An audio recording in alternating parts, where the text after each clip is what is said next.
Lord of Mysteries 2, Circle of Inevitability. Chapter 276, The Disappointed Susie. Jenna, who had no experience in relationships and was clueless about the truth, didn't know how to respond to Franca's complaint. Lumian roughly understood Franca's anger and disappointment. We're all here to infiltrate the Iron and Blood Cross Order. Why is the test scheduled just a month after you're joining? I've been here for nearly a year, and I'm almost giving birth to Gardner Martin's child, yet there's still no progress. This makes me look like a failure. After carefully considering Franca's thoughts, Lumian replied earnestly, this might not be an opportunity, but a danger. The fact that they want to audit me so quickly suggests they might see me as expendable. Or perhaps my beyonder pathway is just right and could be useful for something recent.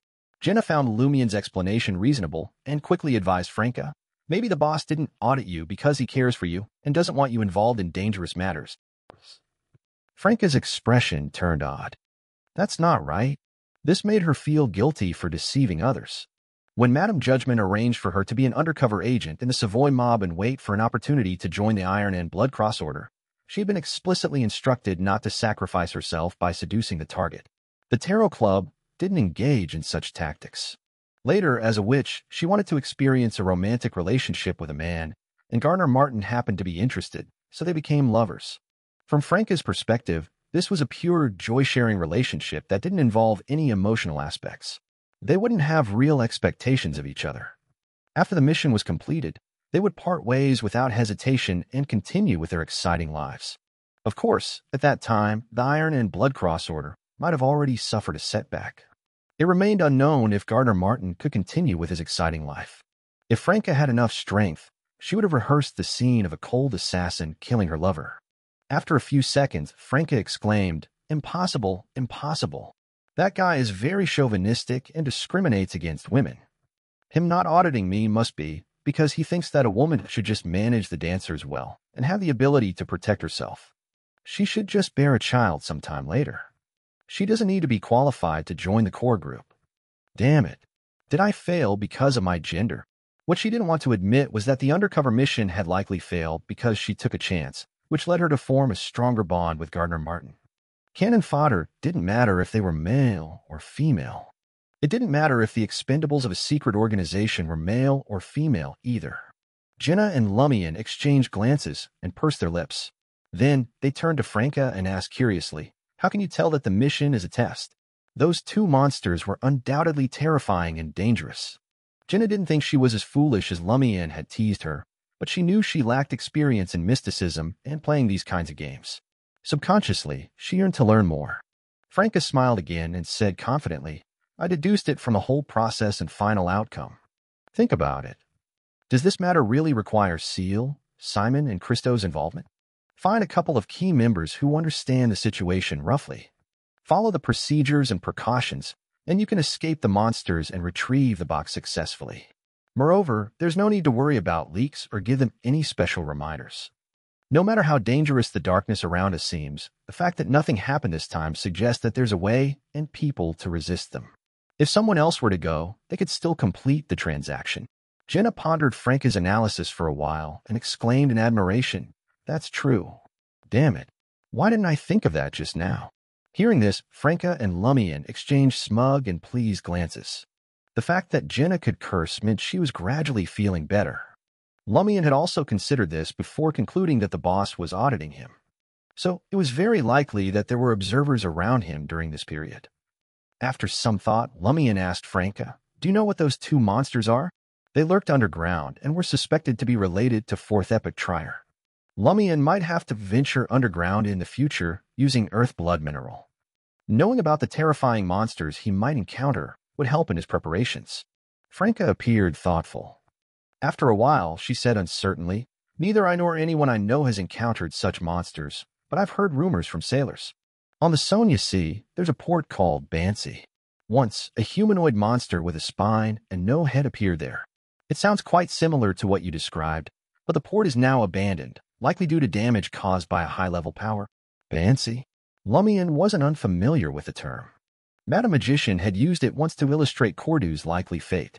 It had been severely corrupted and directly destroyed by the church, leaving a deep impression on Lumian. After chatting for a while, Lumian and Jenna returned to Salle de Balbrise. Jenna had changed into a beige fluffy short dress and transformed into showy diva. Late at night, upon returning to room 207 of Aubert's Du Coq d'Or, Lumian drew the curtains and unfolded a piece of letter paper. He pinned down his encounter, thoughts, and Franca's analysis, preparing to send it to Madame Magician. Shortly after, he arranged the altar, creating a wall of spirituality, and summoned the arm-height puppet messenger. In the faint blue candlelight, Lumian gazed at the pale white spirit world creature in a light gold dress, with light blue eyes and pure golden hair. A sudden idea struck him, and he asked thoughtfully, "Is there someone monitoring me nearby?" The messenger spoke in an ethereal and illusory manner. "Yes, there really is." Lumian wasn't surprised and pressed further. "Can he or they discover that I'm summoning you?" The messenger's eyes flickered as she replied disdainfully, "They're not worthy." Relieved, Lumian thanked Miss Messenger and watched her vanish into the candlelight with the letter. Before long, a neatly folded reply appeared on the desk in room 207. Lumian skillfully opened it and began reading. "It's not a good thing to be chosen so quickly and be tested. From now on, especially after becoming an official member, you have to be more careful. Once you're assigned a mission and feel that things aren't simple, something that even Mr. K might not be able to handle, find an opportunity to summon my messenger and inform me. The two monsters you encountered are indeed similar to those in Bansi, but they are quite different. They seem to have their own consciousness.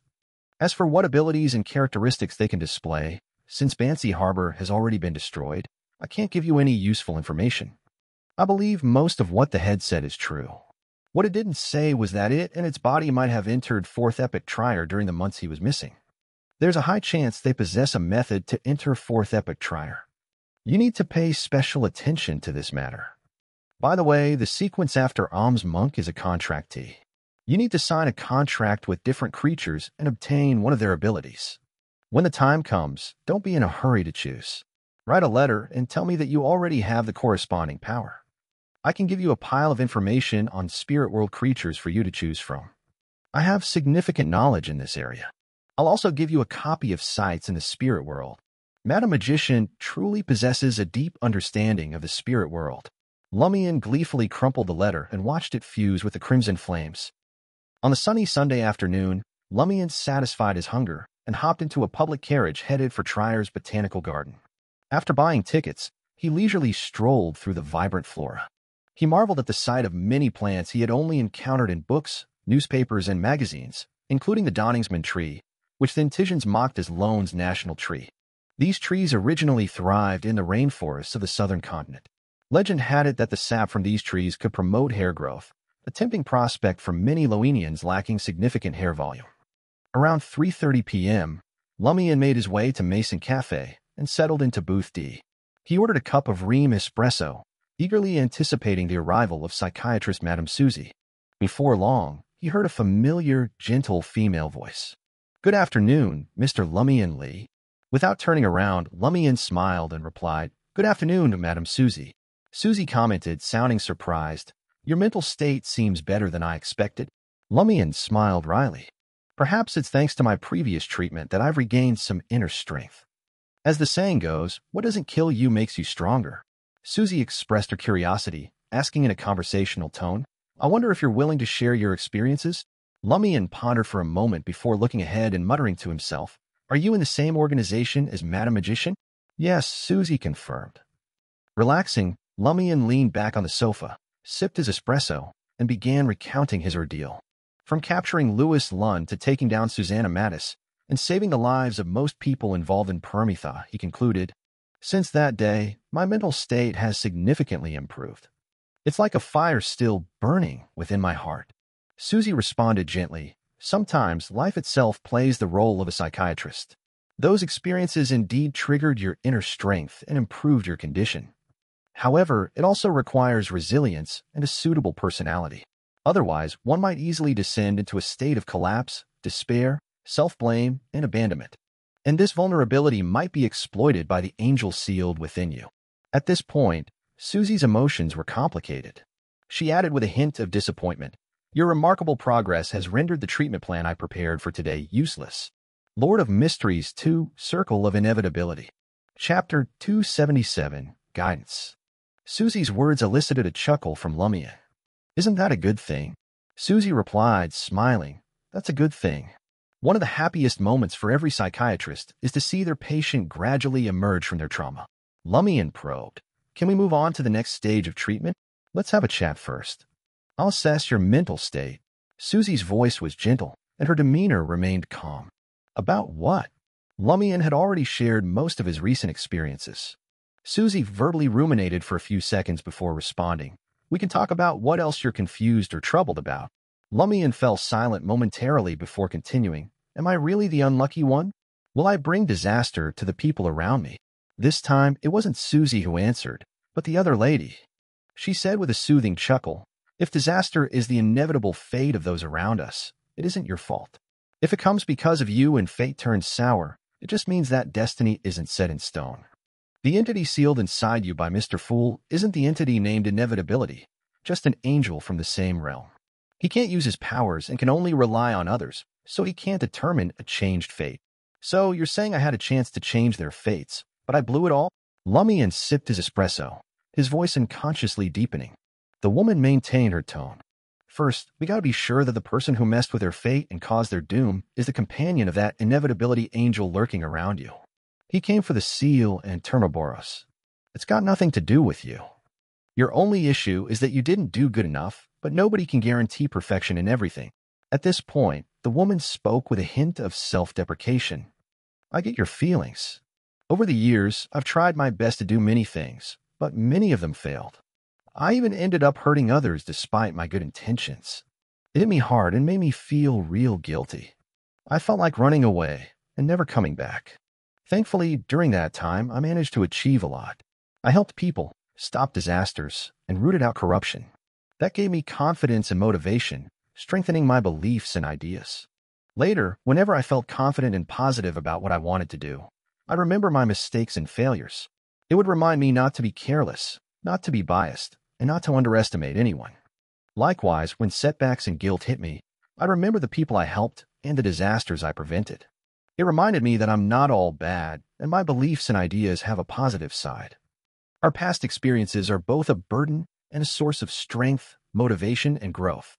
Lumian listened intently, finally facing the guilt in his heart and not suppressing it anymore. "Maybe some tragedies could have been avoided if I knew more about mysticism. It is my problem, but I'm not the one causing the disaster. I just haven't done a good enough job. I need to fix this weakness. I gotta strive to improve and be more careful in the future. I can genuinely save those who want help and bring disaster to those bastards who intentionally cause harm." As these thoughts raced through his mind, Lumian recalled the peddlers, pedestrians, and tenants who had fallen from the Tree of Shadow. He remembered how he had watched with a smile. Phew. He let out a slow breath, leaning back against the sofa. "I feel much better now." He scoffed and said, "The person who helped Termaboros and messed with my fate and the people around me couldn't have guessed that the pain he caused didn't break me, make me despair, or give up. Instead, it led me to get excellent psychiatric treatment, improving my mental state significantly. I really want to find him and thank him in person." The lady chuckled. "That's why I keep telling Susie that psychiatric treatment is tricky and subtle. If you're not careful, it could lead to the opposite outcome. You can't just be fearless because you're a beyonder. Let me remind you of something.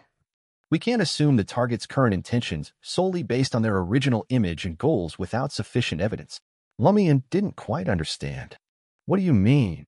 The lady explained in a gentle voice. "Many people are deceived because they always assume the other person remains the same, believing that their personalities and thoughts won't change due to the environment, experiences, and circumstances. Take what you just said as an example. Have you considered another possibility? Termaboros' companion might have deliberately brought those misfortunes not to make you collapse, but to stimulate you and awaken the power in your heart, allowing you to break free from your mental cage and regain your mental state. How is that possible?" Lumian responded subconsciously. "Could Termaboros' companion be so benevolent?" She smiled and replied, "Just because I'm giving an example doesn't mean it's true. But why is that impossible?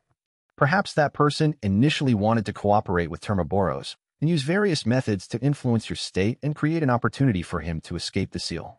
However, gradually he realized that this was an opportunity that could turn him into an angel. As he receives more boons and sees the angelic level door, he can extract Termaboros' power by controlling you. He can even undo the seal and devour him while he is weak. And to increase the probability of success, he has to ensure that you're in good condition.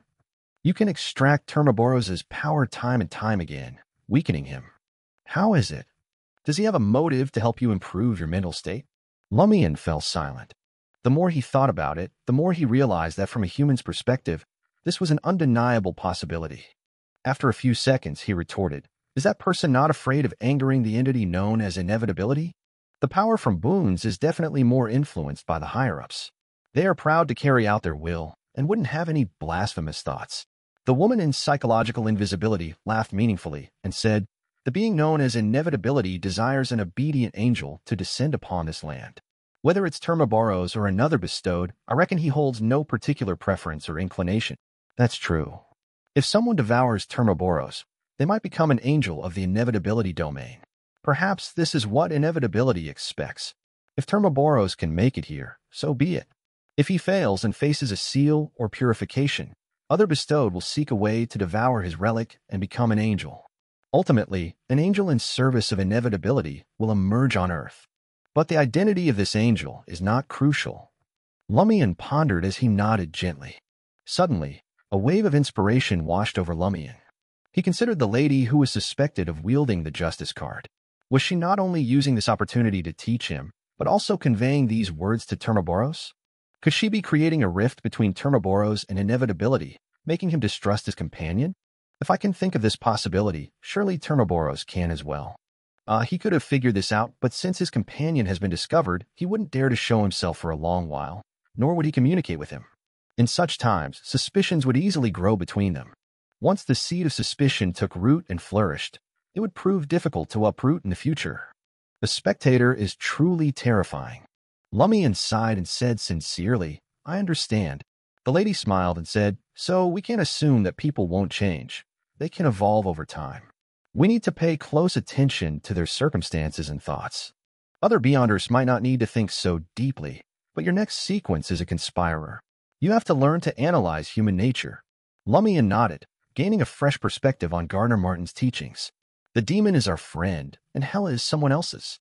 Continuing the discussion, he smiled and asked, "Is it possible that Termaboros' companion intended to help me improve my mental state from the beginning?" "That's a possibility," Susie replied. "But what would be the reason?" "Why?" Lumian inquired. His expression suddenly changed, and he sat up straight, trembling slightly. "Maybe, just maybe, she wanted to help me." "She's..." The lady, suspected to be the holder of the justice card, interrupted gently. "Your memories are unlikely lying to you." Lumian let out a long sigh and relaxed against the sofa once more. The lady's voice remained soft as she continued. "However, in the world of mysticism, there are cases where a person's death might not be their true end. The world of mysticism holds too many mysteries. Once, I encountered a follower of an evil god. He suddenly died just as I was about to eliminate him. It felt too coincidental, so I examined his corpse, his fate, and various mystical connections. Everything seemed in order. He was truly dead, and his family and friends believed so as well. Later, when I was eradicating a subsidiary branch of an evil god cult, I came across him again. He had assumed a new identity with a new fate and mystical connection. This time, he met his final end. From him, I learned the sequence name of an evil god pathway, deceased. They can use death to escape their original fate. This is similar to the substitution spell, but it seems simpler and lacks prerequisites.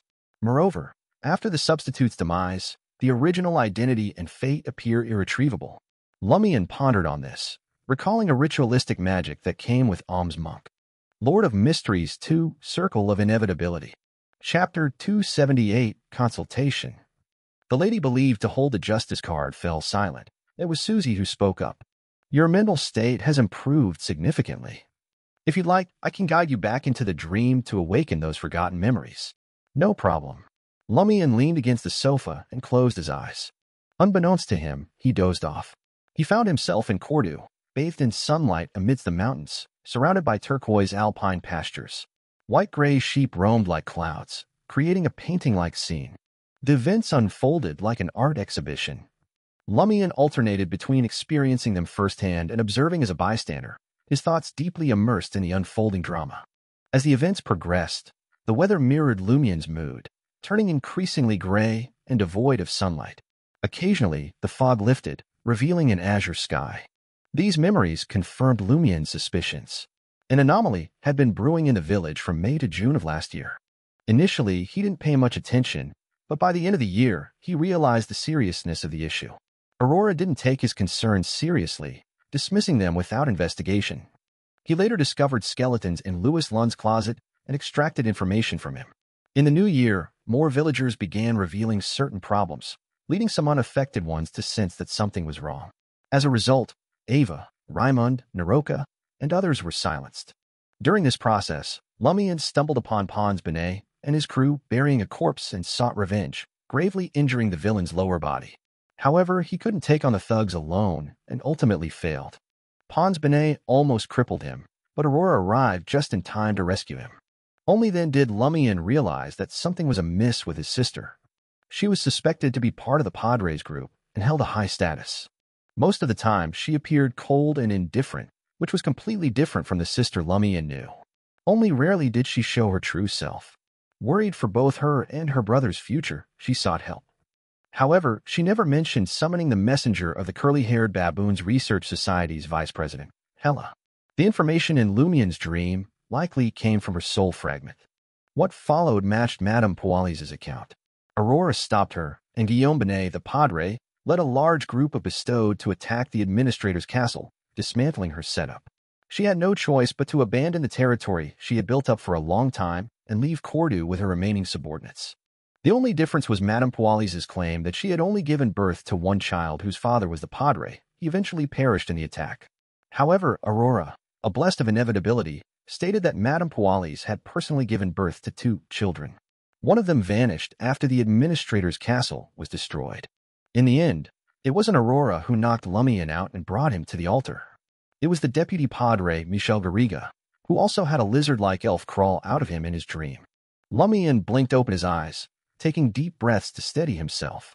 He had anticipated this moment, but the emotional upheaval still left him reeling. Emerging from the nightmarish life of a street urchin, he had finally found a true, warm home with new friends and boundless joy. Even the villagers' chase and occasional beatings for his pranks couldn't dampen his spirits during those moments of triumph. However, his idyllic life began to unravel as the people around him changed. The constant anomalies he noticed clouded his heart with growing unease and uncertainty. He tried to persuade his friends, Aurora, Raimund, Ava, and others, to leave Cordu and move to Darige, but Aurora always delayed, thwarting his plans. Amidst his fear and disappointment, tragedy struck his friends. To his dismay, he even noticed disturbing signs in his own beloved sister. In that moment, his mind plummeted into a dark abyss, much like when his grandfather had died. He felt terrified, helpless, sorrowful, and in pain. But this time, he also felt a profound sense of despair. Had it not been for the occasional glimmer of hope when Aurora briefly regained her true self, Lumian might not have held on till the end. Even now, recollecting the past few months felt unbearable. It was as if he was trapped in a suffocating cage, surrounded by darkness and misery, unable to escape. It was suffocating, painful, and full of despair. Phew. Taking deep breaths, Lumian gradually regained his composure and offered a bitter smile. Just as I suspected, he hadn't personally experienced the remaining pieces of the puzzle concerning the catastrophe. He needed to decipher the dream's symbols or find the Padre Guillaume Benet to obtain the missing information. Susie spoke in a gentle tone. You've shown tremendous resilience and faced your past head-on. It's a sign that your psychological struggles have improved significantly. Now, the rest of the healing process lies in your own hands. If everything goes as planned, we should only have one more psychiatric session. After you find Padre Guillaume Benet and communicate with him, I'll need to evaluate your psychological state once again and conclude the treatment. Thank you, Madame Susie. Thank you. Lumian hesitated before adding, Madame Justice. The woman in psychological invisibility didn't deny it and smiled, saying, just because we have only one session left doesn't mean we won't be in touch again. I might need your assistance with certain matters in the future. Lumian smiled back, saying, I'm only a sequence 7. I doubt I'll be of much help. We should never underestimate anyone, the lady replied with a knowing smile. Besides, different people can have unique impacts on different matters. Lumian nodded and said, no problem. He pondered for a moment before changing the subject. Ladies, after the Cordu disaster, my sister pushed me away and instructed me to take note of her grimoires. Given your understanding of human nature, what might be hidden in her notebook, and where could it be? Though Lumian had studied Aurora's entire grimoire multiple times, he still couldn't grasp many aspects or find anything suspicious. Susie responded promptly. Aurora wouldn't have intentionally left any messages or clues in her grimoires. If there were, she would have told you directly or hinted at it once she regained consciousness. Lumian nodded slowly, accepting her explanation. Aurora could have sought help from Hellas' messenger, but she chose not to. Susie continued, I believe there might be something in the notebook that Aurora once considered normal, but later suspected was amiss. So, identifying any abnormalities through superficial observation alone will be challenging. No wonder I've been stumped for so long. Lumian asked anxiously, then how can I figure out if there's a problem? The holder of the justice card seemed lost in thought as she spoke. Since you've deduced that the anomaly began in May or June of last year, focus on that particular time frame to find the root of the problem.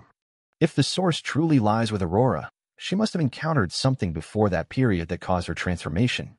So pay special attention to the grimoires 6 months prior.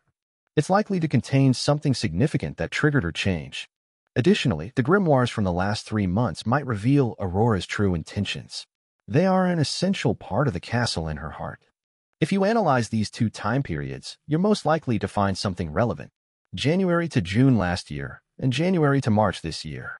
Lumian mentally noted Madame Justice's advice. As Aurora's grimoires span over 5 years, narrowing down the suspected content would save Lumian a considerable amount of time and effort. If he focused solely on the notebooks from those 2 periods, his workload would decrease by 90%, enabling him to analyze and consider them more effectively. After a brief moment of contemplation, Lumian expressed his gratitude once again. Thank you, Madame Susie. Thank you, Madame Justice. After their discussion, the psychiatric treatment came to an official close. Lumian finished the remaining espresso and left Mason Cafe, waiting for the public carriage by the roadside. In Trier, dark clouds gathered to the northwest in the distance, while raindrops cascaded down like threads. To the southeast, the sky remained azure, and pure white clouds were tinged with golden light. Apartment 601, 3 Rue de Blouses Blanches. Let's attend a gathering, Franca said to Jenna. What gathering? Jenna, who hadn't yet put on her smoky makeup, asked with confusion. Franca rarely invited her to such events. Franca chuckled. A mysticism gathering.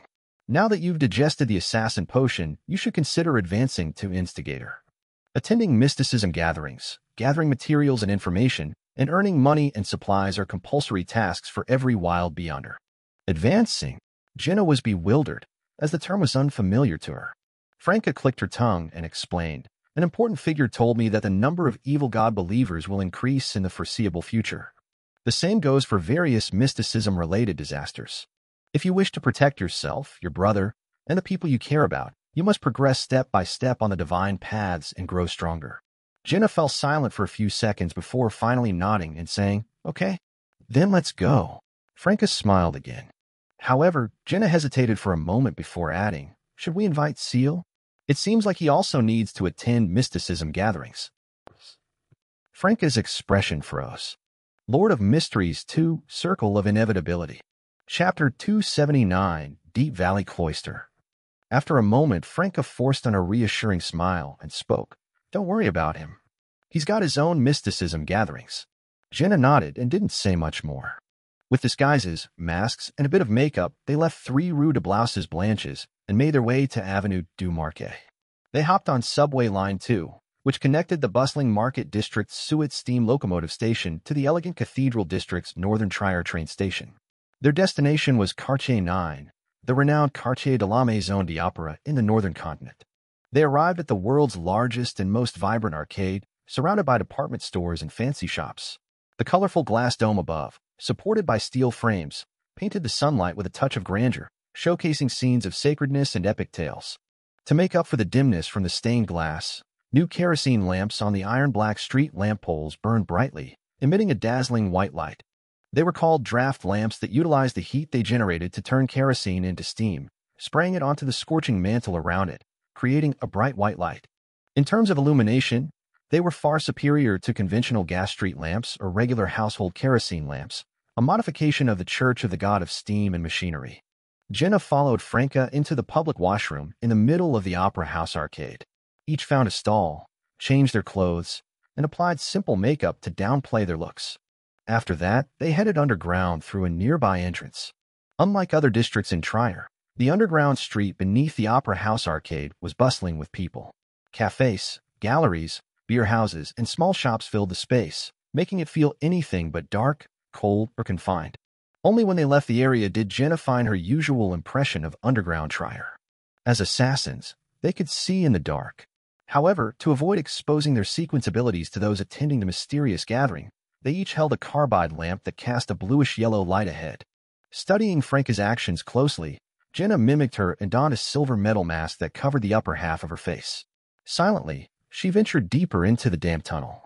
After walking for a while, Franca pointed to a fork in the road and smiled. "There's a legend of ghosts in that direction." "What's the legend?" Jenna asked, playing along. Franca grinned and replied, "They say people in the opera house often hear strange male voices coming from underground. They hired several bounty hunters to investigate, but none of them returned."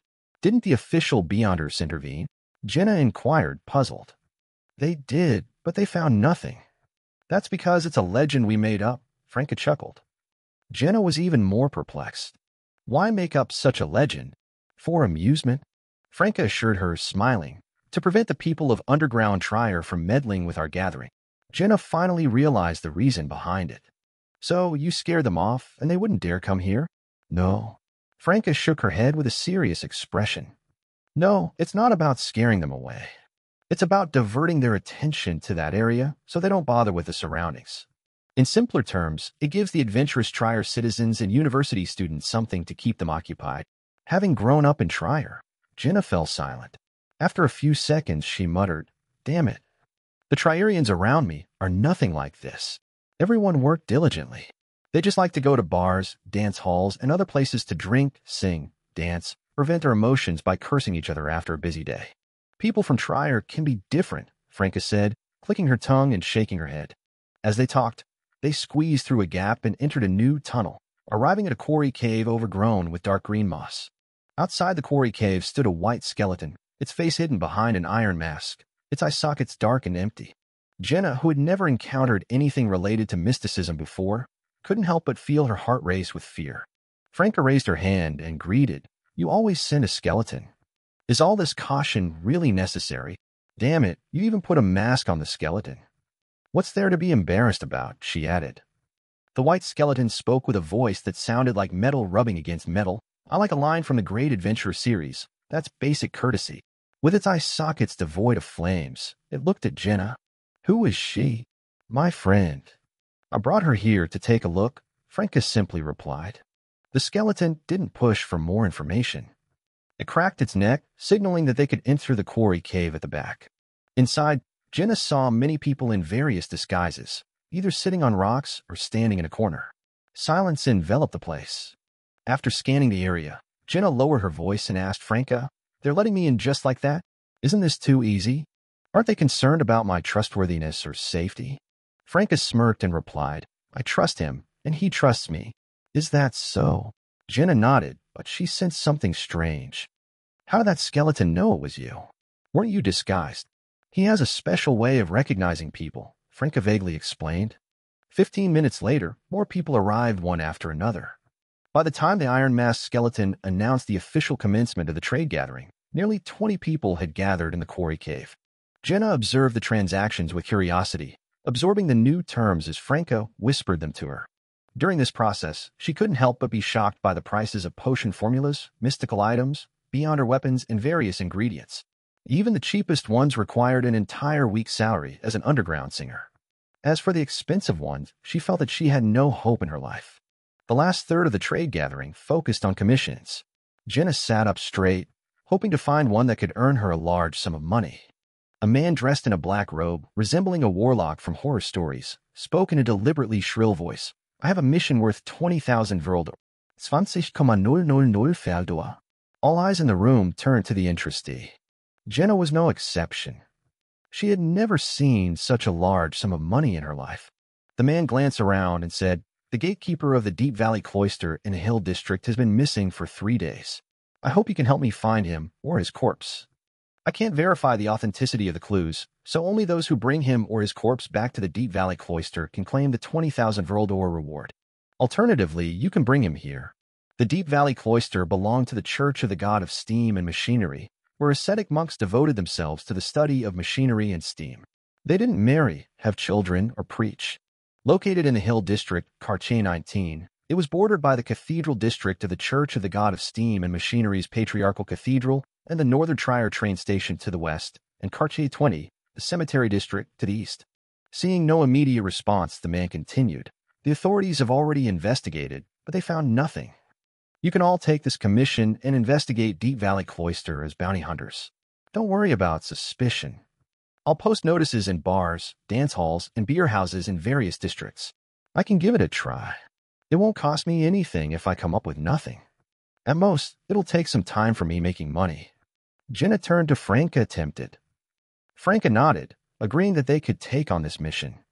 She was curious about the case, and she wanted Jenna to gain some experience before resorting to dangerous assassinations. If they sensed any danger or discovered something amiss, they could retreat in time. Of course, the high bounty was also appealing. After a brief silence, the participants began asking questions one after another. They wanted to gather enough information before starting their investigations. The interestee's responses were brief. He informed everyone that the missing cloister's gatekeeper was Pinker, a resident of nearby Deep Valley town in his early 50s. He was a devout believer of the God of Steam and Machinery, and he had never married. With a fanatical passion for machinery, he became a gatekeeper at Deep Valley Cloister after owning fields. He returned home once a week, spending one day each time, but he didn't disappear at home. One night, while the monks were testing a steam contraption in the courtyard, they spotted Pinker standing at the door of the gatekeeper's hut, watching with interest. But the next morning, he was gone. Jenna took note of the information just like during her acting studies. Before long, the mysticism gathering concluded, and the participants departed in groups. A few nights later, Lumian sat at the bar in Salle de Bal Brise, savoring his favorite absinthe and watching Jenna sing and dance. Just then, Louis approached him and whispered in his ear, "Boss, the big boss is here. He's waiting for you at the cafe on the second floor." Boss came personally? Lumian was slightly surprised. Without saying a word, he downed the rest of the green liquid, stood up, and headed towards the stairs. At that moment, Gardner Martin stood near the window, dressed casually in a dark brown jacket and a wide-brimmed hat, as if he had just come from the docks or the depot. He looked at Lumian with his brownish red eyes for a moment before motioning for the others to leave. Soon, only Gardner Martin and Lumian remained in the cafe. The Savoy mob boss smiled and said, "I've expressed my admiration for you more than once, haven't I?" "Indeed, thank you, boss." Lumian nodded. Gardner Martin's expression turned serious. "Are you interested in joining my circle? This will allow you to come into contact with more Beyonders, stronger powers, and abundant resources. Is that all for the audit?"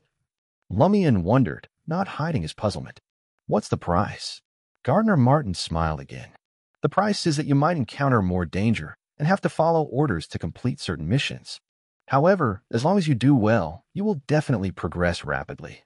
Perhaps in a few years, you can take my position." Lumian pretended to hesitate and pondered for a moment before saying, "I don't have a problem with that." Gardner Martin nodded solemnly. "Before that, you need to undergo a test. Go to 13 Avenue du Marché now and stay there until the sun rises." 13 Avenue du Marché? Lumian frowned, doing his best to recall. Finally, he remembered where that was. Ostatrol, the secret suppliant, considered it the most dangerous place in the market district. It was the burned-down building that had yet to be demolished. Lord of Mysteries 2, Circle of Inevitability. Chapter 280, The Knocker.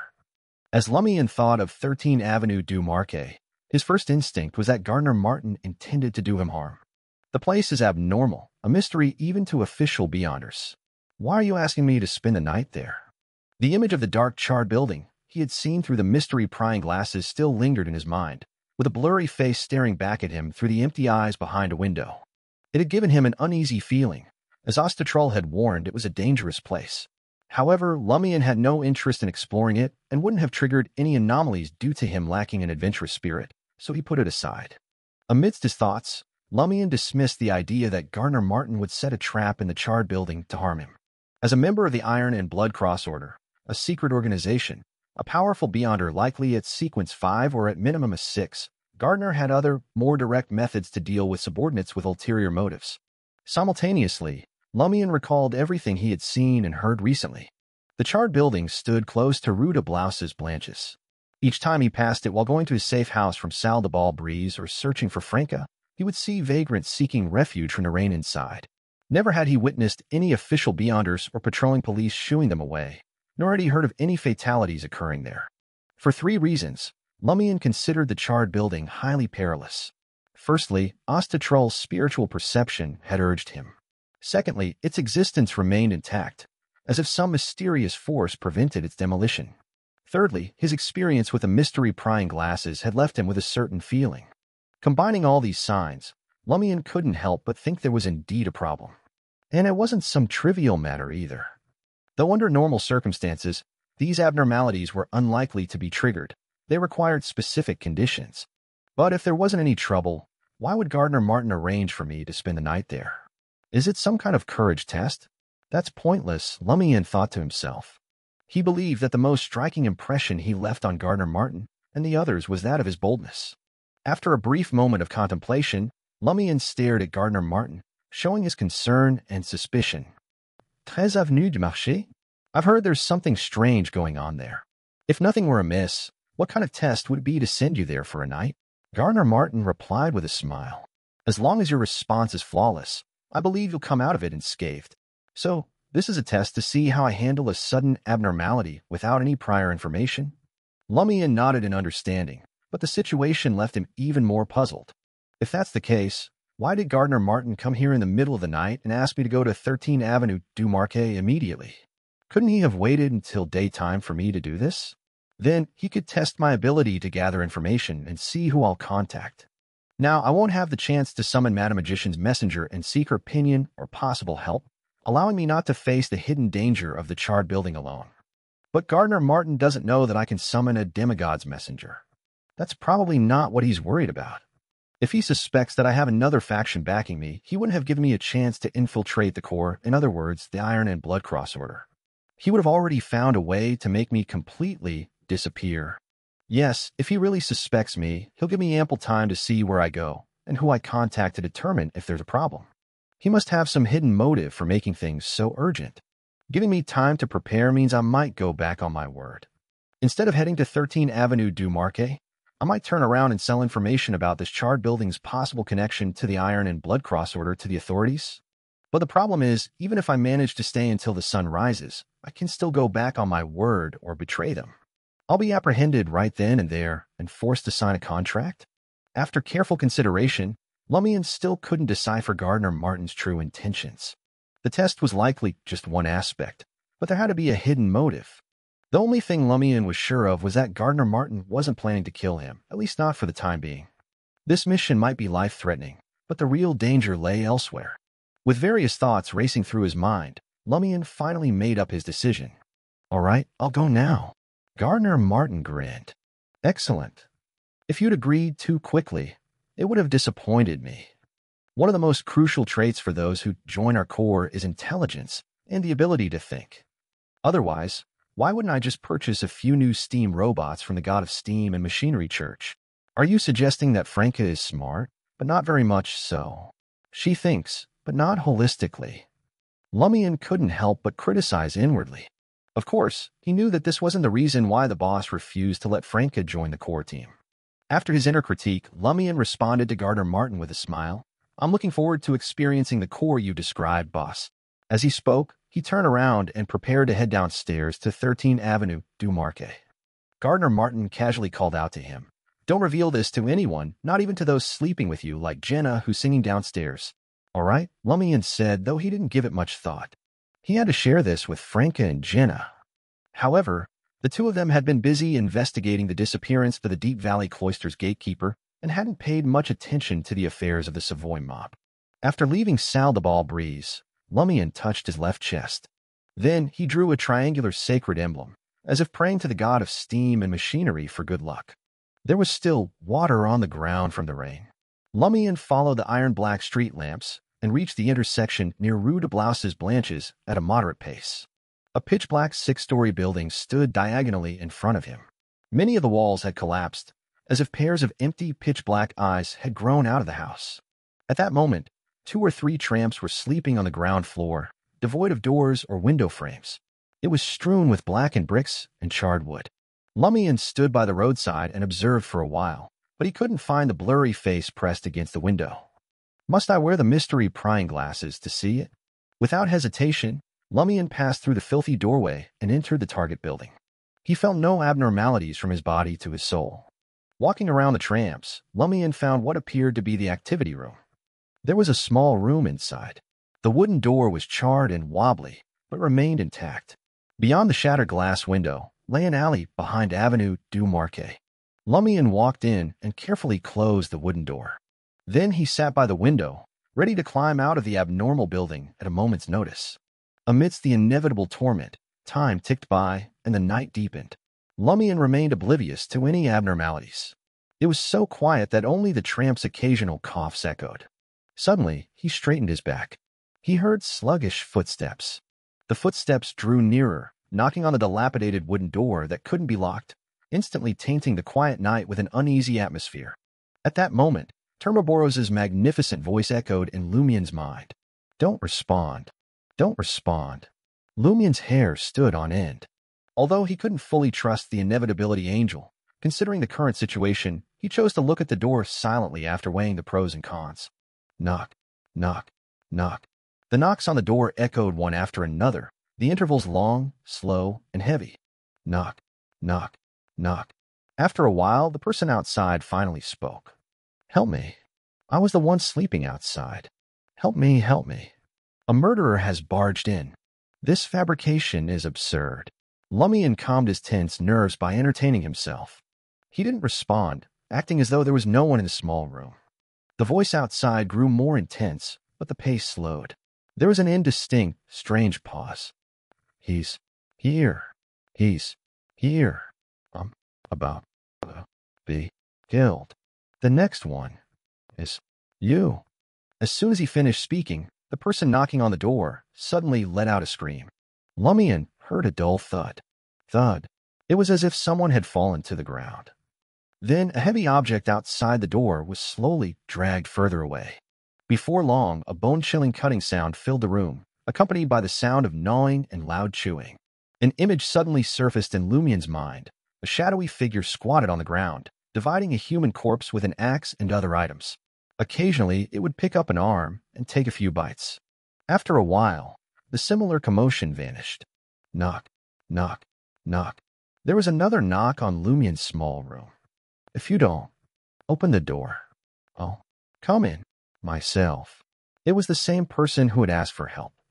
Lumian gazed at the shaky wooden door and had an idea. As long as I don't respond, the abnormality outside won't be able to open this door and truly threaten me.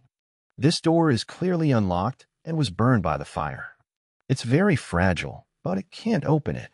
It doesn't have the ability to open any door. Does it require a response from the person behind the door to establish a connection in the mystical sense?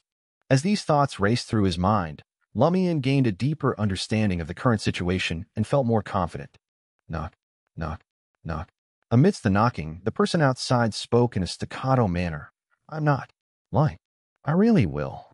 Open the door and come in. I'll give you another 10 seconds. Lumian scoffed, feeling increasingly certain. He wanted to mock the other party in his heart and tell it to open if it had what it took, but he was worried that it would also be considered a response, so he suppressed those thoughts. Knock, knock, knock. 3 more knocks separated by a long pause. Suddenly, Lumian heard an inaudible creak. Then he saw the rickety wooden door slowly pull back, revealing a dark crack. It was opening. Lord of Mysteries 2, Circle of Inevitability. Chapter 281, Reflection. As the charred and decrepit wooden door creaked open slowly, Lumian felt a shiver down his spine, like ice water trickling over his scalp. Wasn't it impossible to open the door? Was my guess wrong? If it could open the door, why did it take so long and talk so much? Just get on with it. Is there something wrong with its brain? Although Lumian had become a pyromaniac and had experienced various dangerous situations, his heart couldn't help but race at this moment. It felt like a steam locomotive hurtling on tracks and pillow wood. If he weren't worried about Gardner Martin or other members of the Iron and Blood Cross Order lurking nearby, he would have set up an altar then and there, summoning Madam Magician's messenger or praying to Mr. Fool. Instinctively, Lumian prepared to summon Fire Raven and create a cloak, readying himself for a battle. But Termaboros's warning echoed in his mind once more. Don't respond. This was entirely different from just not opening the door. Lumian couldn't shake the feeling that something fishy was going on. Why would the creature knock on the door, threaten him, and then open it itself? So he restrained himself, staying silent and staring at the door like a statue. The charred wooden door continued to swing open, and the dark gap gradually widened, enough for one person to pass through. But there was nothing outside the door. The room, far from the window, was engulfed in darkness. The crimson moonlight seeping through the broken glass barely revealed any outlines. Where was the fellow that knocked on the door? Lumian's first instinct was to activate his spirit vision to see if there was an invisible monster. But he held back, afraid that it would count as a response. The wobbly door came to a halt, and nothing emerged from the darkness outside. No wriggling shapes, just silence. Lumian remained motionless in his sitting position, gazing in that direction. This whole situation was incredibly bizarre. He couldn't even target an enemy if he wanted to set them on fire. Silence took over, and time seemed to stand still. Then suddenly, a drop of liquid fell from the ceiling, landing in front of Lumian. His eyelids twitched, and under the crimson moonlight, he saw that it was bright red, resembling blood. Drip, drip. Blood dripped, gradually staining a large area red. Lumian couldn't shake the unease that crept over him. Drip. Another droplet landed on Lumian's right cheek. It was cold, sticky, and silky. It didn't seem like human blood, but it wasn't tainted by darkness either. The pungent smell of blood filled Lumian's nostrils, making him want to roll to the side, stand up, and leap out of the window instinctively. Don't respond. He recalled Termaboros's words once again. Lumian took a deep breath, allowing the viscous liquid that smelled like blood to hit his face and head. Gradually, he felt his body grow heavier. He quickly examined his exposed hands. Cold, viscous blood dripped onto his hands, silently merging into one, as if encasing him in a blood-colored glove.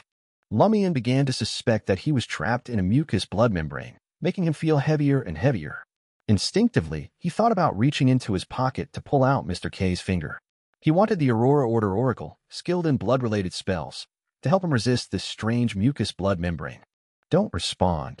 This time, the Inevitability Angel's powerful voice echoed in Lumian's mind, instead of him reminding himself of Termaboros's earlier warning. Lumian managed to regain control of himself, but he could feel his body growing heavier, and his breathing became labored. Slowly, the strange blood began to seep into his skin, as if it had a life of its own, determined to enter his body and consume him from the inside out. As the blood infiltrated him, his thoughts grew hazy, and a surge of violent tendencies flooded his mind. The urge to kill and burn everything, this place, Trier, the entire world, overwhelmed him. Damn it. Could Termaboros be using this opportunity to deceive me and use the strange power here to take control and escape the seal? He couldn't help but question the effectiveness of Termaboros's "don't respond" and the true intentions of the Inevitability Angel. Despite wanting to resist and break free from the burned-down building, Lumian couldn't shake the feeling that there was something mystical about the abnormality and the creature's persistence in knocking, talking, and asking for permission. If he hadn't harbored those suspicions, he wouldn't have fully trusted Termaboros, an enemy rather than a friend. He wouldn't have endured until now. With these thoughts swirling in his mind, Lumian decided to hold on a little longer and observe what would happen next. His head felt heavy, and his thoughts grew increasingly chaotic.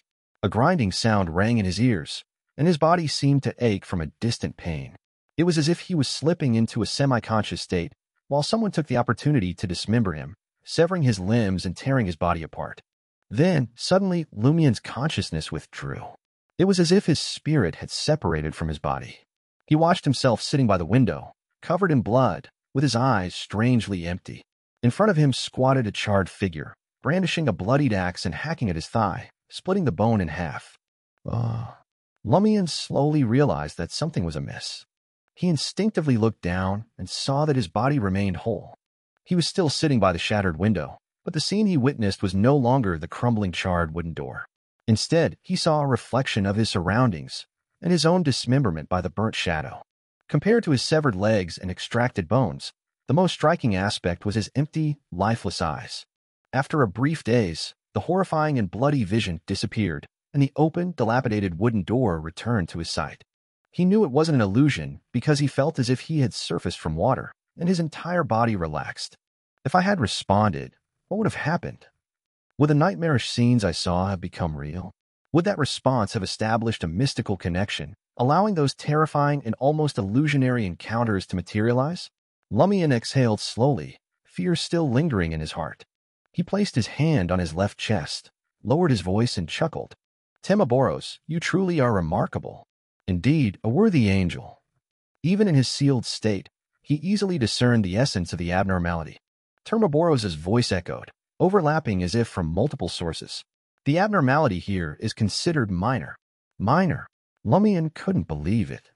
If you hadn't reminded me not to respond, and if I hadn't been determined enough, something terrible might have occurred. That Gardner Martin, that vile scoundrel, really wants me dead. Timoboros replied in a thunderous voice. You won't die. The abnormality will merely transform you, leading your thoughts to become fanatical about certain things while rejecting others. Lumian pondered the explanation, finding it a bit hard to grasp. Just then, Timoboros added, it's like being conquered, both physically and mentally. Suddenly, realization dawned on Lumian, and he spoke quietly. Gardner Martin wanted me to stay here overnight so he could use this anomaly to control me and eliminate any potential threats. No wonder he came to Saldabal Breeze so late and didn't give me time to think. Timoboros confirmed Lumian's suspicion. Have you only just realized how shallow you are?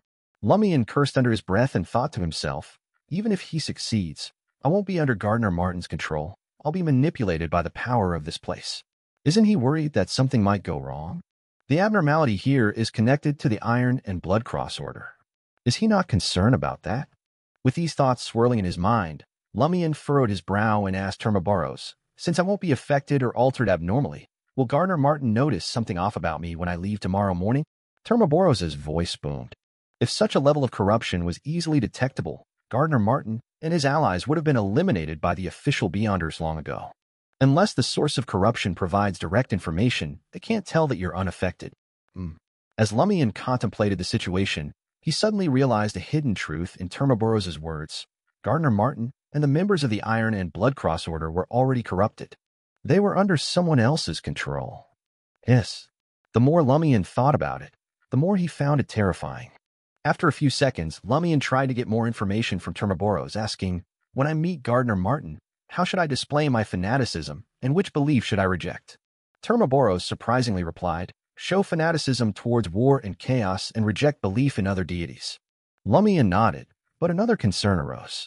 Considering the intensity of the recent abnormality, shouldn't everyone who enters and stays here be corrupted? Timoboros clarified, only 2 specific pathways inevitably trigger the abnormality here. The rest requires specific actions at precise times before the anomaly will occur. The officials only recognize the latter situation and secretly prevent others from entering this building at those specific times.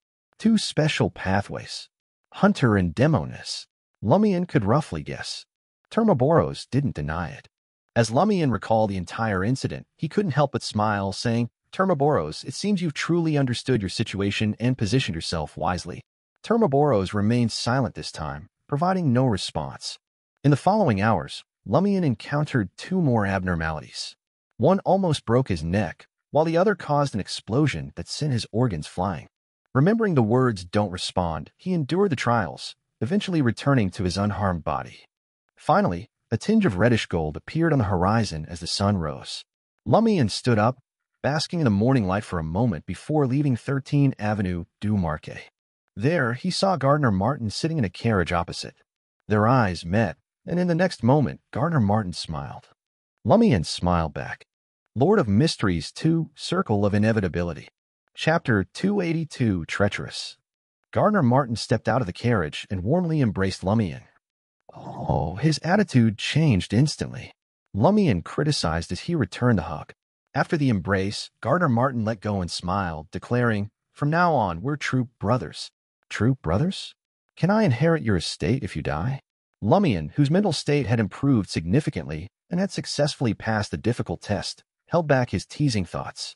You're still my boss, Lumian said, his habitual loyalty shining through in his words. He thought that while it might have been a bit over the top, the gesture didn't feel insincere or out of place. Gardner Martin laughed. In the future, when there's nobody else around, you can call me Commanding Officer. Commanding Officer. Lumian found the title a little strange. The Iron and Blood Cross Order was a secret organization, not an army. Gardner Martin didn't offer any explanation. He just smiled. Come to 11 Rue de Fontaines at 8 p.m. tonight. That's when your initiation ritual will take place.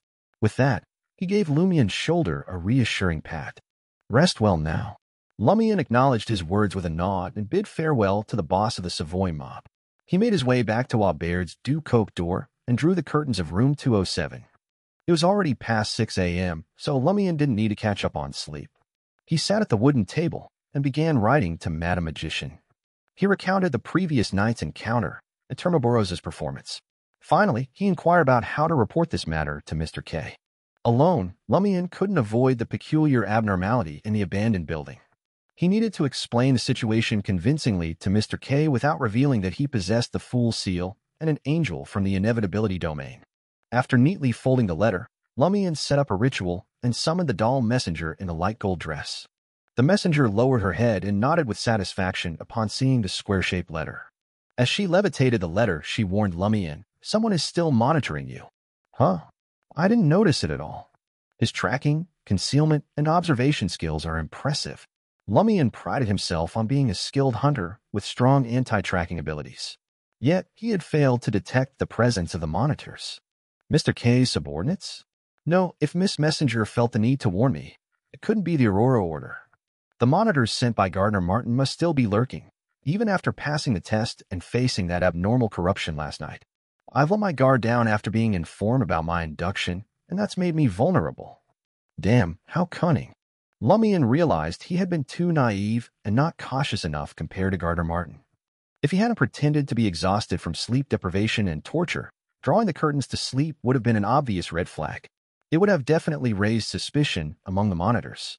At the same time, Lumian was grateful that Madame Magician's messenger seemed powerful enough not to be detected by the monitors.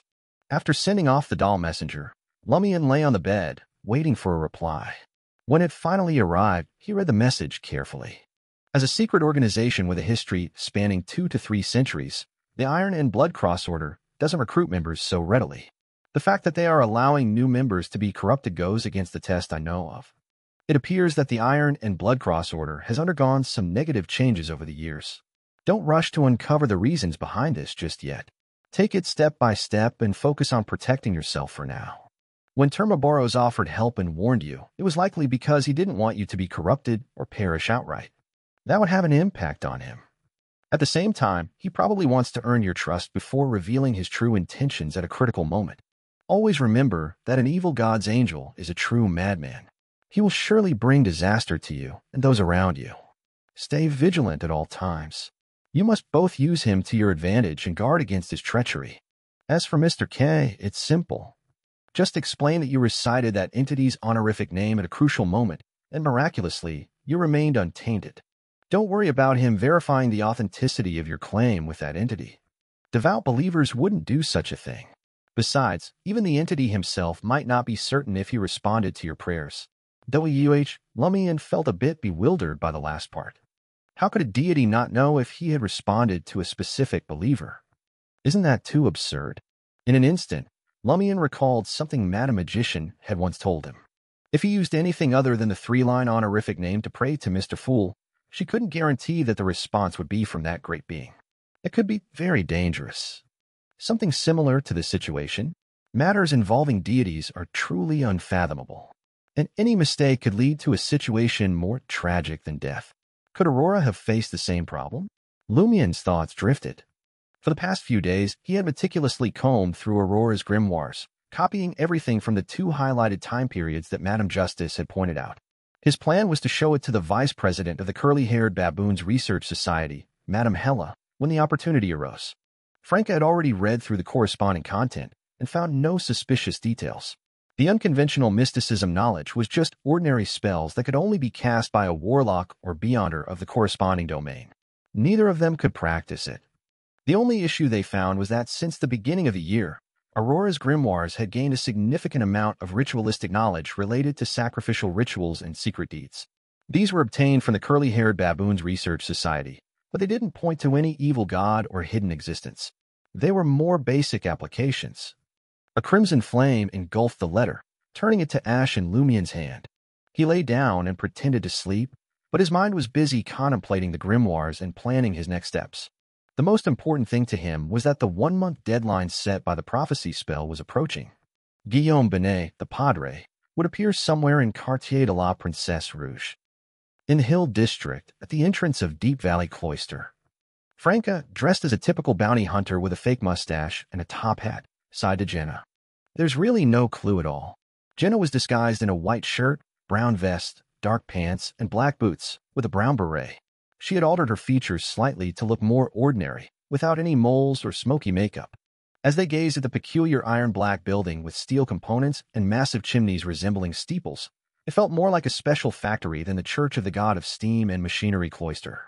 At that moment, white smoke billowed from the chimneys, accompanied by a loud mechanical roar. It's mainly because those monks don't want to interact with outsiders, Jenna replied, feeling frustrated. For the past few days, they, like other bounty hunters and private detectives, were only allowed to enter the first-floor courtyard. They could only inquire with a new gatekeeper and a few other servants. The ascetic monks only provided a list of relevant personnel statements. Franca diverted her gaze and clicked her tongue. This won't be an easy case. Otherwise, the official Beyonders would have figured it out by now. Since we can't find any clues in the cloister, let's take a look around. All right. Jenna lacked experience in such investigations and was still learning from Franca. They strolled around the cloister in the valley, occasionally encountering other investigators drawn by the high bounty. After about 15 minutes of walking, they came across a mountain wall showing signs of collapse and new trees growing. On the side of the mountain wall, there was a cave sealed by a heavy wooden door. A man in his 40s sat beside it, seeking shelter from the wind and rain.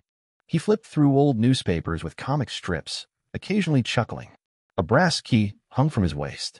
Franca approached and asked in a deliberate hoarse voice, "What's this place?" The plain-looking, slightly ragged man glanced up at Franca's face and frowned a bit. His gaze quickly shifted to Jenna, and he seemed more at ease. "This is the entrance to the Deep Valley Quarry. I'm a gatekeeper. Why is there a door, and why is it locked?" Jenna had seen a real quarry south of the market district. "This place is abandoned and could collapse any time. We can't allow anyone daring enough to disturb a sleeping tiger," the gatekeeper of the Deep Valley Quarry explained with a smile. "Is this place not connected to underground Trier?" Franca inquired. The quarry's gatekeeper shook his head. "It's on the verge of complete collapse. How could it be connected? I'm about to lose my job." With that, he looked at Jenna and tried to be friendly. "Do you want some work? I'll pay you to have some fun with me, just once. You Trierians." Franca tooted and shook her head. Jenna responded with her usual catchphrase, rejecting his proposition. 8 p.m., 11 Rue de Fontaines. Lumian followed Gardner Martin's butler, Faustino, across the lawn and through the hall until they reached a windowless room. Inside, there was a dining table, but it didn't resemble a lavish villa restaurant. Instead, it appeared quite plain, almost empty. Lumian glanced around and noticed 3 rows of dishes neatly arranged on the table. The first row held various utensils, the second row contained cups and bottles, and the third row displayed prepared dishes and unlit candles. The setup was meticulously symmetrical, forming 3 parallel lines. Lord of Mysteries 2, Circle of Inevitability. Chapter 283 Idea. Gardner Martin's butler, Faustino, didn't leave the room after guiding Lumian in. Instead, he opened his arms with a smile. "Welcome, new brother. You're also a member of the Iron and Blood Cross Order?" Lumian was taken aback at first, but then he accepted it as a matter of fact.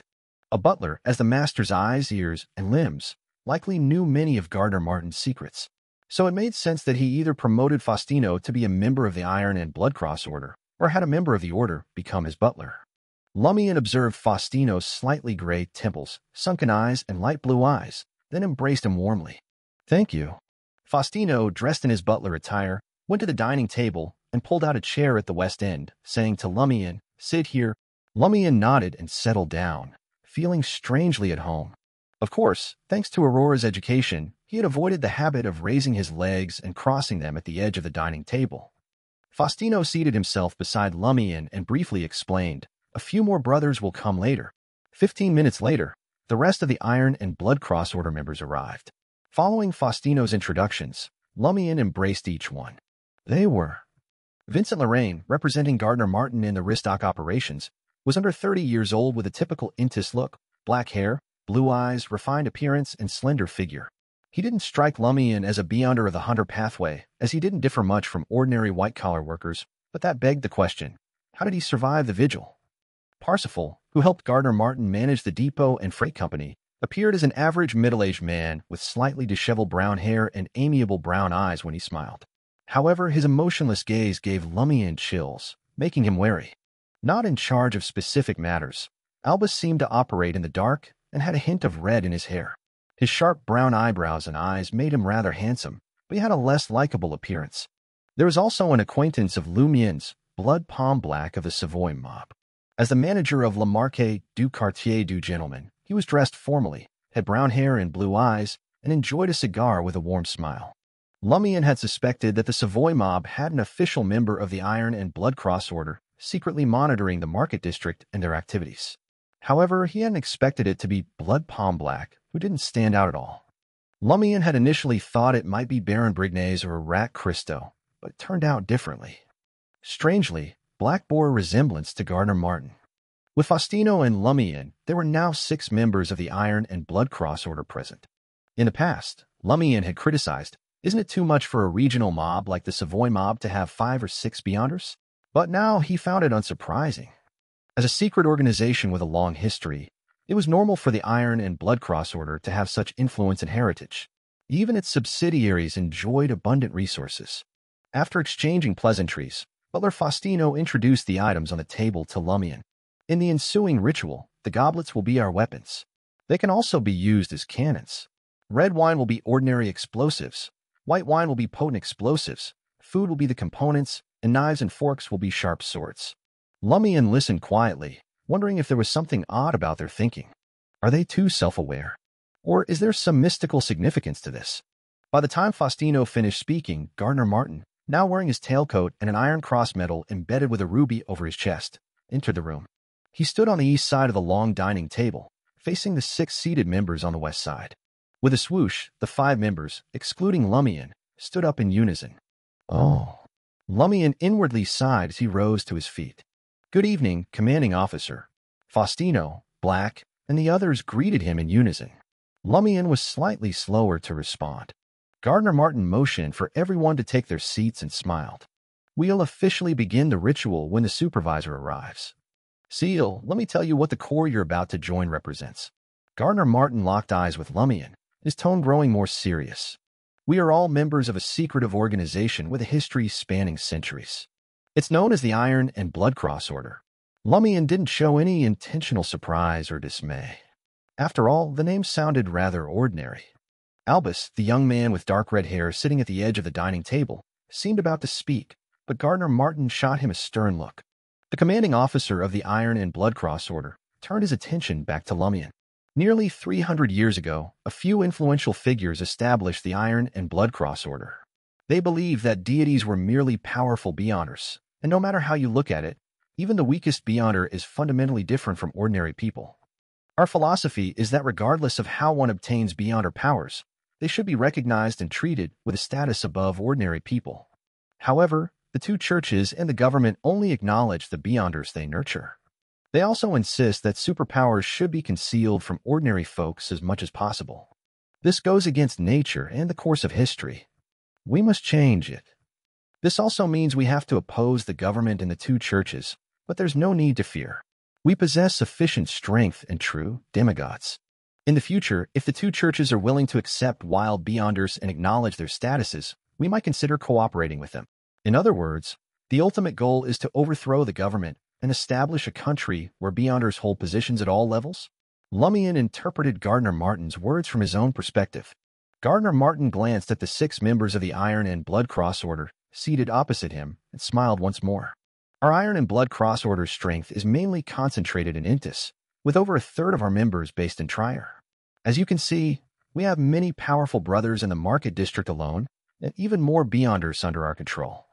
I am the CO or commanding officer responsible for leading you and handling various matters in the market district. Above me are several branch presidents, also referred to as deputy brigade commanders. Each of them is a true and powerful demigod. Above the branch presidents is our Iron and Blood Cross Order's president, also known as the brigade commander. He is a mysterious and formidable figure. Below me are NCOs. When we have more than 10 brothers in the market district, I'll appoint 2 NCOs to assist me in management. NCOs receive additional resources and support. Is this some kind of military game? Lumian guessed from the titles of the different levels within the Iron and Blood Cross Order. Gardner Martin turned his gaze to the door and spoke. Apart from that, we also have many supervisors. Each supervisor acts independently and patrols the areas under the jurisdiction of different commanding officers. In the future, if anything happens to me and I exhibit any abnormalities, you must find the supervisor immediately and report the situation to him. Similarly, if you discover that the supervisor has done something abnormal, inform me immediately. Gardner Martin grinned playfully at Lumian and said, Seal, let me introduce you to Olson, the supervisor in charge of the market district. Perplexed, Lumian followed Gardner Martin's finger and looked at the door. In the next moment, a tall, thin man in a blue vest and black suit entered the room. The man had short auburn hair, reddish-brown eyes, thick eyebrows, and a wild beard. He resembled a famished bear. As Lumian recognized Supervisor Olson, his pupils widened. It was the traitor he, Christo, and Simon had encountered underground. Lumian vividly remembered that he had been nothing but a head and a blood-stained spine. He had been pursued by another headless monster, both of which were extremely dangerous. Yet here he was, underground and appearing at Gardner Martin's house. Lumian couldn't help but glance at Olson's hands, noticing his fair skin and the small suitcase he carried. He has a body again. Has he merged with the headless monster? Lumian's mind raced as he observed Olson approaching Gardner Martin. He began to suspect that the 2 monsters they had encountered during the transaction were illusions created by Olson. There was nothing abnormal about him. Since the transaction had been a test, it wasn't surprising that the monster had been fake. But was it not too realistic? Lumian watched with suspicion as Gardner Martin and Olson each took a goblet and addressed everyone present. Load the explosives. Albus, Parsifal, and the other members of the Iron and Blood Cross Order placed a goblet in front of them and poured alluring red wine into them. So this is how you load explosives? Lumian recalled Faustino's words about goblets being weapons or cannons and wine being explosives. After filling the cannons with explosives, Gardner Martin called out, Attention! Port arms! In an instant, everyone stood up and placed their right hands on the goblets filled with red wine. Present arms! Gardner Martin gave another command. In unison, he raised the goblet to his chest. Lumian marveled and followed suit, imitating the actions of the other members around him. Lord of Mysteries 2, Circle of Inevitability. Chapter 284, Entering the Order. Gardner Martin observed the Iron and Blood Cross Order members opposite him and nodded with satisfaction. Aim. At this command, Faustino and the others raised their goblets to their lips. Is this what aiming means? Lumian almost laughed, but the seriousness of the other Iron and Blood Cross Order members stopped him. He had grasped the essence of the ritual and had an idea of what would happen next. Just then, Gardner Martin issued a new order. Fire. Almost simultaneously, Parsifal, Black, and the others downed a third of the red wine in their goblets. Fire. Gardner Martin called out the word again. Lumian lifted his head slightly and downed another third of the red wine. Gardner Martin followed suit. He then continued, Attack. The Iron and Blood Cross Order members present finished the remaining red wine. Gardner Martin removed the goblet from his mouth with a serious expression. Ground arms. As he spoke, he raised the goblet above his eyes, pressed it against his forehead, and then placed it back on the dining table. Vincent Lorraine and the others followed suit. Then they straightened their backs, slapped their left chests with their right hands, and shouted together, War! War! War! As they shouted in unison, Lumian felt a subtle shift in the room's atmosphere, as if it had been filled with enthusiasm, excitement, and passion. The atmosphere infected the Iron and Blood Cross Order members, connecting their hearts and minds, making them feel like true brothers. Even without being influenced by any abnormality or fanatical thoughts, Lumian couldn't help but be affected by the environment and atmosphere. He felt a surge of excitement. He had previously criticized the initiation ritual of the Iron and Blood Cross Order for lacking mystique and not living up to the title of a secret organization. Now he realized that was merely different in quality from the Aurora Order. Besides, the more mystical part was the vigil at 13 Avenue du Marquet. Gardner Martin gestured with his right hand, prompting Faustino, Albus, and the others to stop and fall silent. He smiled once again and said, Let us welcome our new brother, Lumian Lee. This time he used Lumian's real name. indicating that the Iron and Blood Cross Order knew the member situations very well. The Iron and Blood Cross Order members, including Supervisor Olson, applauded one after another. Lumian stood up and poured himself a goblet of red wine, which he downed in one gulp as a sign of respect. This fully showcased his characteristics as a regular customer of Old Tavern. Very good. We're all brothers. There's no need to stand on ceremony, Gardner said as he took a seat. While Faustino distributed plates and cut bread, Gardner smiled and continued, I've already explained the history and philosophy of our Iron and Blood Cross Order. Now, let's talk about what we want to do. His smile vanished as he grew more serious. The most important thing we've always been working towards is to overthrow the current government, establish a country ruled by Beyonders, and transform this world. For this, we've been plotting and experimenting. We've established multiple branch organizations to prepare for chaos. Specifically, as for me, I'll use companies and mobs to control dock workers, construction workers, porters, handymen, and laborers in the market district. When necessary, I'll let them take to the streets and use barricades to fight the police and army. Lumian furrowed his brow and asked in confusion, Isn't it said that Beyonders are fundamentally different from ordinary people? Beyonders are superior to ordinary people. Why make controlling and using workers a goal? He found it ironic that the Iron and Blood Cross Order's philosophy and actions were completely inconsistent. Although this could be considered normal, concepts were concepts and slogans were slogans, and they couldn't be equated to reality. Gardner Martin could always address these matters at a later time. It didn't feel right for his words to contradict himself just seconds later. If he hadn't just joined this secret organization, Lumian's tone would have been even more mocking. Gardner Martin grinned. Very perceptive. You've noticed a very important problem. Before this, only Albus suggested it. Everyone else naturally accepted it. Not only is he using ordinary people to create chaos, but he also has other intentions. Lumian turned his head to glance at Albus, who was sitting at the edge of the dining table. He realized that the dark red-haired young man's posture was rather casual. His right leg was crossed, and he kept shaking his ankle. Gardner Martin explained simply, First, you need to understand something. Why did those deities establish churches and spread their teachings? You probably don't buy the words, God loves the world. If they truly had love, the market district wouldn't be like this, and Intis wouldn't have so many tramps. Lumian agreed with this. He nodded slightly and didn't interrupt the commanding officer.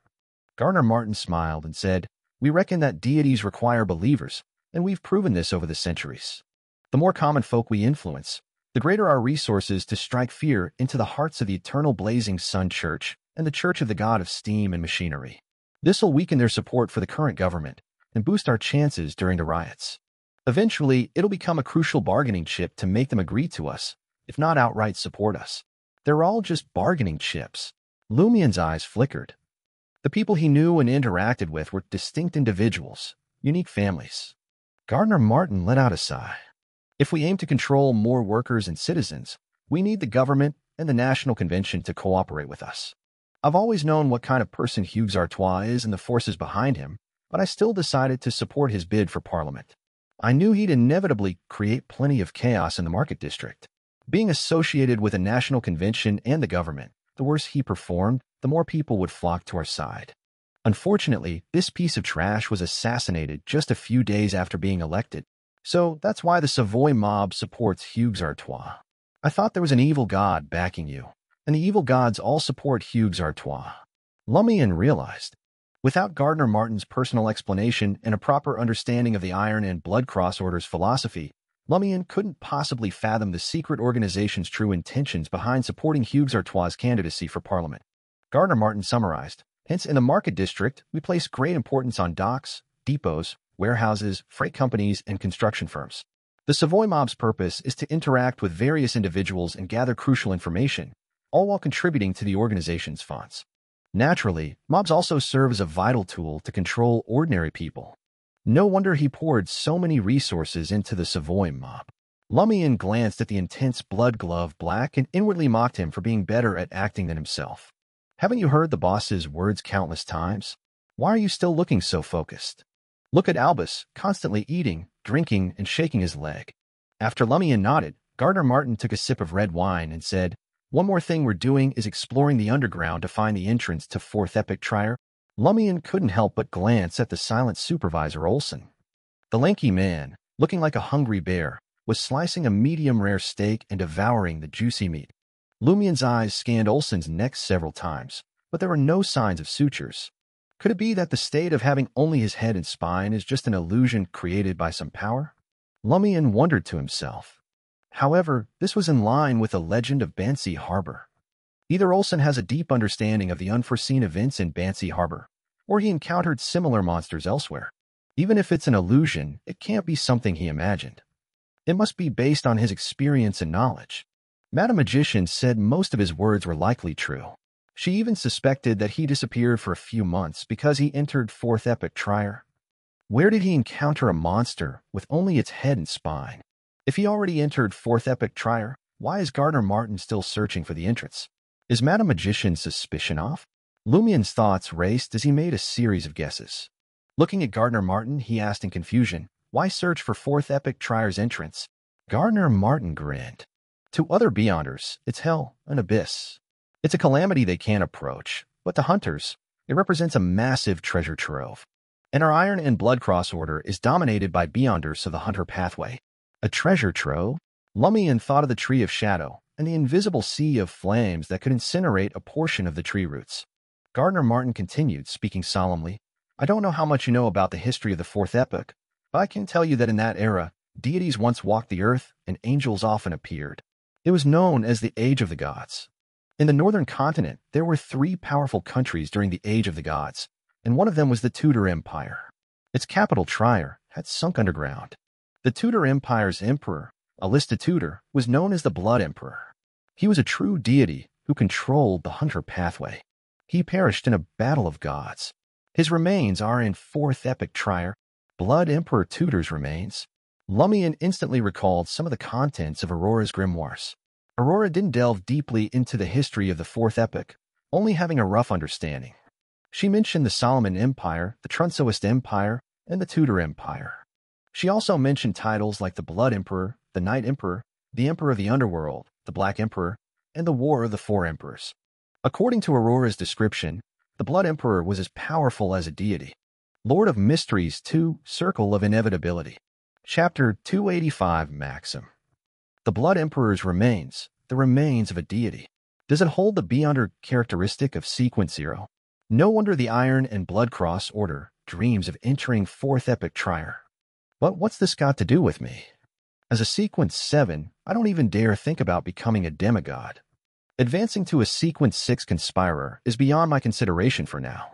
All I can focus on is digesting the pyromaniac potion. I've got nothing better to do than contemplate high sequences or deity-related items. Besides, Madame Magician warned that such items always come with negative effects. Teske, negative effects involving godhood can easily kill me. Lumian, with vast knowledge of high-end mysticism, remained unfazed by Gardner Martin's provocation. Thoughts raced through his mind, and he sneered inwardly. Looking at Gardner Martin, he asked innocently, "If Fourth Epoch Trier truly contains the remains of the Blood Emperor Tudor, why didn't the eternal blazing sun and god of steam and machinery church take it away instead of leaving it for our Iron and Blood Cross Order?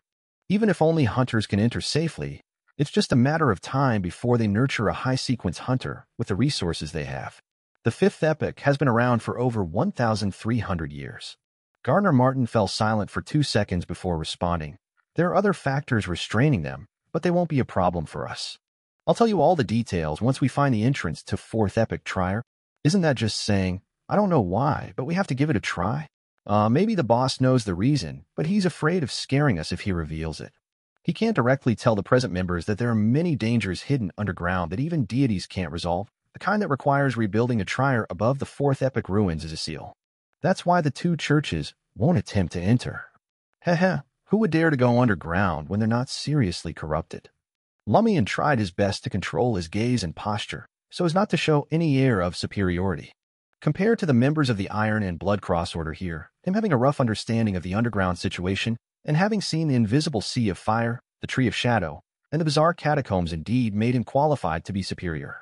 Of course, he had no idea how well Commanding Officer Gardner Martin and Supervisor Olsen knew about the underground situation. Perhaps the latter, suspected to have entered Fourth Epoch Trier, knew more secrets. Gardner Martin didn't continue discussing the Blood Emperor and the Fourth Epoch. Instead, he turned to Lumian and asked, Is there anything you need these days? Oh, are you about to hand out the membership perks? Lumian's spirits lifted as he replied with sincerity. I'm in need of a mystical item with peculiar properties to compensate for my deficiencies in Beyonder powers. And if there are no relevant mystical items available, perhaps you could provide me with the corresponding Beyonder ingredients. I'll try to find an artisan to craft them.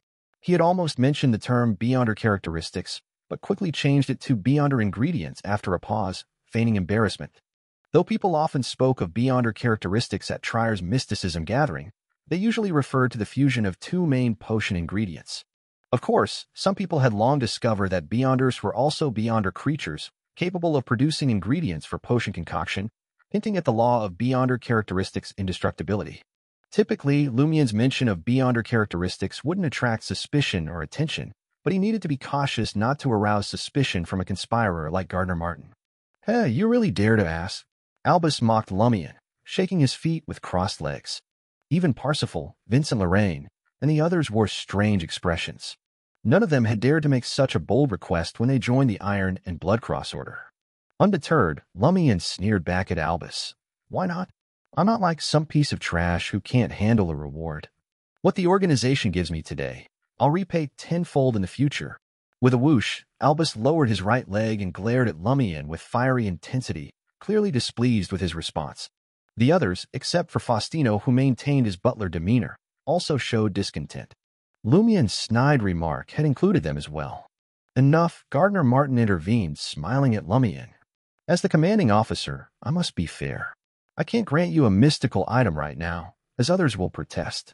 But don't worry, Iron and Blood Cross Order is not stingy. Once you complete a few missions and accumulate enough merit, I'll provide you with a few mystical items to choose from.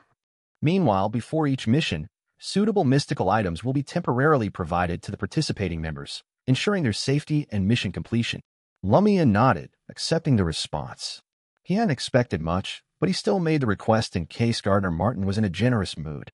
After a brief consideration, Gardner Martin added, I'll inform Renee that the advance you received is my reward to you. You'll still get your share from Saldabal Breeze in the future. Thank you, commanding officer. Lumian expressed his joy openly. This meant his membership door gift was 12,000 Vrildor, a significant sum. Hence, most of the money he spent on advancing to Pyromaniac came from the Aurora Order and the Iron and Blood Cross Order's financing. His gratitude was genuine, as he had only contributed less than a third of the expenses himself. Gardner Martin cut into a medium steak, chewing and swallowing before asking, Any other questions? Deliberately, Lumian inquired, How can I quickly master the Pyromaniac potion? He wanted to see if the acting method was common knowledge within the Iron and Blood Cross Order. Gardner Martin chuckled and replied, That's an excellent question. To master a potion, you need to start with its name. Get close to it, understand it, and embody it. In addition, I have to tell you a maxim. Flames can both incinerate others and harm yourself. Lumian listened attentively and got a rough idea of the situation. The Iron and Blood Cross Order kept the precise interpretation of the acting method hidden from ordinary members, using vague descriptions, regulations, warnings, and maxims to guide them, without revealing everything. This approach allowed ordinary members to avoid certain risks while gradually gaining insights by sticking close to the potion's name. They could speed up their progress but couldn't fully grasp a more suitable acting principle for themselves. In other words, it was easier for them to master the potion than wild Beyonders and advance in shorter periods. However, other than the talented, those who stuck close to the acting requirements couldn't compare to Beyonders who knew the acting method. Lumian suspected that he would only learn the entire acting method once he became an NCO and received greater attention from the Iron and Blood Cross Order. He believed that such a secretive organization spanning centuries must possess the acting method. In contrast, Madam Magician of the Tarot Club had already given him extensive high-end mysticism knowledge, including the acting method. As for Mr. K, Lumian was unsure if he had forgotten to teach the method due to devotion to his prayers and work, or if he believed Lumian would naturally encounter it at the Iron and Blood Cross Order, and exposing him to this knowledge too early would put him at risk of exposure. Pyromaniac is all about setting fires. Just go to the National Convention building and set it ablaze. You'll master the potion in no time, Albus taunted Lumian, pushing the matter. Lumian scoffed and replied, I'm a pyromaniac, not an arsonist. Meaningless acts of arson will only harm myself. Albus sneered, How do you know it's meaningless? Burning is the meaning. Lumian clicked his tongue. Then why don't I burn your hair too? After engaging each other for a while in an argumentative manner, Gardner Martin intervened in the conversation, which was becoming increasingly meaningless and close to a personal attack. Lumian shifted the conversation to probe the Iron and Blood Cross Order's knowledge of the underground. I went to the catacombs some time ago and sensed something amiss, but I couldn't figure out what it was. Commanding officer, do you know anything about it? Gardner Martin glanced at Supervisor Olson beside him and finally replied, that has nothing to do with our actions. You don't need to know. All I can say is that the danger lurking there is as serious as that in the fourth epic trier. Lumian nodded thoughtfully and continued asking questions while enjoying the delicacies. During the process, he noticed that Vincent Lorraine remained relatively quiet, and Parsifal and Blood Palm Black were amiable but guarded with their words, revealing little valuable information. Faustino seemed to play the role of a butler instead of the secret organization's official member.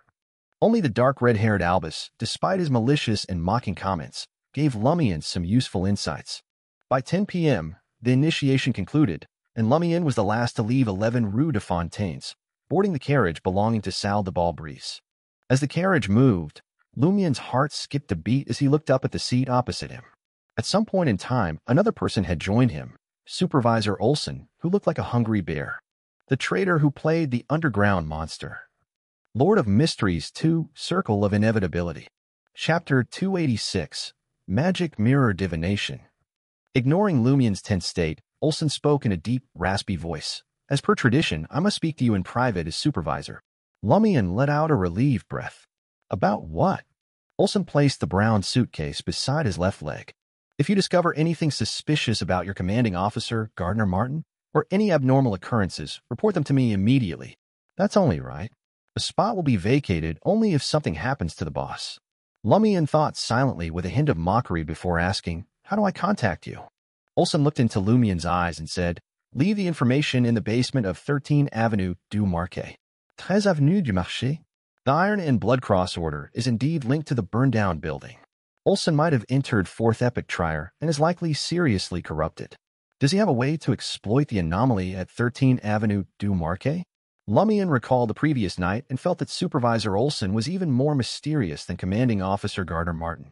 He suspected that Olson was secretly monitoring his movements at 13 Avenue du Marquet. Gardner Martin was clearly unwilling to enter unless necessary. Combined with the burning of 13 Avenue du Marquet over a decade ago, Mr. K had mentioned that the Iron and Blood Cross Order had drifted from the other organizations that believed in that entity in recent years. Madam Magician had mentioned that the current vigil ritual wasn't the Iron and Blood Cross Order's usual test. Lumian vaguely formulated an incomplete sequence of events in his mind. He believed that 13 Avenue du Marquet hadn't been burned down by the Iron and Blood Cross Order. However, they had subsequently discovered the secret there and suffered the corresponding corruption, evoking an abnormality. Of course, it could be the other way around. Perhaps some members of the Iron and Blood Cross Order had been corrupted elsewhere, allowing them to grasp the anomaly at 13 Avenue du Marquet. All right. Lumian nodded in agreement. As Lumian's mind raced with questions, he turned to Supervisor Olson, a look of puzzlement on his face. Was the traitor I saw in the Albert mines really you? Can your head leave your body and survive autonomously? Or was that an illusion you created? Olson let out a husky chuckle before responding. Coincidentally, as supervisor, I have 3 things to tell you. Firstly, what the eyes see may not be true. Secondly, we will eventually enter the fourth epic's trier. It is an inevitability. And thirdly, don't readily trust in the words of others. Don't readily trust in the words of others. Interesting. Should I believe your first point? What I saw in the Albert mines was actually real. Heh, it's fine to talk about inevitability in front of me, but will Termobaros tolerate it?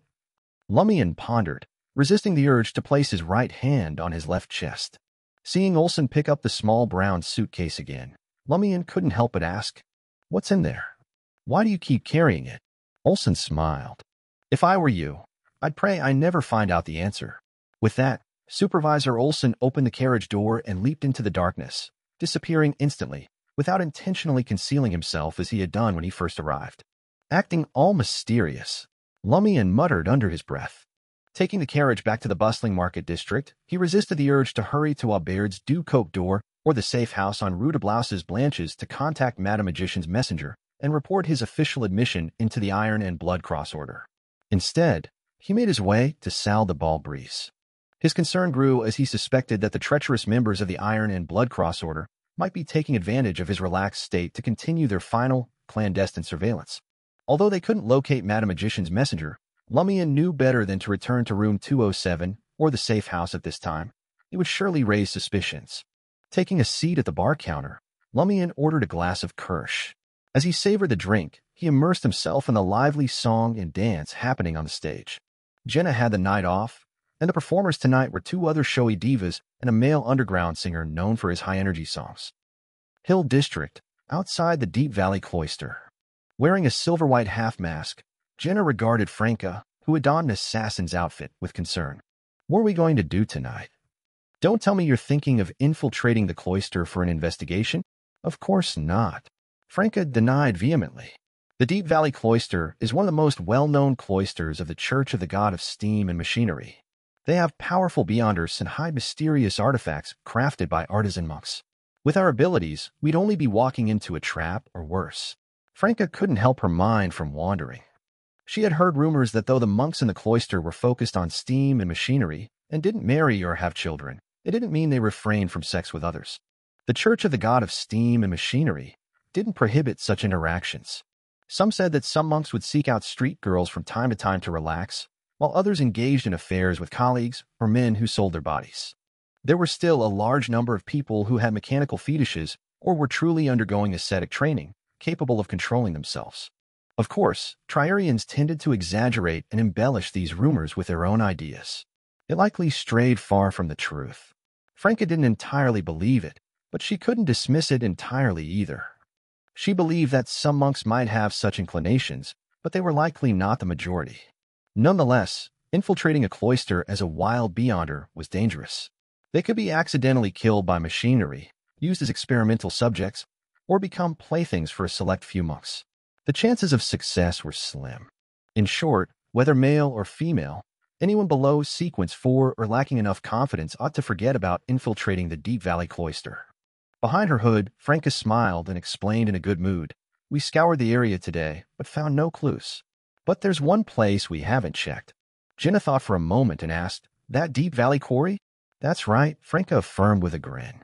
Tonight, we'll infiltrate it and conduct a search. In truth, she didn't expect they would find anything since the official Beyonders had likely completed their investigations. Franca wanted to guide Jenna through the process and acquaint her with such matters. Okay. Jenna nodded slightly. Franca saw this as an opportunity to instruct her. Before we officially infiltrate, there's some preparatory work we must do. For assassins, it's about familiarizing themselves with the environment, gathering information, and observing locations and routes. As for witches, they must perform divinations beforehand. With that, Franca took out a palm-sized mirror she always carried. Jenna immediately focused. She had long been intrigued by mirror-related witch abilities. Previously, after she assassinated Hughes Artois and fled to Aubert's Ducoque door, Franca heard that she had left blood at the scene. Franca had swiftly used mirror substitution to sever the mystical connection between Jenna's true self and the spilled blood. Franca surveyed the area and spoke in hushed tones under the cover of evening shadows. When you become a witch, you'll naturally master magic mirror divination and staff divination. Learning other divination methods is easy for witches. The key to successful magic mirror divination is choosing the right entity to pray to. The mystical symbol of the mirror connects you to an unknown being, and their answers can be obtained through this connection. However, if the unknown entity holds malice or is in a state of madness, they may influence the divination or provide a result that traps you, putting you in danger. When the time comes, I'll give you a few relatively safe entities to pray to. These have been verified. Among them, the one with the most accurate divination results will require you to pay a corresponding price. Unless the matter is extremely critical and urgent, I usually avoid praying to him. What price? Jenna's curiosity was piqued. Franca cleared her throat awkwardly and said, the price could lead to you experiencing social embarrassment or something not as severe, but it will certainly be uncomfortable. She recalled the first time she prayed to that entity for magic mirror divination. In front of Madame Judgment, she was asked, when you're masturbating, do you occasionally fantasize about certain men and feel tempted to try new experiences? That question almost made her shatter the intermediary mirror. At the time, she had recently become a witch and still identified fully as a man, even though her body had already transformed into a woman's. It was natural that she would occasionally fantasize, but this revelation made her feel guilty and ashamed. Yet, she was forced to answer honestly in front of a demigod. Even now, Franca couldn't help but cringe at the memory, wanting to bury her head in the sand and avoid any recollection. What was social death? This was it. Franca believed that this incident had affected her when she subsequently approached Gardner Martin to give it a shot. This caused a crack in her psychological defense and made her give up on herself. Embarrassment. Social death. Jenna understood the implication behind Franca's words. Jenna had her thoughts. She chose not to voice them aloud. Franca provided a brief explanation of magic mirror divination, concluding with a demonstration. She gently caressed the surface of the mirror and recited the name of a safe entity. As an aqueous light shimmered in the mirror, she posed a serious question. Will exploring Trier's Deep Valley Quarry tonight be dangerous? Since it was a question-based divination, the requirements for the statements weren't too stringent. Under Jenna's curious and hopeful gaze, a deep, old voice emanated from the mirror, as if it had emerged from the depths of a river. There is a certain level of danger. Lord of Mysteries 2, Circle of Inevitability. Chapter 287 Key. Franca finished the magic mirror divination and then turned to Jenna, giving her interpretation of the answer. Normally, this means it's dangerous, but we can handle it. If we're careful, we should be fine. Jenna asked in surprise. I thought the divination results would be straightforward. Surprisingly, such a brief sentence came with such a long explanation. It's straightforward, Franca emphasized with a smile. If you visit the Divination Club in Quartier de la Cathedral Commemorative and find amateurs, their readings will be even vaguer. It makes it easier for them to interpret any result. Oh, have you never had anyone do divination for you before? Jenna nodded frankly. Performing a divination cost a fortune. Franca looked thoughtful, her eyes darting around. You can subscribe to Psychic, Lotus, Arcane, and Hidden Veil. While they have their problems and errors in specific applications, they offer valuable basic knowledge about mysticism. All right. Seal often buys those magazines. You can. I'll help you borrow them. All right. Jenna had only heard of mysticism magazines, but had never bought one. Having obtained satisfactory divination results, the duo, who had observed the route and surroundings during the day, swiftly arrived at the entrance of Deep Valley Quarry under the cover of the night. The gatekeeper, who seemed to be in his 40s, was sleeping in a small hut made of rocks. Wrapped in a dirty, old, and thin felt cloth, he leaned against the mountain wall. Suddenly, a slender, smooth palm reached out from the shadow beside him, covering his mouth with a white handkerchief. The gatekeeper didn't struggle. Within seconds, he went from slumbering to unconsciousness. Franca, wearing a black hood, emerged from the shadows and clicked her tongue, sighing. The Bliss Society's sedative is really effective. It saves me a lot of trouble. For this operation, she had borrowed Rentus's sedative from Lumian. Jenna couldn't understand. Couldn't we just knock him out? That would work, Franca explained casually, but that would leave traces. It won't be easy to make it seem like he's still asleep. Many bounty hunters and private detectives are involved in this mission. We shouldn't be the only ones targeting this quarry. So it's better to be cautious and avoid leaving any loose ends. Jenna, who had lived in Quartier du Jardin Botanique and the Market District for many years, roughly understood Franca's point. She pondered for a moment and asked, Are you worried that the bounty hunters and private detectives will have ill intentions if they find us entering the quarry ahead of them in the dead of night? Franca nodded, satisfied with her response. That's right. Many bounty hunters and private detectives switch to becoming bandits, robbers, and even murderers, depending on the situation and their surroundings. They take risks for money, not for justice. Since there are no leads for this mission and the current environment is suitable, it's in line with their style to steal from their peers and eliminate competition. After all, there's no one else here. Of course, with our strength, we don't have to fear bounty hunters and private detectives. But what if we make a similar mistake in another situation or face something more dangerous? That's why we have to be mindful from the beginning. What Franca didn't say was that, being women, they might likely suffer more. Jenna nodded slowly, agreeing with the reasoning. She had seen criminals kill an old man living alone for just 5 Roldor. Franca smiled and teased. Did you want me to knock him out to get back at him for asking if you wanted to join the street girl business this morning? Damn it. Am I such a petty person? Jenna couldn't help but curse. Whether it was during her years helping her mother with chores or when she was a local singer in the Market District, she had been asked if she wanted to be involved in the street girl business so many times that she was used to it. She was a little angry, but not too much. To show her magnanimity, Jenna exhaled and said, When you use that sedative on others, it reminds me of what happened to me. She had also been drugged and nearly became a victim that disappeared. Fortunately, she had encountered Lumian. Franca simply acknowledged her words. I understand your feelings, but since you've embarked on the path of the divine and intend to become stronger, you'll have to use various means to deal with your enemies in the future. You can't give up on a better option just because you feel a little repulsed. Jenna knew Franca had a point, but she couldn't help asking, can a Beyonder lead a quiet, ordinary life without being drawn into conflicts and battles while protecting loved ones? In the past, maybe it was feasible, but nowadays it's exceedingly challenging. The more you advance, the harder it gets until it's virtually impossible, Franca replied with a sigh. Jenna fell silent for a moment before saying, could it ever be possible in the distant future, I wonder? Franca glanced at the slumbering gatekeeper and answered, that prominent figure once told me that such a life might be attainable at the end of the fifth epoch and the beginning of the sixth epoch, if there's even a sixth epoch at all. Sixth epoch. Those words made Jenna reflect for a few seconds before she burst into laughter at herself. I guess it's just wishful thinking on my part. Achieving that kind of life is simply an illusion. At least, it is for me. With superpowers and a history of attempted assassination, I know I'd be unable to stand idly by if my family and friends faced hardship. I feel compelled to use my abilities to tackle problems that go beyond what the law and police can handle. Franca nodded in agreement. That's just the way it is. She hadn't simply digested the assassin and instigator potions hoping her attire alone would do the trick, nor had she only encouraged her friends by instigating them. Without much ado, Franca bent down and picked up the brass key from the gatekeeper. There's just one door. Why are there so many keys? Are they all for his house? Franca muttered as she exited the hut and walked toward the entrance of Deep Valley Quarry. She tried each key, one after the other.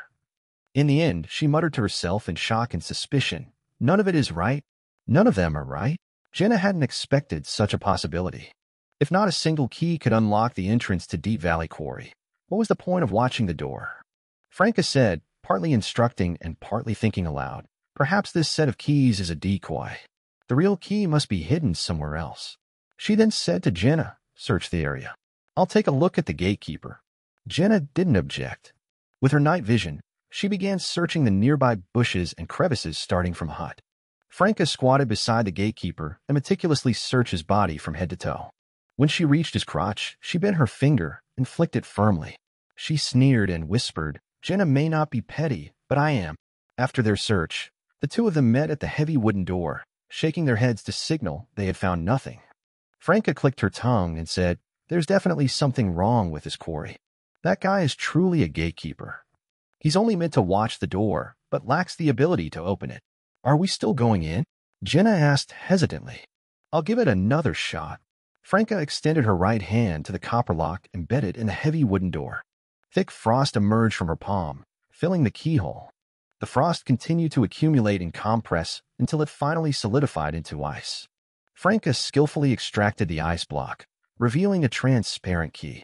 That works. Jenna was surprised and eager to see what happened next.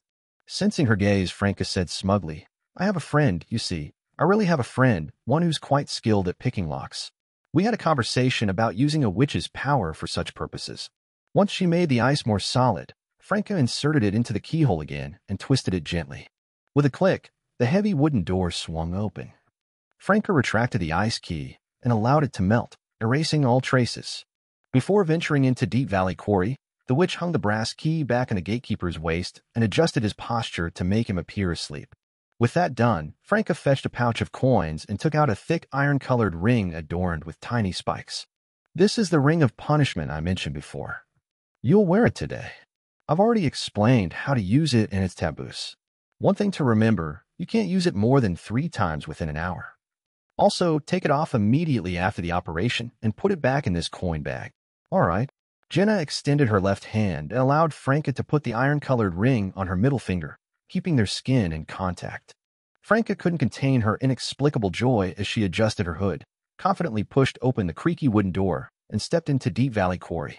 Once Jenna joined her inside, she made sure to close and lock the wooden door behind them. This made it nearly impossible for anyone outside to detect their presence within the quarry. As skilled assassins with night vision, Franca and Jenna didn't rely on carbide lamps, yet they could easily see everything within the tunnel. The passageway was in a state of disrepair, covered in moss, and with cracks running along the stone walls, giving an ominous feeling that any moment a piece might collapse. A short distance ahead, they noticed an empty hole, no different from the other underground ones they had seen before.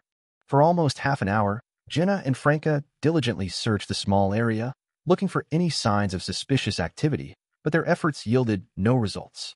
"Something's definitely not right," Franca whispered, her voice barely audible, as they returned to the spot near the tunnel entrance. The complete absence of anything unusual happening made them even more suspicious about the gatekeeper not having the key to unlock the door. Jenna pondered for a moment and then suggested, maybe he's afraid that someone might storm in and cause the mine to collapse, so he decided to keep the key away. The gatekeeper's job is only to intercept, not to open the door. Before Franca could say something, they heard a distinct click. It was the sound of the Deep Valley Quarry's door opening. Franca and Jenna exchanged glances and quickly found cover not far from the exit of the tunnel. The quarry door creaked open, and the soft bluish glow of a carbide lamp spilled out, pushing back the darkness in the tunnel. Franca and Jenna peeked out and caught sight of a man in a gray robe. The man had a white apron wrapped around his waist, a typical garment worn by ancient stonemasons. The hood of his robe rested at the back of his neck, not covering his head. Such attire was commonly associated with ascetics or monks of the god of steam and machinery church. Holding a lit carbide lamp, the monk had dark, short hair. His left eye was a mesmerizing combination of iron-gray gears, screws, and springs, all supporting an emerald-green crystalline false eye. Lord of Mysteries 2, Circle of Inevitability. Chapter 288, Self-Recommendation. In the city of Trier, prosthetic eyes were not a common sight, but there were still a fair number of people who wore them. But Jenna and Franca had never seen anyone take mechanizing a quarter of their faces for a prosthetic eye to this extent.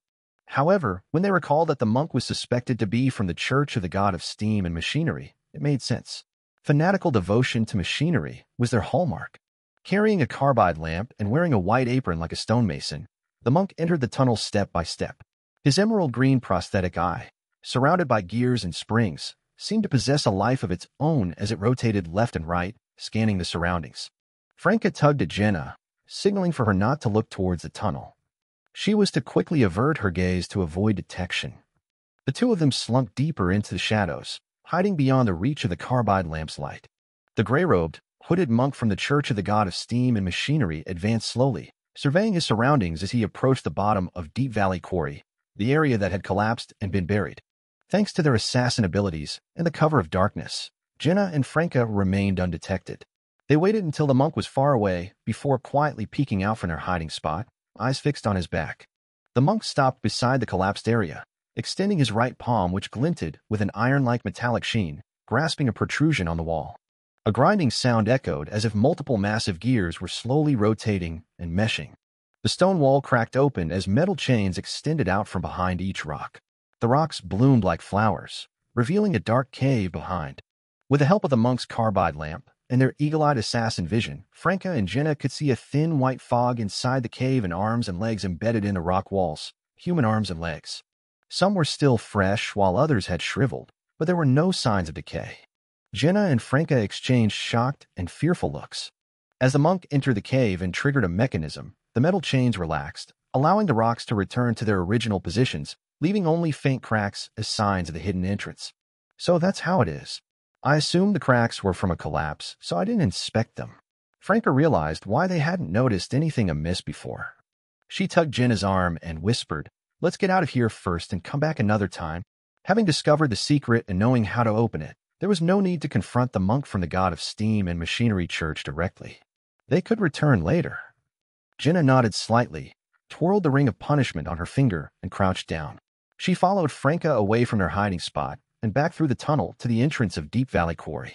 Seeing Jenna about to open the door, Franca quickly stopped her and whispered, "No hurry." "Why?" Jenna asked, puzzled. Franca straightened instinctively and smiled. "Just because one monk went in doesn't mean he's alone. Perhaps there are two companions outside, guarding against intruders. If we stroll out casually, we might expose ourselves and get attacked. Besides, the gatekeeper could be awake already." Jenna looked a little abashed. "You're right." Franca consoled her immediately. "It's just experience. Now you know better for the future." She took out a palm-sized mirror and handed it to Jenna. "Help me carry this. I'll scout ahead. If I get ambushed, take the chance to hide in the shadows by the door and sneak out with the mirror." Realizing Franca intended to use mirror substitution, Jenna agreed without hesitation. Franca carefully opened the heavy wooden door a crack and peeked out. The only sounds were chirping insects and frogs. All was still otherwise. The door opened wider, and Franca slipped out into the darkness beyond the crimson moonlight's reach. Jenna gripped the mirror tightly, tense and ready. After more than 10 seconds, Franca returned and whispered, "It's clear, let's go." Jenna exhaled in relief and darted out, closing the door silently behind them. As they left the quarry, they glanced at the rock wall hut and saw the gatekeeper still asleep, but in a different posture. From a distance, Franca noticed a red and swollen mark under his ear. He was knocked out, not drugged. She murmured with a frown. Jenna recalled the cybernetic-eyed monk and pointed at the quarry door. "The one inside did it?" Franca nodded gently. "Very likely. He doesn't want the gatekeeper to know he's here. Poor man, he probably fainted again before the sedative wore off." Jenna smiled. "Or someone else knocked him out before we got here. Someone might have used some other method to knock him out." Franca paused, then sighed sympathetically. "If so, I feel bad for him." Oblivious to each other, every group had dealt with the gatekeeper their own way. As a result, the poor man remained unconscious repeatedly. Wasting no time, Jenna and Franca slipped away under the cover of the night. Avenue du Marché, Salle de Balbrise. Lumian returned to the cafe upstairs, ordered a glass of red wine, and sipped it slowly. After a while, Louis came up and whispered, "Boss, some bounty hunters are causing trouble at Salle de Grist Mill, demanding a cut of the profits.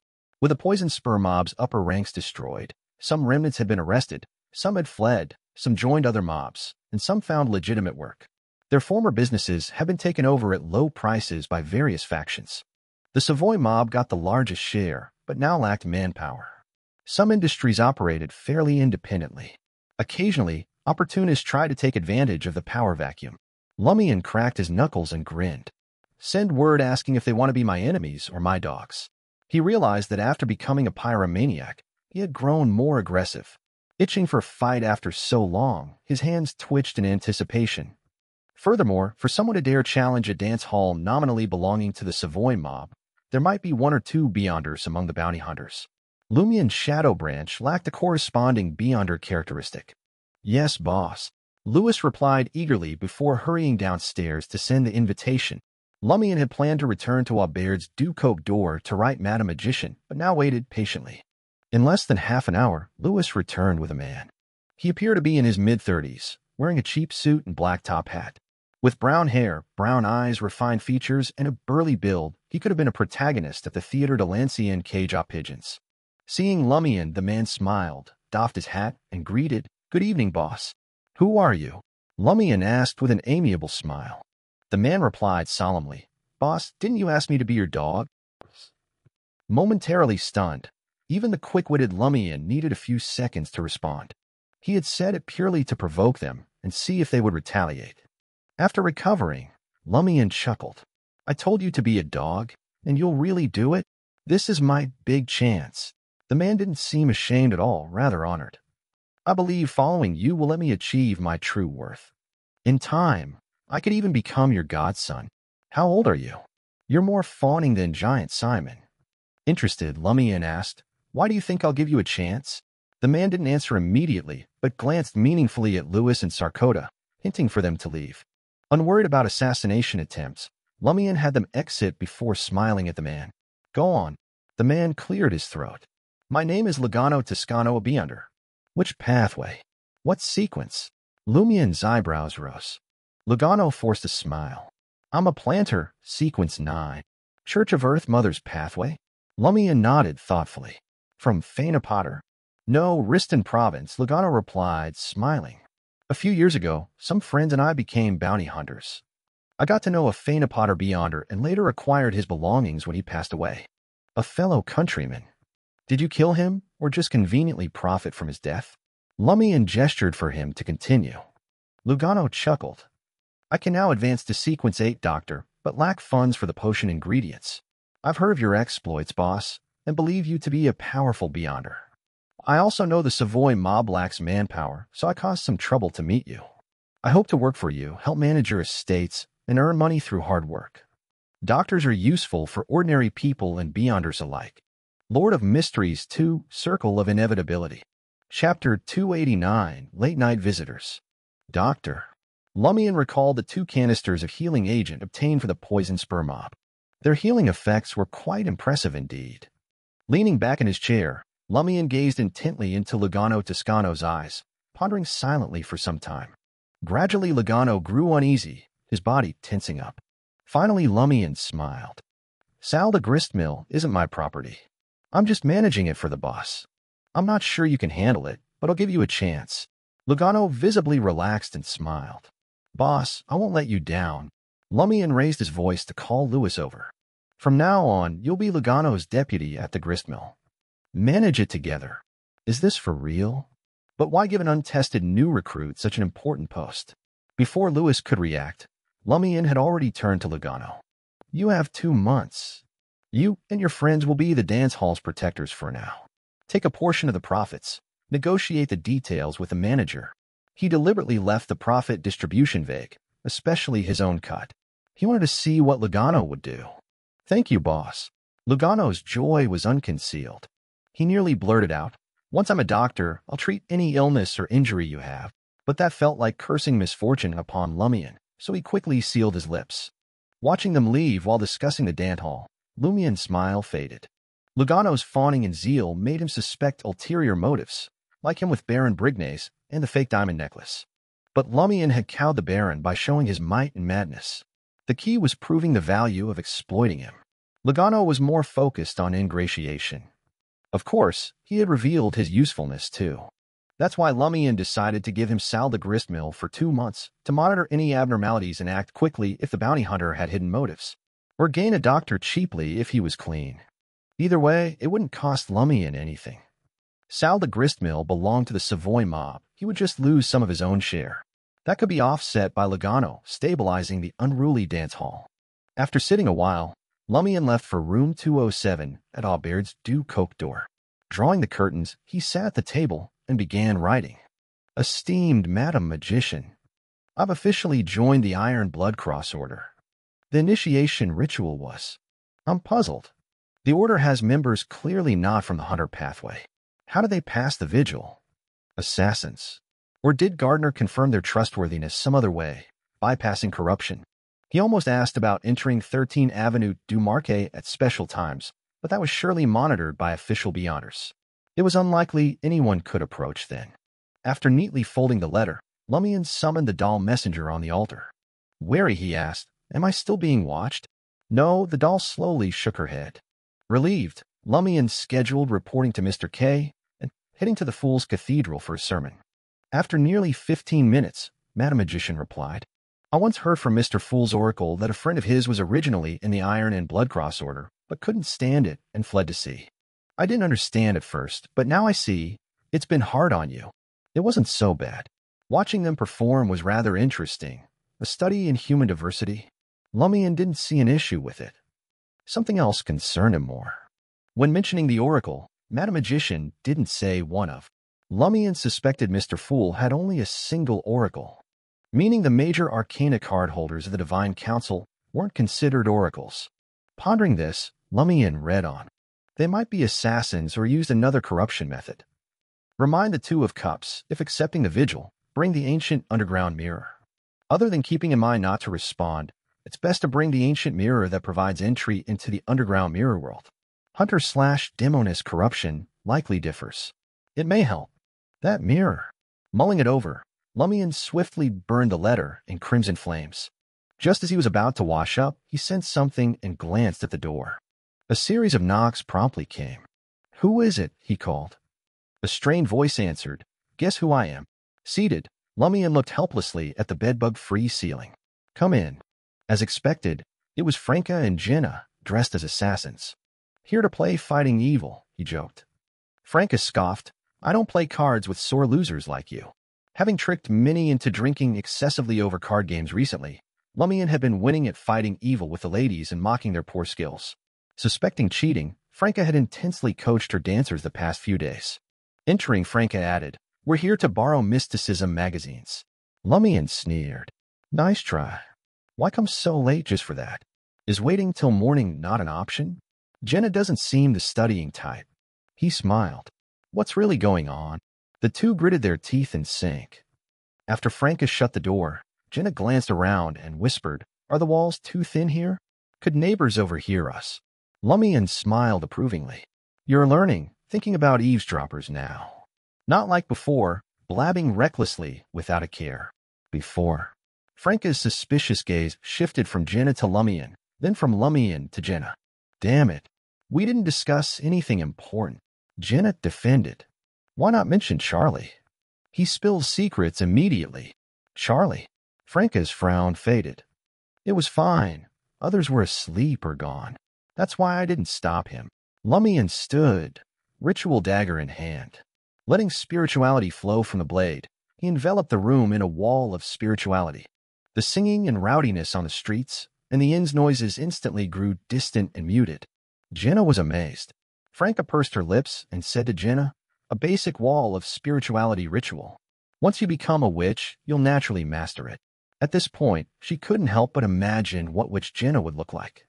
The two ladies sat side by Lumian's bed and discussed the missing Deep Valley Cloister gatekeeper, focused on their quarry findings tonight. "What's down there? What should we do?"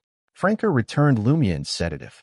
Lumian smiled at his companion, who wasn't wearing red boots. "Don't you have an answer already?" With Franca's experience, she surely had a plan by now. Franca smiled awkwardly. "Just wanted your thoughts."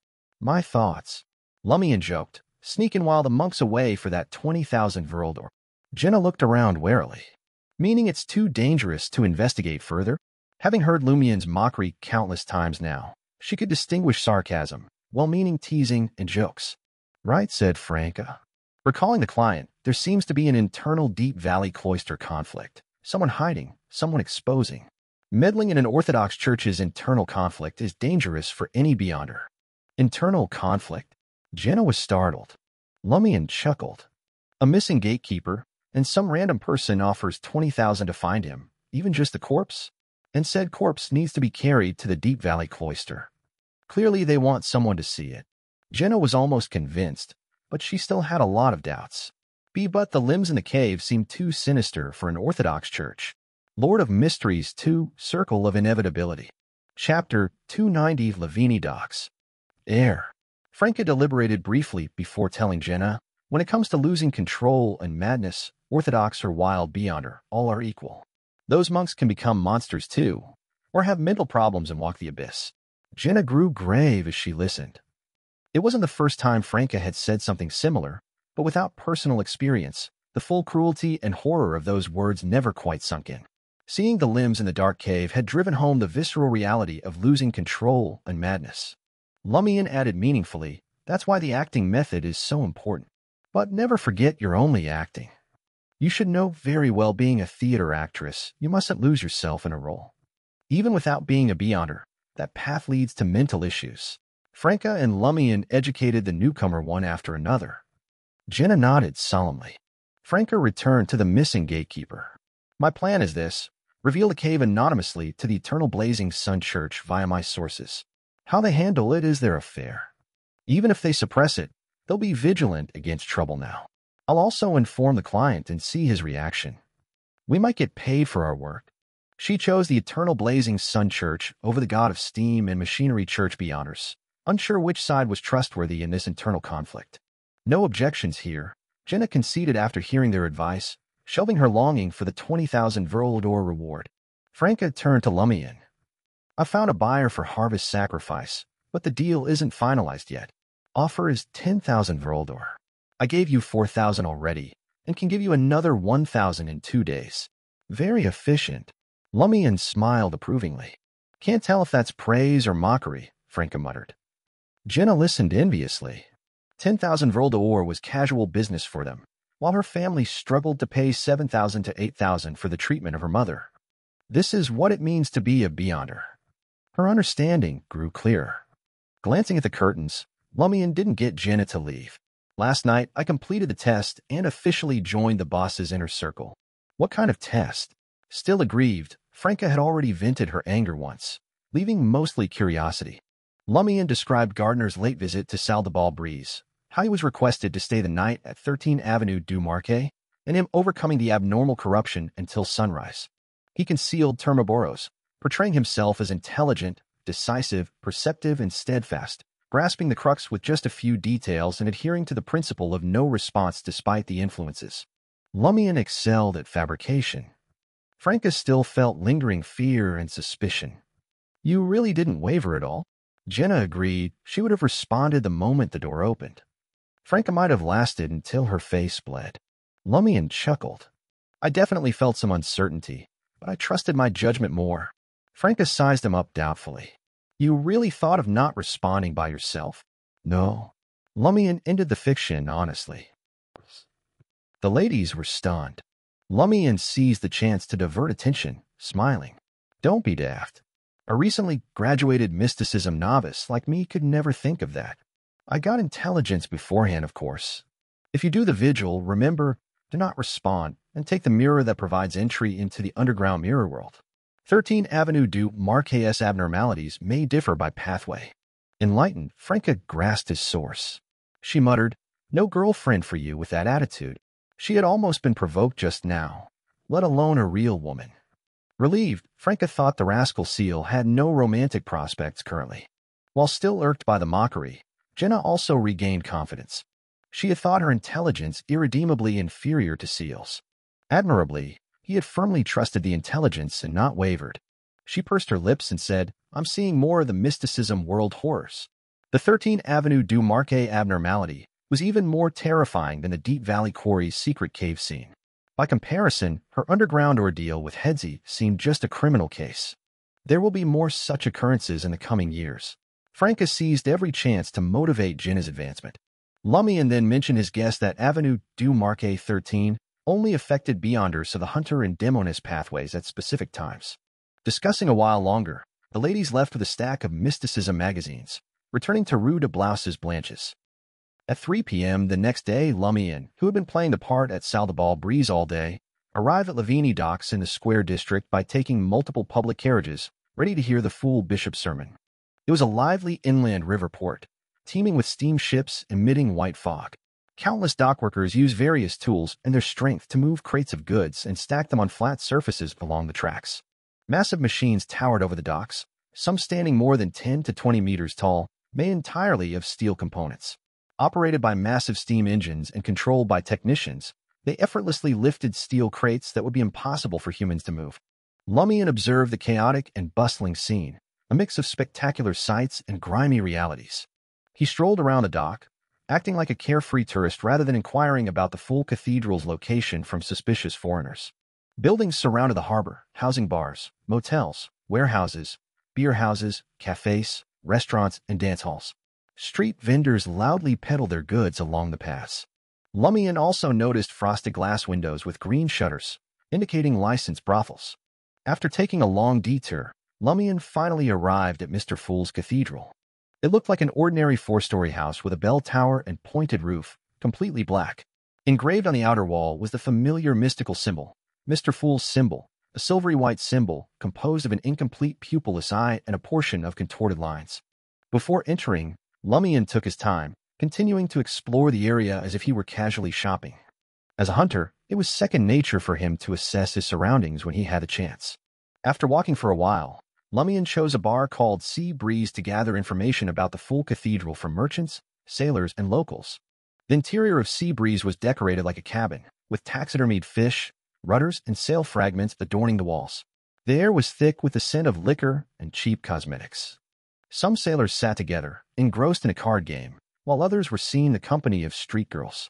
At the bar counter, a few were enjoying drinks and boasting. Lumian scanned the area and noticed a man who immediately caught his attention. This man sat in an armchair near the bar, exuding an air of arrogance as he casually rested his hands on the chair's back. He occasionally sipped his wheat beer, propping his legs up on a small round table. It wasn't just the man's demeanor that intrigued Lumian, but the way the other sailors behaved around him. They either kept their distance, giving the area a wide berth, or approached with deferential expressions. Even if they were teased by the man, they seemed honored to be in his presence. A significant figure from the sea, perhaps? Lumian speculated silently as he subtly studied the man. The man appeared to be in his 30s, dressed in a linen shirt, a brown vest, dark brown pants, and sturdy black leather boots. His eyebrows and hair were charred yellow, like they had been kissed by flames. His bright, dark blue eyes and facial features hinted at a southern Intis heritage. Feeling Lumian's gaze on him, the man smiled and lifted his wheat beer in a toast. Returning the smile, Lumian made his way to the bar counter, ordering a glass of Lanty Proof, a favorite among pirates and sailors. Taking a sip of the flavorful and potent malt liquor, Lumian couldn't contain his curiosity. He nodded towards the nearby armchair and asked the bartender in a hushed tone, "Who is that?" The bartender's expression turned serious as he responded in a deep voice, "You don't know him?" To him, not recognizing that individual was rather surprising. Lord of Mysteries 2, Circle of Inevitability. Chapter 291. Important Figure. Lumian set his glass down and flashed a smile, speaking in Intisian but with the accent of the Riston province.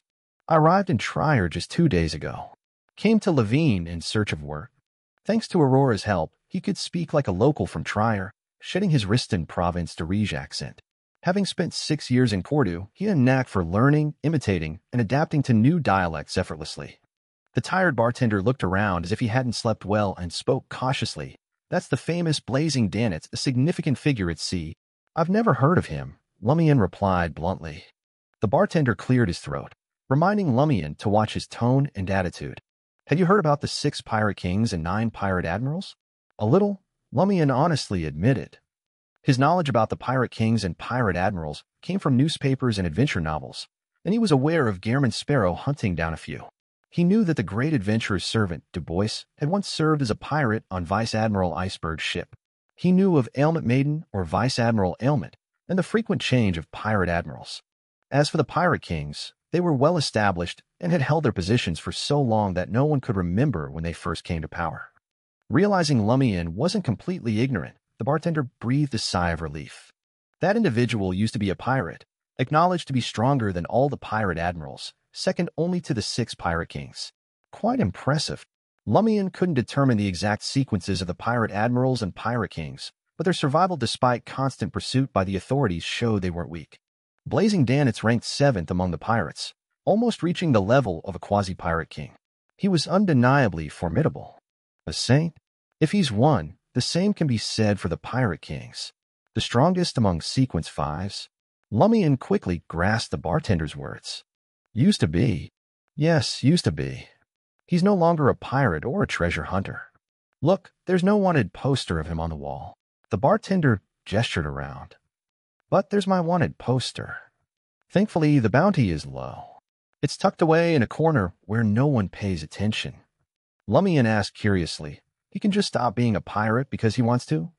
Did the authorities cooperate and revoke his wanted poster? Which country or Orthodox church did he surrender to? The bartender lowered his voice even further. "He's now a member of the Church of the Fool, the envoy of that deity. Mr. Fool's Oracle. Perhaps that one and only Oracle." Lumian was taken aback. The bartender assumed Lumian wasn't familiar with the Church of the Fool, so he explained, "That's a deity recognized by all Orthodox churches." Heh, why would a deity choose such a name? The Fool's faith is very popular at sea. Many sea merchants and sailors believe in him. They even pulled money to build the Fool Cathedral in Lavini. The cathedral's bishop is that Oracle? Lumian deliberately lowered his voice. "No."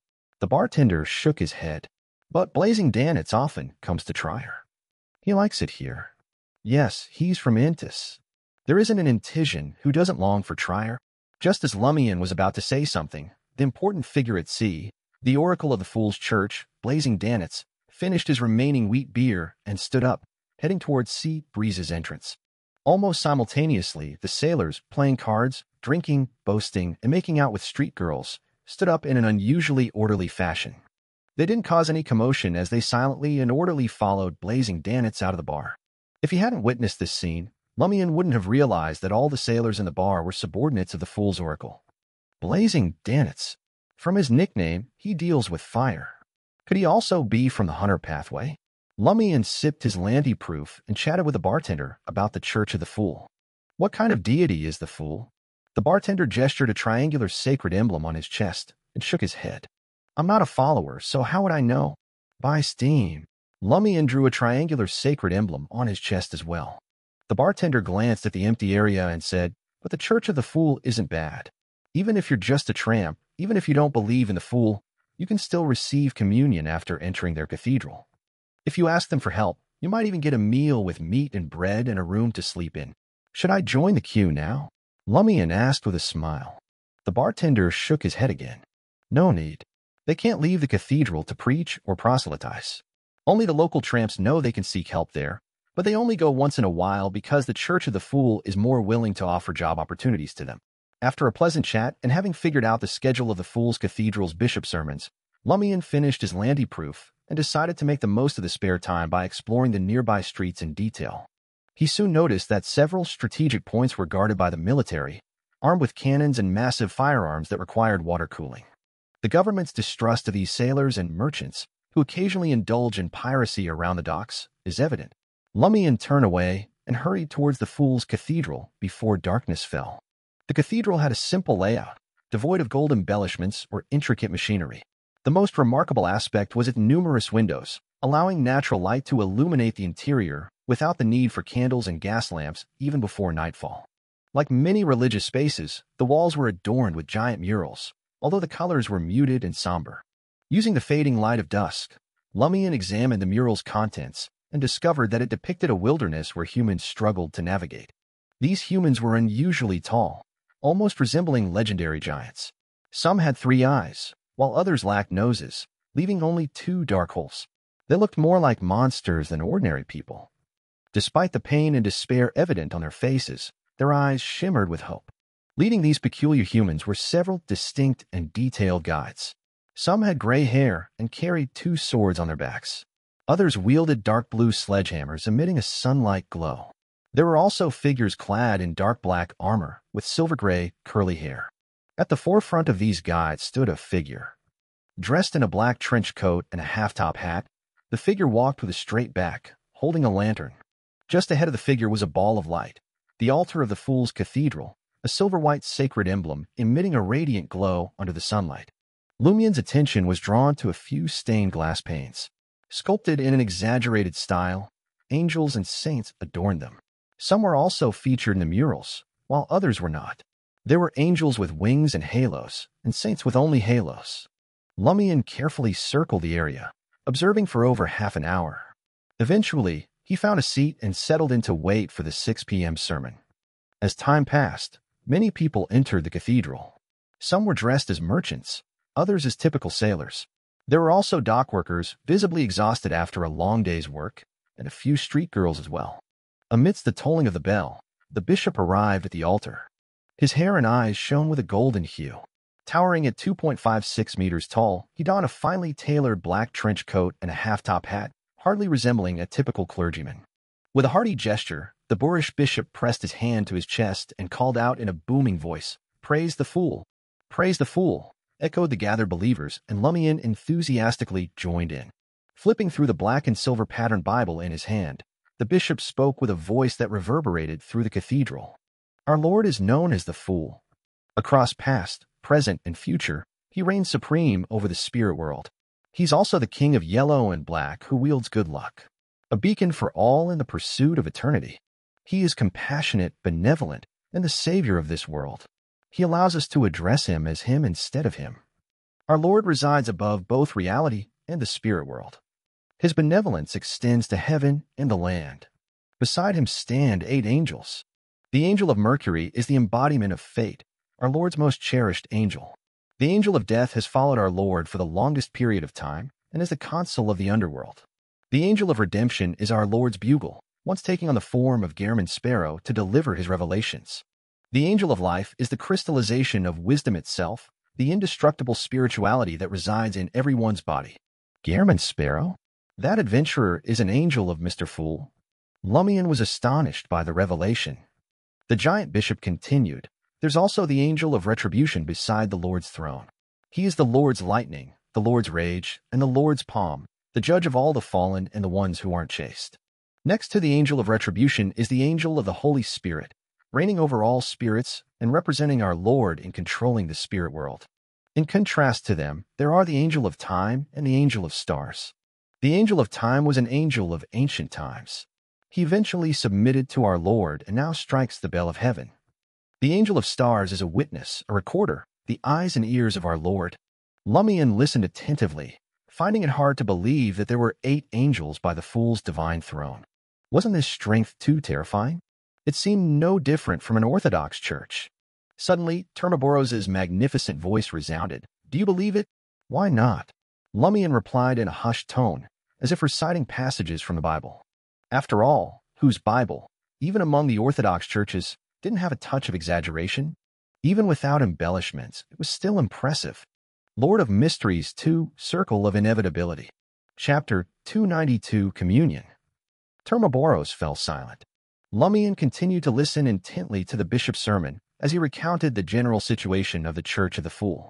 He discovered that there existed another continent in this world called the Forsaken Land of the Gods, a place cursed and abandoned by the gods themselves. Despite the gods turning their backs on the continent, Mr. Fool refused to forsake it. He dispatched the Angel of Redemption, Gairman Sparrow, to lead the surviving humans from the lost city-states out of the Forsaken Land of the Gods and guide them in rebuilding their homes on the Maritime Islands.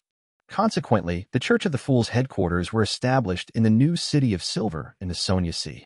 The other 2 holy lands, New Moon City and Byam, the capital of the Rorstad Archipelago, were also located in the same area. Lumian listened with fascination, gaining a fundamental understanding of the Church of the Fool. Following the sermon, the bishop and a few priests distributed communion. It consisted of a glass of transparent, colorless liquid and a large fruit shell, with charred marks covering it. Lumian picked up the glass and took a sip. The liquid had a slight sweetness, reminiscent of dairy products but with a more fragrant essence. Next, he used a wooden spoon to scoop out the food from the huge fruit shell. As soon as he tasted the food, Lumian's expression turned surprised. It's meat. Isn't this a bit extravagant? Even the Eternal Blazing Sun Church's communion couldn't compare to this. They only had red wine and unfermented flatbread. Lumian perked up and chewed the food with interest. It was delicious, with a meaty texture and a mix of sweetness and slight sourness, like that of a fruit. Its aroma was entirely different from the usual dishes found in Trier. While he ate, he listened to the bishop explain the origins of communion. It turned out that this was Angel of Redemption Gairman Sparrow's favorite food during his travels across the land. As the bugle of the Lord, he preached the revelations of the Lord. The liquid was called tina, derived from a giant fruit unique to the Rorstad Archipelago, and it was extracted from the pulp. Having lost most of its pulp, the tina rind was stuffed with mashed mutton and fish, culminating in a communion tiativa. However, transporting such massive fruits from the Rorstad Archipelago to Trier for communion was impractical. It required crossing 3 seas, and no matter how unripened the fruit was, it would inevitably rot, wasting valuable resources. With the help of a particular botanist, the Church of the Fool had cultivated a modified tina tree that could grow in southern Intis, producing a stronger milky scent. A delicacy with a maritime charm. If it weren't for the Church of the Fool's inability to preach and proselytize, who knows how many people would convert solely due to the communion. But that could lead to financial issues as well. Too many believers in the Fool would cause the expenses of communion to skyrocket. After pondering the Church of the Fool's finances for a moment, Lumian, who hadn't eaten dinner yet, finished the tiativa clean and gulped down the tina juice. Praise the Fool. Lumian stood up sincerely and bowed. He slowly left the candlelit cathedral and stepped into the night. Under the warm glow of gas street lamps, Lumian strolled along the port area, dressed in a linen shirt, black vest, and rolled-up sleeves. His destination was the other side of the docks, where he intended to catch a public carriage to Avenue du Boulevard. Lavini had grown quiet, with only occasional groups of sailors passing by, singing or shouting. All of a sudden, a commotion erupted nearby, followed by a piercing scream. As the sound echoed through the night, Lumian noticed a figure hurtling towards him at an incredible speed. Casually, he sidestepped, acting like an innocent bystander. Yet, if the approaching person happened to be vile or had indeed committed some wrongdoing and was now being chased, Lumian wouldn't mind sticking out his right foot and tripping them, just for the spectacle. Within seconds, the figure reached the edge of the street lamp's glow, making Lumian's eyebrows twitch in surprise. So fast. Clearly not an ordinary human. With the help of the gas lamps, Lumian got a good look at the figure's appearance. It wasn't human, it was a monster. Though its wrinkled head resembled humans, its dark green scales covered its body. Wearing a torn linen shirt and brown pants, its feet lacked shoes and thin, tough skin membrane grew between its fingers. Slippery dark green mucus oozed over its form, and its palms and mouth were stained with blood. Having encountered numerous monsters in Cordu's ruins, Lumian remained unperturbed. He only frowned slightly. It reminds me of those murlocs mentioned in mysticism magazines. Those dark green scales must provide formidable defense. As Lumian pondered, the monster noticed him sidestepping and grew more violent and crazed in its expression. Without warning, it lunged at Lumian. Reacting swiftly, Lumian arched his body, not backing away, but stepping forward to face the suspected murloc. Bang! His right hand, emitting sparks, struck the creature's abdomen. Then he swiftly lowered his body, slipping under the armpit of the dark green scaled monster, avoiding its counterattack and effectively positioning himself behind the assailant. Lumian spun around, his arms swinging.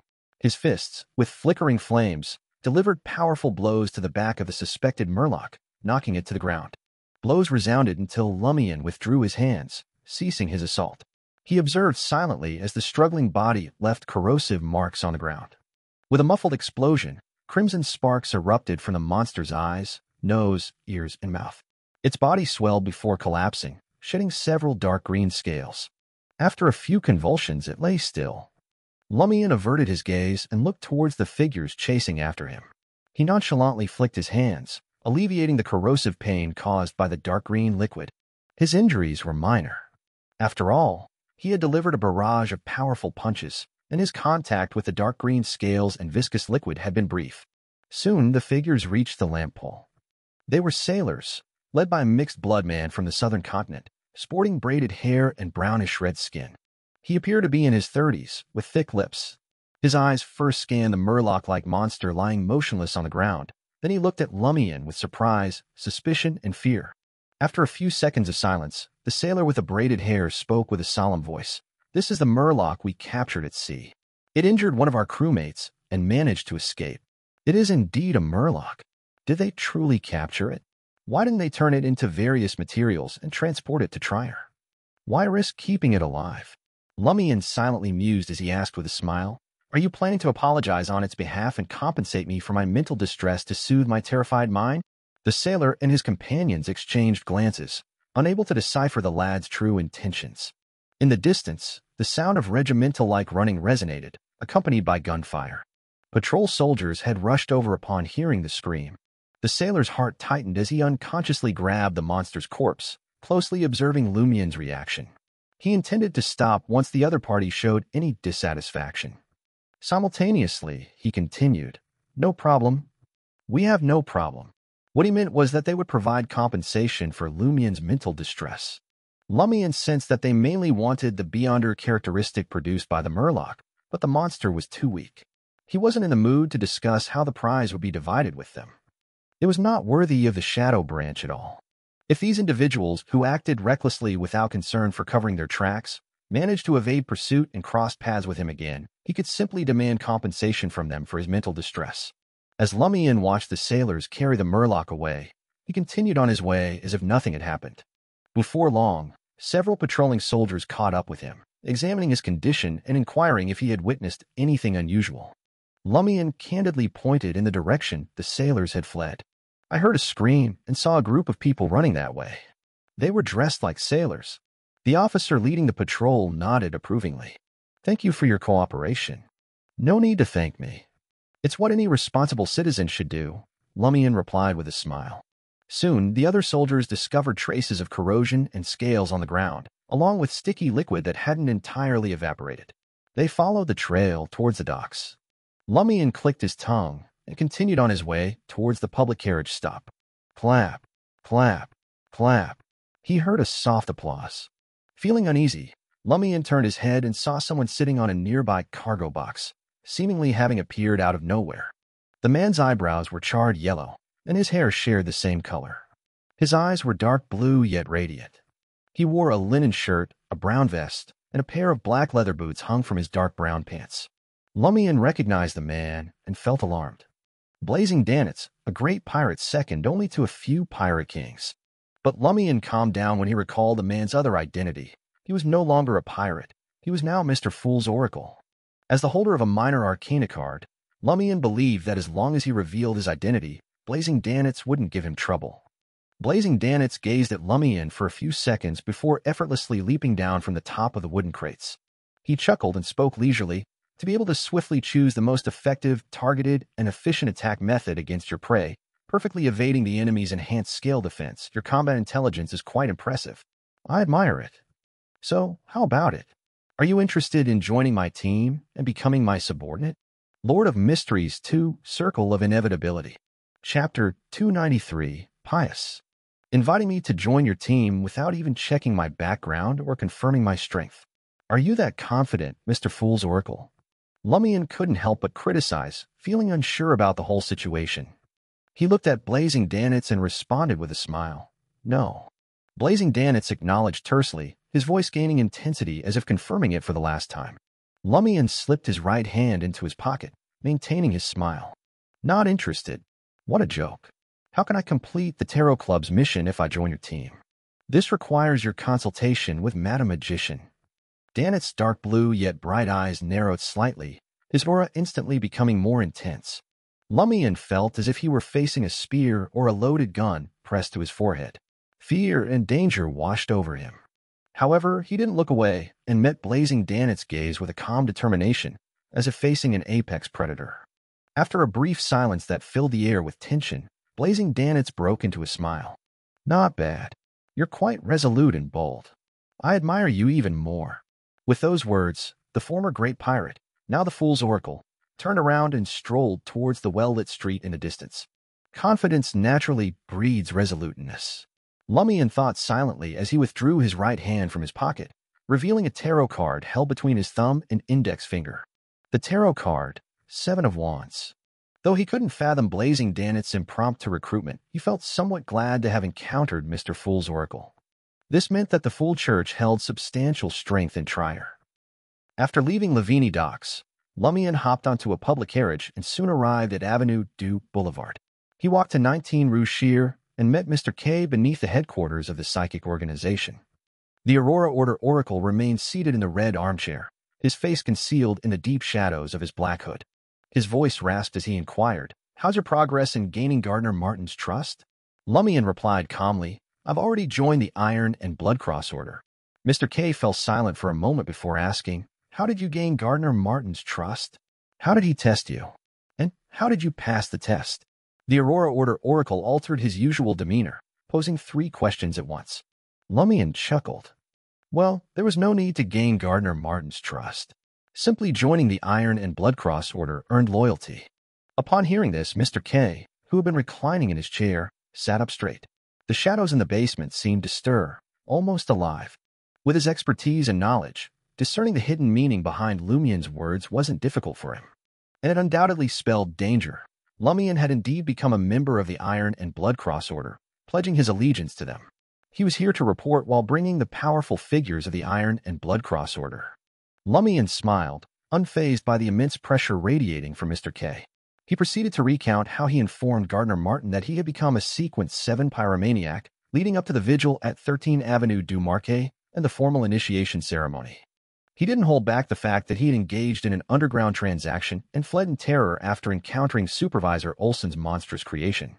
As Lumian finished, Mr. K stood up, excitement in his tone as he verified Lumian's various details at 13 Avenue du Marquet repeatedly. Upon realizing that Lumian had used the honorific name at a crucial moment and received a divine revelation of "Don't respond," Mr. K burst into a fit of maniacal laughter. "Ah, just as I thought. Piousness is the only way out." The hooded oracle's laughter grew wilder, echoing through the basement, making Lumian's eardrums tremble and a faint scent of salt and blood fill the air.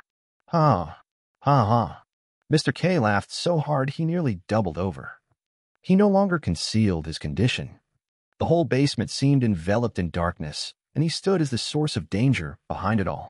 After a while, Mr. K paid no mind to Lumian's presence, instead kneeling down, lowering his body to pray almost silently, as if thanking the Lord that created everything, the omnipotent and omniscient God. Lumian managed to keep his lips from twitching. Before leaving for Lavini Docks, he had performed a ritual, praying to the Fool for the angel's protection. He praised the true creator of the Aurora Order and drew a cross on his chest, following an up-to-down, left-to-right order. With a sudden display of piousness, Mr. K stood up and said with fervor, "This was all arranged by the Lord." He brought you here to join us. It depends on which lord you're talking about. Lumian muttered, finding amusement in the situation, and replied humbly, what he says will come true. This was one of the religious texts of the Aurora Order taught by Mr. K. Lumian had always regarded it as a sermon praising the deity's strength. He found it quite useful in the present conversation. The hooded Mr. K nodded, thoroughly satisfied. I had arranged for others to approach the exposed members of the Iron and Blood Cross Order before, but they lost contact with me and stopped reporting. They even put me in considerable danger. Now I understand why they failed. Their lack of piousness. In the face of danger and corruption, they didn't even think to recite our Lord's honorific name and seek his protection. But you, at the critical moment, had only my Lord in your mind. That's the kind of piousness I admire the most. That's why you successfully joined the Iron and Blood Cross Order without being corrupted, with only faith in a deity left in your mind. Will this affect your intelligence?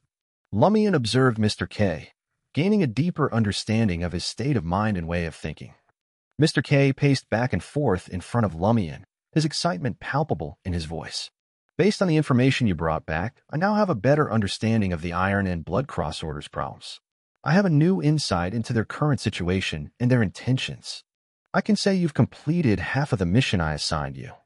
Next, you need to investigate the source of the abnormality, the exact timeline, and their roadmap for inciting the riot. If they find a way to enter Fourth Epic Trier or a passageway, you must inform me immediately. Don't let them succeed. Mr. K pondered for a few seconds and said, the first option is to take out my finger and ignite it. As long as the environment isn't special, I can sense it and roughly understand the cause. If that doesn't work, pray to my Lord immediately, just like this time. All right, Lumian agreed. When the time came, he might have to try contacting Madam Magician. It seemed like he would be very busy. After assigning the subsequent mission, Mr. K looked at Lumian in a friendly tone and asked, since you've completed half of the mission and brought back crucial information, I can't be stingy with the rewards. Tell me, what do you want? I want a mystical item of bizarre nature. If you don't have it, a corresponding beyonder characteristic will do. I'll find an artisan to craft it myself, Lumian answered without hesitation. Mr. K let out a chuckle. You deserve that. Come back in 3 days. I'll give you a few choices, or I'll offer what I think suits you best. Thank you, Mr. K. Lumian expressed his sincere gratitude. This was much more generous than what the Iron and Blood Cross Order offered. It's not me you should be thanking, but the Lord, Mr. K replied with a smile. Helpless, Lumian drew the cross again. Praise be to you, the Creator of all things. Praise be to you, who carries the burdens of the world's sins. Mr. K chimed in, praising the true Creator. Unfortunately, our Aurora Order doesn't have things like godfathers or godchildren. Otherwise, I'd be more than willing to baptize you again. Why do so many people express their admiration by wanting to be someone else's father? Lumian found it amusing. In high spirits after Mr. K's assurance, Lumian made his way back to Aubert's Du Coq d'Or. He headed straight to the basement bar and ordered a glass of the unique textured distilled lemon liquor. As he chatted with the others, he found amusement in Charlie's return, spreading all sorts of rumors. Meanwhile, intermittent singing and clapping rhythms filled the air, creating a lively atmosphere that lasted until the early hours of the morning. When the customers, who had to work at dawn, finally departed to their residences, the bar quieted down. Lumian realized he had been spending too many nights at Aubert's Du Coq d'Or lately, neglecting his sleep at Salle de Balbrise. He decided it was time to balance things out and head there next. As he left Aubert's Du Coq d'Or and walked along Rue Anarchy, where there were no gas street lamps, he noticed a figure emerging from the dark shadows ahead. The person was almost as tall as Lumian, with broad shoulders and a muscular build, dressed in a linen shirt, a brown jacket, and a brownish-yellow wide-brimmed hat. Gray hair adorned her head, and dark eyes stared intently. The man's hairy skin added to his rugged appearance, giving off a wild sense of beauty. Having halted Lumian, the man, whose age was difficult to gauge from his appearance, lifted his chin slightly and inquired, Are you Seal Dubois? Do you truly think yourself worthy of addressing me by my name? Lumian contemplated responding in a similar manner, uncertain of the man's intentions and sensing a hint of arrogance. Thus, he chose to pretend. He asked cautiously, And who might you be? The man remained composed, showing no signs of being affected. With a cold expression, he pressed on, Tell me who the boss of your Savoy mob is. Lord of Mysteries 2, Circle of Inevitability. Chapter 294, Be Honor. You don't even know who's running the show for our Savoy mob, and you're coming to me with this question? You must be clueless about the real deal. Our boss is the commanding officer of the secret organization called the Iron and Blood Cross Order, and we're just a small part of the whole setup, Lumian thought, sliding his right hand into his pocket. He quickly considered three possibilities. First, Gardner Martin used the Savoy mob for his secret missions, like smuggling some bizarre stuff through Rat Christo. Having been detected by someone or some faction, they now wanted to dig into the mob and expose the mastermind behind it. Second, some members of the Savoy mob must have offended the wrong people, and now the consequences were knocking at their door. Third, after the Poison Spur mob got wiped out, the Savoy mob expanded rapidly, attracting attention from certain factions. Lumian quickly dismissed the first two options. Whether it was some secret getting leaked or someone causing offense, he wasn't going to be the one facing questions about the identity of the Savoy mob's boss. Usually, whoever did something secretive would get a visit from the investigators. Similarly, if someone offended another, they'd be targeted, or the leader shielding them. Lumian had never truly been involved in the Savoy mob's clandestine affairs, nor had he recently defended any subordinates. The person standing across from him was directly probing about the identity of the Savoy mob's boss. It wasn't about which individual belonged to the mob or some specific incident in the past. Based on this, Lumian strongly suspected that some faction or individual had taken an interest in the Savoy mob and planned to incorporate them. Of course, he couldn't dismiss the possibility that a rival mob had teamed up with a powerful being to seek help in taking down the Savoy mob's boss. Yet, in either case, they seemed to have a shallow understanding of the Savoy mob. They didn't even know the superficial identity of Gardner Martin. All they knew was the most famous member of the mob in recent times.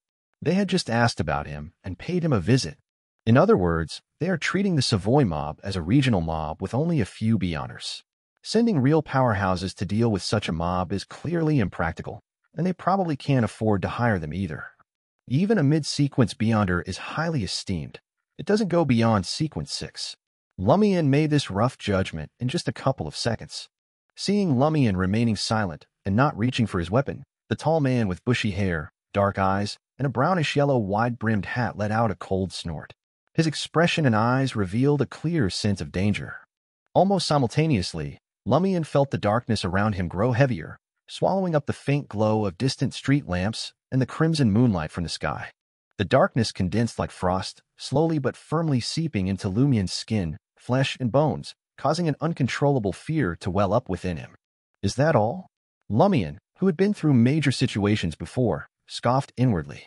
Gazing at the muscular man with gray hair, donning a linen shirt and a brown jacket, Lumian feigned a twinge of fear and blurted out, "It's Gardner Martin."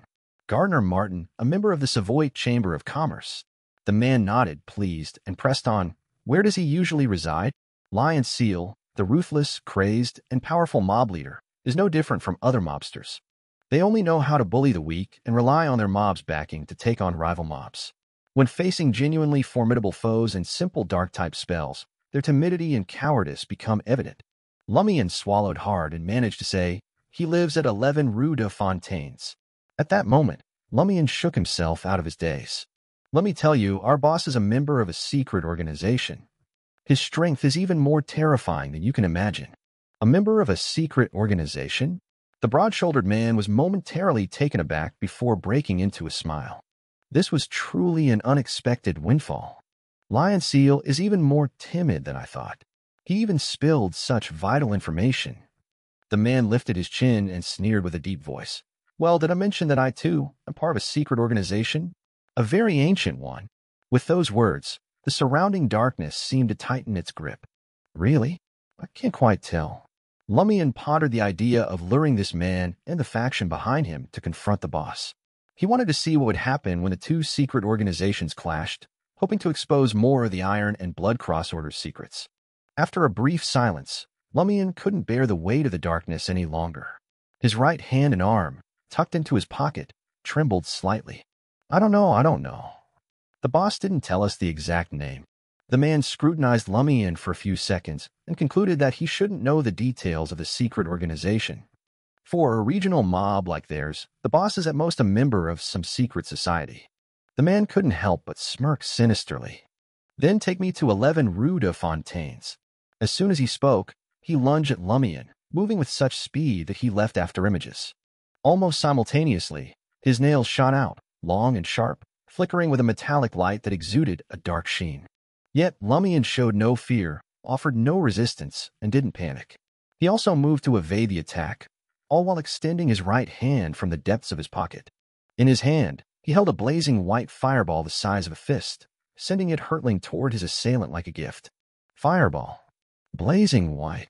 The man with short gray hair on his face and the back of his hands found himself too close to turn around due to his speed.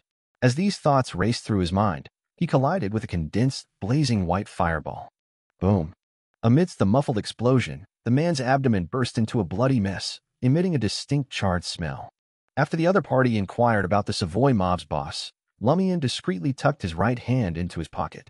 However, it wasn't to draw a weapon or guard against attacks. Instead, he used his clothes as cover to steadily conjure crimson flames in his palm. Layer by layer, he compressed them to their utmost, turning the flames into a blazing white. The explosive power was on par with a giant fireball, but even more concentrated, capable of burning through skin. If the enemy's speed hadn't exceeded Lumian's expectations, he would have had a high chance of witnessing the enemy's neck exploding upon impact. Amidst the rumbling, the man was sent flying, and Lumian was affected by the aftershocks, stumbling backward and tumbling a few times. Both of them got up simultaneously. Lumian's shirt and vest bore burn marks, and many parts of his skin were damaged. He saw an irregular gaping wound on the man's abdomen, with blood-stained intestines flowing out and being stuffed back into place. The surface was marked with fractures and charred spots. Despite the severe injury, the man didn't lose mobility. As he pressed his abdomen to prevent his intestines and other internal organs from spilling out, he let out a low growl of pain, anger, and violence. Accompanied by the growl, short gray fur sprouted from his body, transforming him into a towering wolf. His severed intestines began to writhe, attempting to reconnect. His charred skin slowly healed, and he forcefully closed the huge crack in his abdomen with his palm. Flesh and blood intertwined, bit by bit. What potent vitality! Lumian sighed from the bottom of his heart at the sight. He realized that given enough time, the other party would likely recover.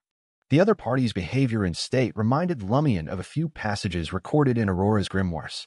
Werewolf, a sequence 7 of the prisoner pathway, category under mutants. During the full moon, or when they nearly lose control of their emotions, they will be controlled by their bloodthirsty and murderous desires, involuntarily transforming into a true werewolf. They possess terrifying strength, agility, and speed, and their self-recovery abilities are outstanding. Their claws and teeth are sturdy and sharp, and they are venomous. They are equivalent to beyonder weapons of the same sequence, capable of destroying thinner steel plates. They also know a few dark-type spells, capable of turning ordinary humans into puppet monsters with short lives. Werewolves often appear in the southern continent. They are often associated with various terrorist activities in the northern continent. I actually encountered a werewolf beyonder. Lumian didn't give the other party time to recover from his injuries. Crimson fire ravens materialized behind him, spiraling towards their target. The werewolf didn't sit idle either. Clutching his stomach to suppress the wound, he approached Lumian with extraordinary speed. Most of the fire raven's initial lock-on missed, but a few made minor changes in direction and landed on the target one after another, causing continuous rumbling. The werewolf suffered several more wounds, leaving him charred and blood-red. Relying on his potent recovery abilities, he swiftly closed the distance between him and Lumian, disregarding his injuries. He intended to engage in close combat with the pyromaniac, who excelled in spells, and tear him to pieces with his sharp and venomous claws.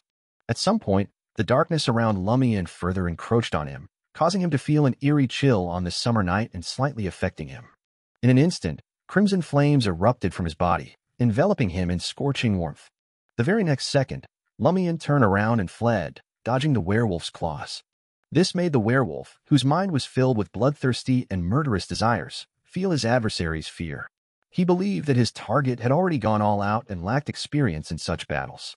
He chased after him and caught up to Lumian in a few swift strides. Lord of Mysteries 2, Circle of Inevitability. Chapter 295, Brains Are Important. Sensing the swipe that carried the scent of blood and char behind him, Lumian swiftly pivoted and darted into the alley leading to Rue du Rossignol. The werewolf's pitch-black eyes were bloodshot, and his severe injuries fueled his anger and desire to kill, overpowering most of his thoughts. He forcefully turned around and sprinted into the alley after Lumian. Seeing Lumian vault over a barricade up ahead, he followed suit and leaped up as well. In the next instant, he caught sight of an uncovered entrance to the sewers. Iron-black stairs led straight into the depths. Lumian deftly stepped on the edge of the sewer entrance and jumped over the natural trap. Bam! The werewolf crashed into the sewers, finding himself halfway in. His wounds worsened, and his head spun. Lumian seized the moment to turn around and conjure crimson fire ravens, sending them spiraling towards the werewolf, who was stuck at the sewer's entrance. Amidst a muffled rumble, the crimson flaming ravens engulfed the area, setting the werewolf's gray fur on fire, scorching patches of his skin and tearing more flesh. The werewolf exerted strength with both hands and finally managed to leap out of the sewers. Lumian took the opportunity to flee, having successfully dealt a blow. The werewolf grew even angrier. All he wanted was to tear Lumian apart and spill his innards to the street dogs. With a swoosh, Lumian, who had rushed to the alley exit, turned at high speed and sprinted to the left. The werewolf caught up in a few strides and followed the target's escape route. However, a nearly 1-meter-tall barricade emerged in the darkness ahead of him. Lumian, already prepared, reached out and pressed down, using the situation to somersault and jump over. The werewolf realized it too late and didn't have time for other strategies. He could only choose between hastily jumping up or crashing straight into the barricade. Exerting strength in his legs, he attempted to leap to the top of the barricade, but his forward momentum couldn't be stopped. Before he could fully ascend, his feet caught onto the obstacle. Thud! The werewolf tumbled off the barricade. His fall made him see stars. Lumian halted once more. With one hand in his pocket, he gazed at the enemy. Around him, a new wave of fire ravens condensed and flew towards the base of the barricade. The werewolf tried his best to roll, but he was still struck by at least 10 flaming ravens. The wound on his abdomen, which no longer had pressure on it, reopened, and blood-colored intestines flowed out. Only then did the werewolf realize that he had fallen into the other party's trap. He regained some of his rationality and assessed his weak body and unstable condition. He extinguished the flames over his body and struggled to his feet, attempting to escape. At that moment, Lumian's mocking voice echoed in his ears. "Didn't your mommy tell you not to fight in an environment familiar to hunters? You actually dared to pursue me on Rue Anarchy and the surrounding areas. I can only say that brains are important, but you don't have any." The werewolf's mind buzzed, and he became abnormally infuriated. He willingly sacrificed his rationality and erupted with desire, bolstering his body in all aspects. He had become a lunatic. He pursued Lumian once more. Occasionally, Lumian would abruptly halt and counterattack. Other times, he would sneak under a stone statue's arm from a corner. When the werewolf slammed into an obstacle, Lumian would turn around and unleash a volley of crimson fire ravens. Sometimes, he would feign entering underground Trier, but lie in ambush, waiting for the incoming attack. As the pursuit continued, the werewolf finally reached his limit, his body teetering on the brink of collapse. Regaining his senses from his frenzied state, he felt the strong premonition of danger. All he wanted was to leave this area and escape Lamarque du Quartier du Gentleman. At that moment, Lumian halted, as if he had sensed something. He turned around and smiled. He watched as the werewolf fled much slower than before while condensing a blazing white spear in his hand. Lumian swung his body and hurled the flaming spear. A blazing white stream of light streaked through the air, piercing the werewolf's ravaged body, pinning him to the ground and setting him ablaze. Amidst the sudden blaze, Lumian walked toward the enemy with one hand in his pocket. Crimson fire ravens materialized behind him, whistling and spiraling as they approached the werewolf. They burrowed into his wounds, destroying his heart, lungs, and other organs. By the time Lumian reached his target, the mutant was no longer breathing. He was dead. His eyes were wide open, filled with regret and fear. "Why'd you have to attack me? If you needed something, you could have just gone to the boss of our Savoy mob, couldn't you?" Lumian shook his head while looking down at the werewolf. "Did you plan on turning me into a puppet for the assassination of Garner Martin? Did you really think so low of mobsters? Your confidence made you arrogant." Earlier, Lumian prepared for a tough battle. He had even prepared for a Sequence 6. His escape route was always near Rue de Blauses Blanches. Once there, he could get Franca's attention and have her secretly use the enemy's blood to cast a fatal curse. Lumian considered using the explosion caused by a fireball on Avenue du Marquet to create a commotion and scare the enemy away if capturing the target proved difficult, even with teamwork. But the enemy's madness and desire to kill made Lumian doubt if he could think rationally, and in the battle quickly to escape the pursuit of official Beyonders. He himself had to hold on until dawn arrived. Squatting down, Lumian searched the werewolf's clothes, finding only 3 Vrildor coins, burnt banknotes, and a wallet without anything useful. Have you never considered bribing me? Do you only want to rely on your strength to intimidate me? Lumian cursed, his heart aching. He wasn't too disappointed, as he knew the chances of this werewolf being a bestowed were slim. Soon it could secrete a Sequence 7 Beyonder characteristic that included Sequence 9 and Sequence 8 Beyonder characteristics, worth 30,000 to 40,000 Vrildor, or even more. He could use it to complement the Shadow Branch, create mystical items, or exchange it for more suitable Beyonder characteristics. Considering the relatively weak explosions he caused, Lumian didn't linger on the street. After briefly dealing with a werewolf's corpse, he picked him up and brought him to the back door of Sal the Balbreeze. Sarkota and the other members of the Savoy mob were no strangers to destroying corpses, quickly placing the body inside a bag and sending people to clean up the blood along the way. Lumian tossed the body bag into the carriage belonging to Sal the Balbreeze, fully intending to find Gardner Martin that very night. During the journey, he opened the body bag several times and finally noticed a blackish-green light secreting from the corpse, which merged with a sharp canine fong. After a few seconds, Lumian had obtained this strange black-green fong. After a moment's consideration, he decided to keep the fong in the body bag and see what Gardner Martin would do. Based on the commanding officer's behavior, Lumian knew he would undoubtedly reward him when the time came. He might hand over the werewolf Beyonder characteristic, switch it to another one, or purchase it at market value. In any case, Lumian was ready to be honest about it. Around 1 a.m., Sal the Balbreeze's carriage stopped at 11 Rue de Fontaines in Quartier de la Cathedral Commemorative. Lumian unceremoniously pulled the rope beside the iron fence door, causing the chimes to reverberate through the grayish-white 3-story villa. Before long, a valet of Southern Continent descent arrived and opened the door, though he looked displeased at being woken up. When he saw Lumian's charred and tattered clothes and the body bag he dragged behind him, his attitude changed to that of a courteous servant. Lumian brought the body bag into the villa and saw Faustino, the butler, who was also a member of the Iron and Blood Cross Order. After tying his bow tie, Faustino stared at Lumian and the body bag for a few seconds before asking in surprise, "What's this?" "A strange fellow," Lumian replied with a smile. Faustino didn't inquire further and led Lumian into the activity room on the first floor. There, Gardner Martin, donning a dark blue silk robe, sat in a recliner and asked with a smile, "Who's in the body bag? For you to rush here overnight, it doesn't seem simple." Lumian untied the body bag and dumped the werewolf's corpse and the strange black-green fong onto the carpet in the activity room.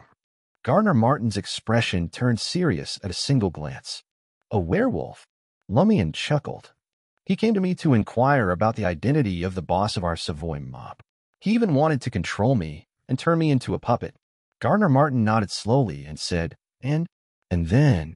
Lumian raised his eyebrows and replied with a smile, "Then I killed him." Upon hearing this, Faustino, the butler standing beside the commanding officer, glanced at the werewolf's corpse on the ground and then at Lumian, whose clothes were clearly charred and torn. His expression was no longer calm and composed. Gardner Martin's eyes narrowed. After a few seconds of silence, he sighed and said, "Unfortunately, you don't know how to channel spirits. We missed out on a lot of information."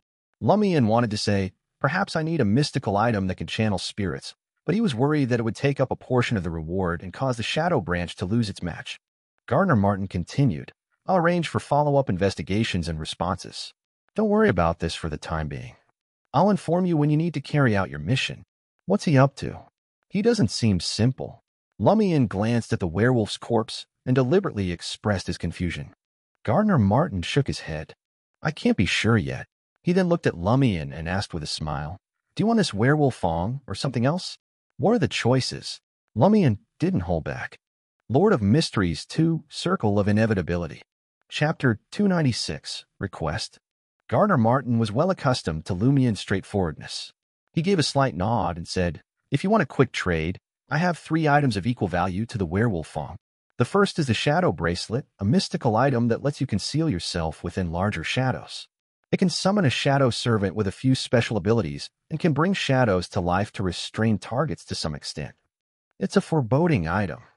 More than a third of those who've used it have gone mad, while another third mysteriously disappeared without it, never to be seen again. Many of those who remain seem fine, but they often complain of tinnitus and hallucinate sounds. In recent years, unless there are special circumstances, no one has dared to use this mystical item. Lumian expressed his confusion through his gaze.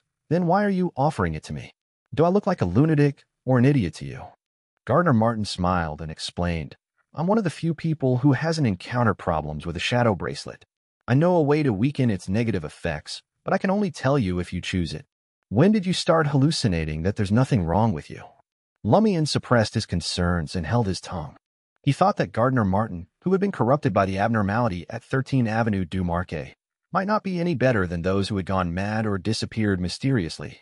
According to Madame Magician's description of corruption, the person standing before him might not be the same Gardner Martin as before. Gardner Martin glanced at Lumian and smiled. Actually, there's no need to be so reserved in front of me. That won't make you seem like a hunter who hasn't advanced to Sequence 6. If you say something that might provoke me, I'll probably just respond with sarcasm. Look, isn't Albus still alive and well? Yes, commanding officer, Lumian replied, not revealing the secrets that couldn't be disclosed to the Iron and Blood Cross Order. Gardner Martin got up from his recliner and continued.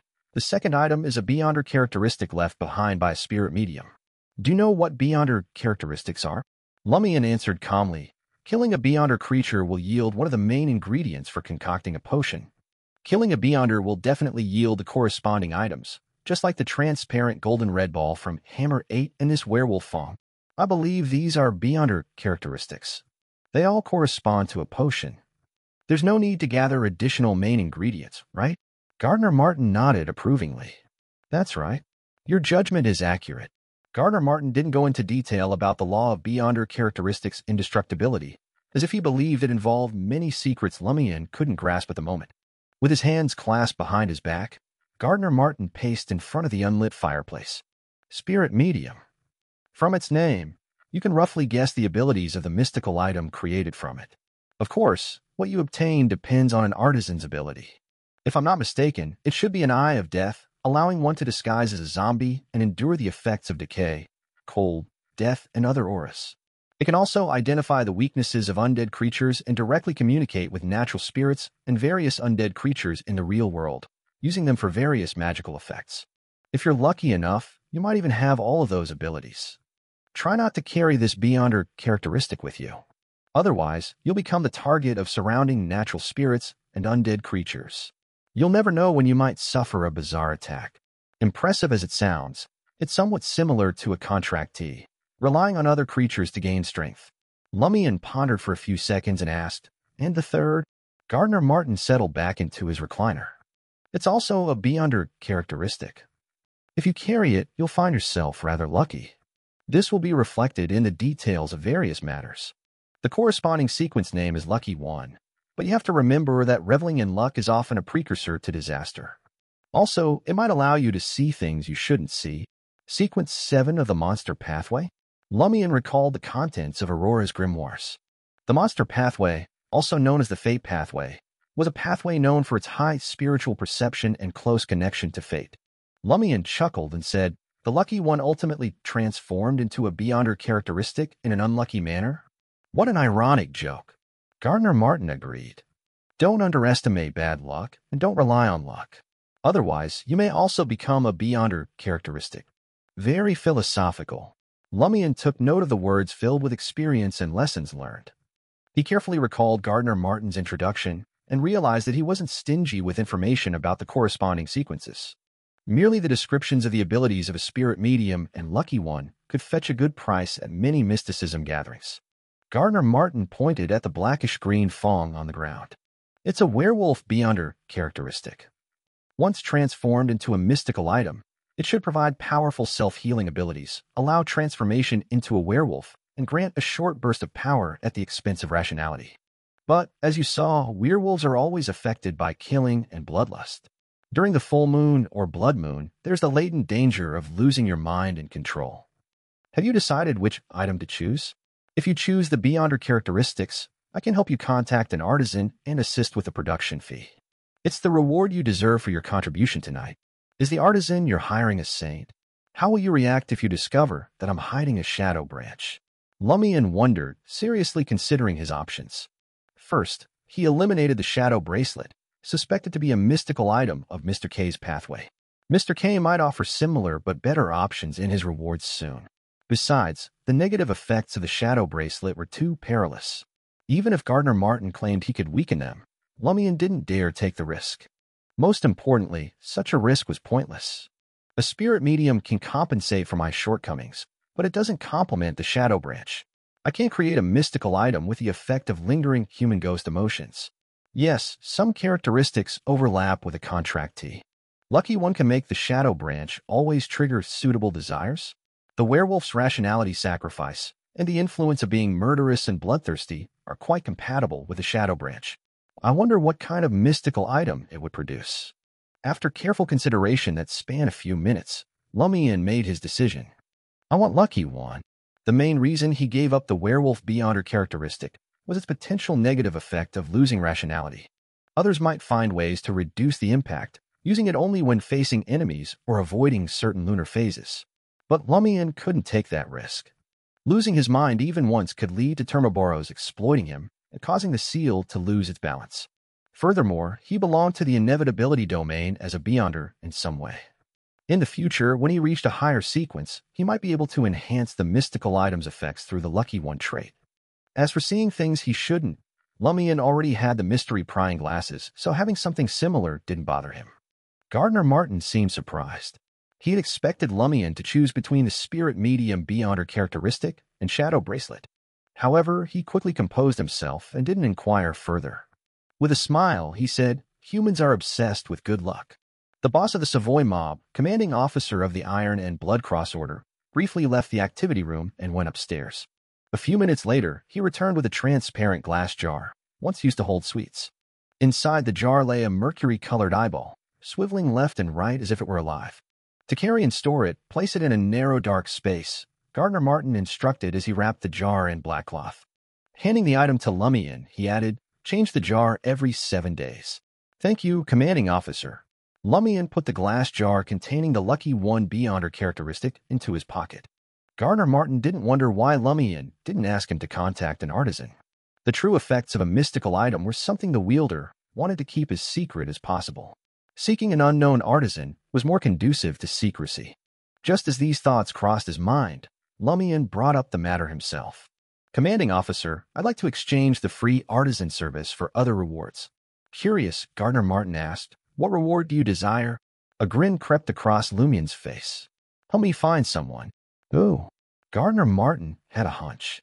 Lumian's expression turned serious. "Guillaume Benet. Since you know I'm from Cordoue, you must have seen the Padres wanted poster. I've been tracking him, hoping to apprehend the heretic who caused disaster for me. I just received information that he might appear in Quartier de la Princesse Rouge next week. I'd like to request your assistance in locating him, commanding officer." Gardner Martin burst into laughter. "I thought you wanted to handle it yourself, enduring pain, tracking alone, and seeking revenge in secret. Nicely done. You've learned to leverage an organization's strength sooner than I expected. That's something a hunter must understand. I agree to your request." Lord of Mysteries 2, Circle of Inevitability. Chapter 297, Informant Contract. On his way back to the market district, Lumian leaned against the carriage wall, pondering the whole situation once more. He realized he had overlooked a problem. A Sequence 7 mysteriously vanishes during a relatively simple mission and is now suspected to be dead. Would the secret organization behind him just pretend that nothing had happened? Would they realize the truth tonight and launch an investigation? As a conspirer, there's no way the boss wouldn't have thought of this. Yet he didn't warn me and allowed me to go home alone. Is he using me as bait? Yes, the secret organization behind the werewolf might not take action tonight. As long as they keep their wits about them, they should realize that their missing subordinate is a huge problem. It seems the Savoy mob is not as simple as it appears. If I were in their shoes, I'd hold back for a while until further events unfold. Then, I'd use the chaos to figure out the true situation of the Savoy mob. Of course, if they have an angel's protection and can get him to temporarily descend upon Sal the Ball Breeze, they can do whatever they want. Now that I think about it, although that werewolf was arrogant, he wasn't that stupid or reckless. He's just average. He must have captured some ordinary members of the Savoy mob beforehand and roughly figured out the situation of the few leaders before targeting the leader who recently joined the Savoy mob, me. Logically speaking, I wouldn't have been involved in the Savoy mob's core matters. I wouldn't know many secrets, and I won't cause too many implications. Furthermore, ordinary members of the Savoy mob don't know that I've advanced to pyromaniac. Judging from my recent combat records, that fellow believes he can easily handle me. In close combat, a werewolf with stronger self-healing abilities, faster speed, greater strength, and nimble reactions, possessing claws equivalent to beyonder weapons, is far superior to a provoker. By the time Lumian returned to Sal de Ball Breeze, he had already sorted out the situation. He touched Mr. K's finger in his pocket and entered the room on the second floor, seemingly oblivious. He washed up and went to bed. As the sun began to rise, Jenna hurriedly left 17 Rue Pasteur and Quartier du Jardin Botanique, a piece of toast in her mouth. Last night, she had returned to visit her brother. She tossed and turned in the bed that she had shared with her mother until midnight before finally falling asleep. She woke up early in the morning, not wanting to run into her neighbors who might inquire about the wanted criminal named Celia Bello. It was still dark, and the streets were mostly empty. Jenna passed by the few vendors and passers-by and turned into an alley near Rue Saint-Hilaire, which was even more desolate. And then she saw a familiar figure approaching. He was a man with brown skin, thick lips, and light yellow hair neatly combed. He had native blood from the southern continent and an inconspicuous piece of tape on the bridge of his nose. Wearing a light-colored shirt and a yellow vest, a golden sun sacred emblem was pinned to his chest. Sun, sacred emblem. Jenna's heart skipped a beat as she remembered who he was. He was a Beyonder from the Eternal Blazing Sun Church, once responsible for protecting Hugues Artois. Jenna instinctively wanted to turn and leave the alley, but she noticed another Beyonder from the Eternal Blazing Sun Church standing guard at the alley's exit. He too was an Eternal Blazing Sun Church Beyonder who had protected Hugues Artois. Valentine's eyes were bluer than lake water, and his expression was cold. Jenna stopped turning and held her breath. Her right hand rested on her waist, ready to draw her hidden revolver and dagger in an instant. Seeing her cautious stance, Imra quickly called out, "Relax. We're not here to arrest you." Recalling Franca's analysis about the possibility of the official Beyonders making her an informant, Jenna calmed down a bit, but still eyed Imra and Valentine warily. Imra flashed a friendly smile and said, "We do eliminate wild Beyonders, but that doesn't mean we don't have options. Don't be intimidated by the rumors about the stake. This is Trier. Wild Beyonders who aren't truly sinful won't face such a fate. Of course, similar cases happen in other provinces, villages, small cities, and towns." Jenna grew more certain of the official Beyonder's intentions. She feigned inexperience and asked, "What do you want from me?" Imra smiled. "We hope you can cooperate with us. In fact, if we hadn't deliberately let you go, you would have been arrested long ago."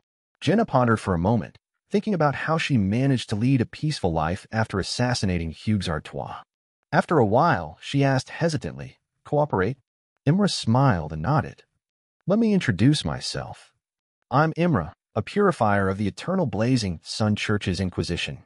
This is my colleague Valentine. Not every wild Beyonder earns our goodwill and the chance to cooperate. We've looked into your situation and confirmed that you're also a believer of God and haven't committed any serious offenses. Moreover, after gaining superpowers, you restrained yourself and didn't misuse your abilities, except for assassinating Hugues Artois. We understand your hatred and your choice. After all, he's a heretic who deserves death. Anyone has the right to purify him on behalf of God. You must know that if we hadn't arranged it and deliberately turned a blind eye to your actions, you wouldn't have escaped from the Member of Parliament's office." Jenna nodded slowly, showing that she had realized it later. Imra continued, "Because you're a believer who inherently stays true to yourself and doesn't abuse your abilities, we want to invite you to be our informant and provide us with corresponding intel. Don't worry, we won't force you to betray your friends. We just want you to keep an eye out for anything that might bring disaster to the market district in Trier. Stay true to myself and refrain from abusing my abilities. I used to be like that in the past, barely so in the present, but will I be in the future?" Jenna thought, mocking herself. She wanted to tell them that they had arrived too late and she was no longer the same person. After a moment's hesitation, she said, "I also live in the market district. I'd be glad to help resolve any issues that might harm this place through you." She tactfully expressed her willingness to cooperate. At that moment, Jenna felt inspired and blurted out, "I discovered something 2 days ago." "What?" Imra glanced at his teammate Valentine in surprise. They hadn't expected their newly hired informant to provide intel right away. Jenna recounted how she'd attended a mysterious gathering where she heard about the disappearance of the Deep Valley Cloister's gatekeeper. Upon accepting the corresponding commission, She described how she and her companion accidentally stumbled upon a cybernetic-eyed monk entering a nearby quarry and opening a secret cave filled with numerous human arms and legs. Throughout the process, she kept her companion's identity and name, as well as the time and location of the mysticism gathering, hidden. Imra and Valentine were a mix of joy and solemnity. They were delighted by the unexpected gain, but the peculiarity of the situation also troubled them. Very good. That's the kind of cooperation we need, Imra praised Jenna after she finished speaking. Valentine nodded reluctantly. It wasn't that he didn't see the need for such an informant. The incident with Hugues Artois had changed his perception of Wild Beyonders significantly. However, he was a bit emotional as Imra could have convinced Celia Bello alone, yet he insisted on involving Valentine. After praising the morning sun, he could have gone home to rest and enjoy breakfast with his family. Nevertheless, Imra's reasoning was sound. According to the rules, it was best to have two purifiers present when developing informants, especially Beyonders who belonged to a few pathways like Demonis. Imra explained that over the years, many purifiers had fallen into the trap of being seduced while developing demonesses as informants or pursuing them. This led them to fall in love, betray the church, and lose control amid the torment of faith. Hence, having two purifiers to supervise each other in such cases was essential. Though Jenna was still an assassin and had plenty to go before qualifying as a true demoness of pleasure, one couldn't be careless about such matters, especially with a rare female assassin.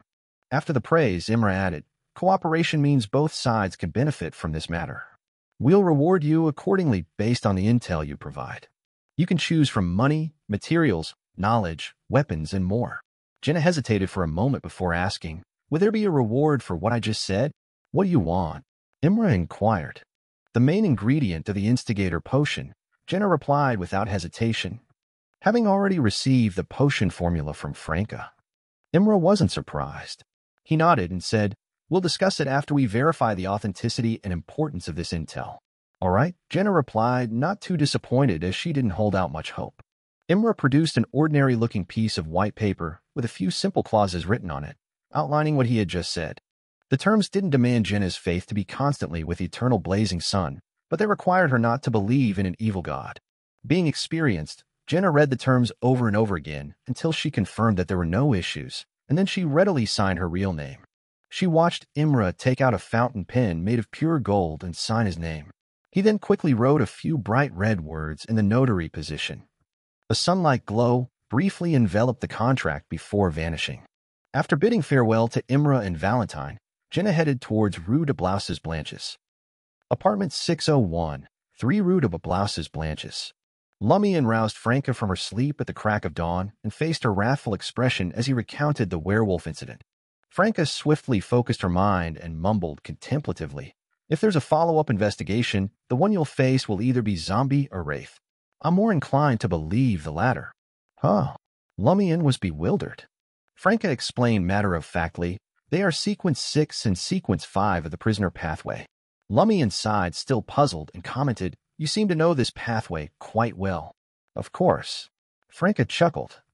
"In the whole world, besides a few prisoner pathway beyonders, the rest belong to two factions.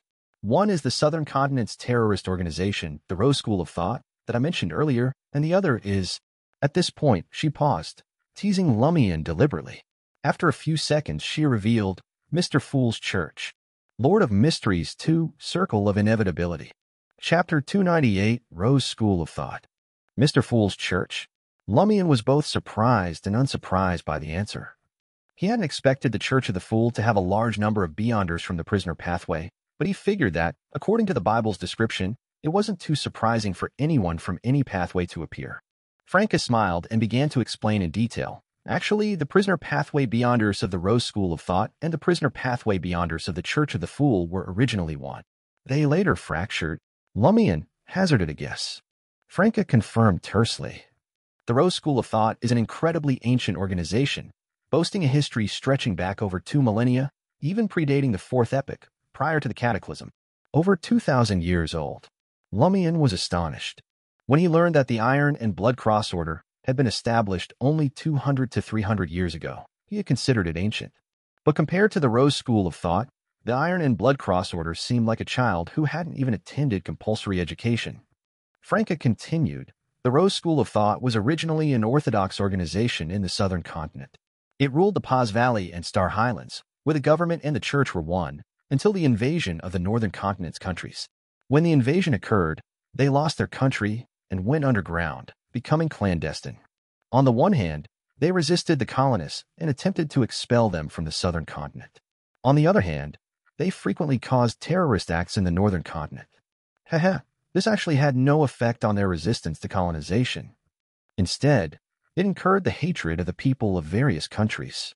Of course, their primary goal might not be this. Perhaps it's purely for blood sacrifice and certain rituals. How did they fracture? Lumian was more concerned about this question.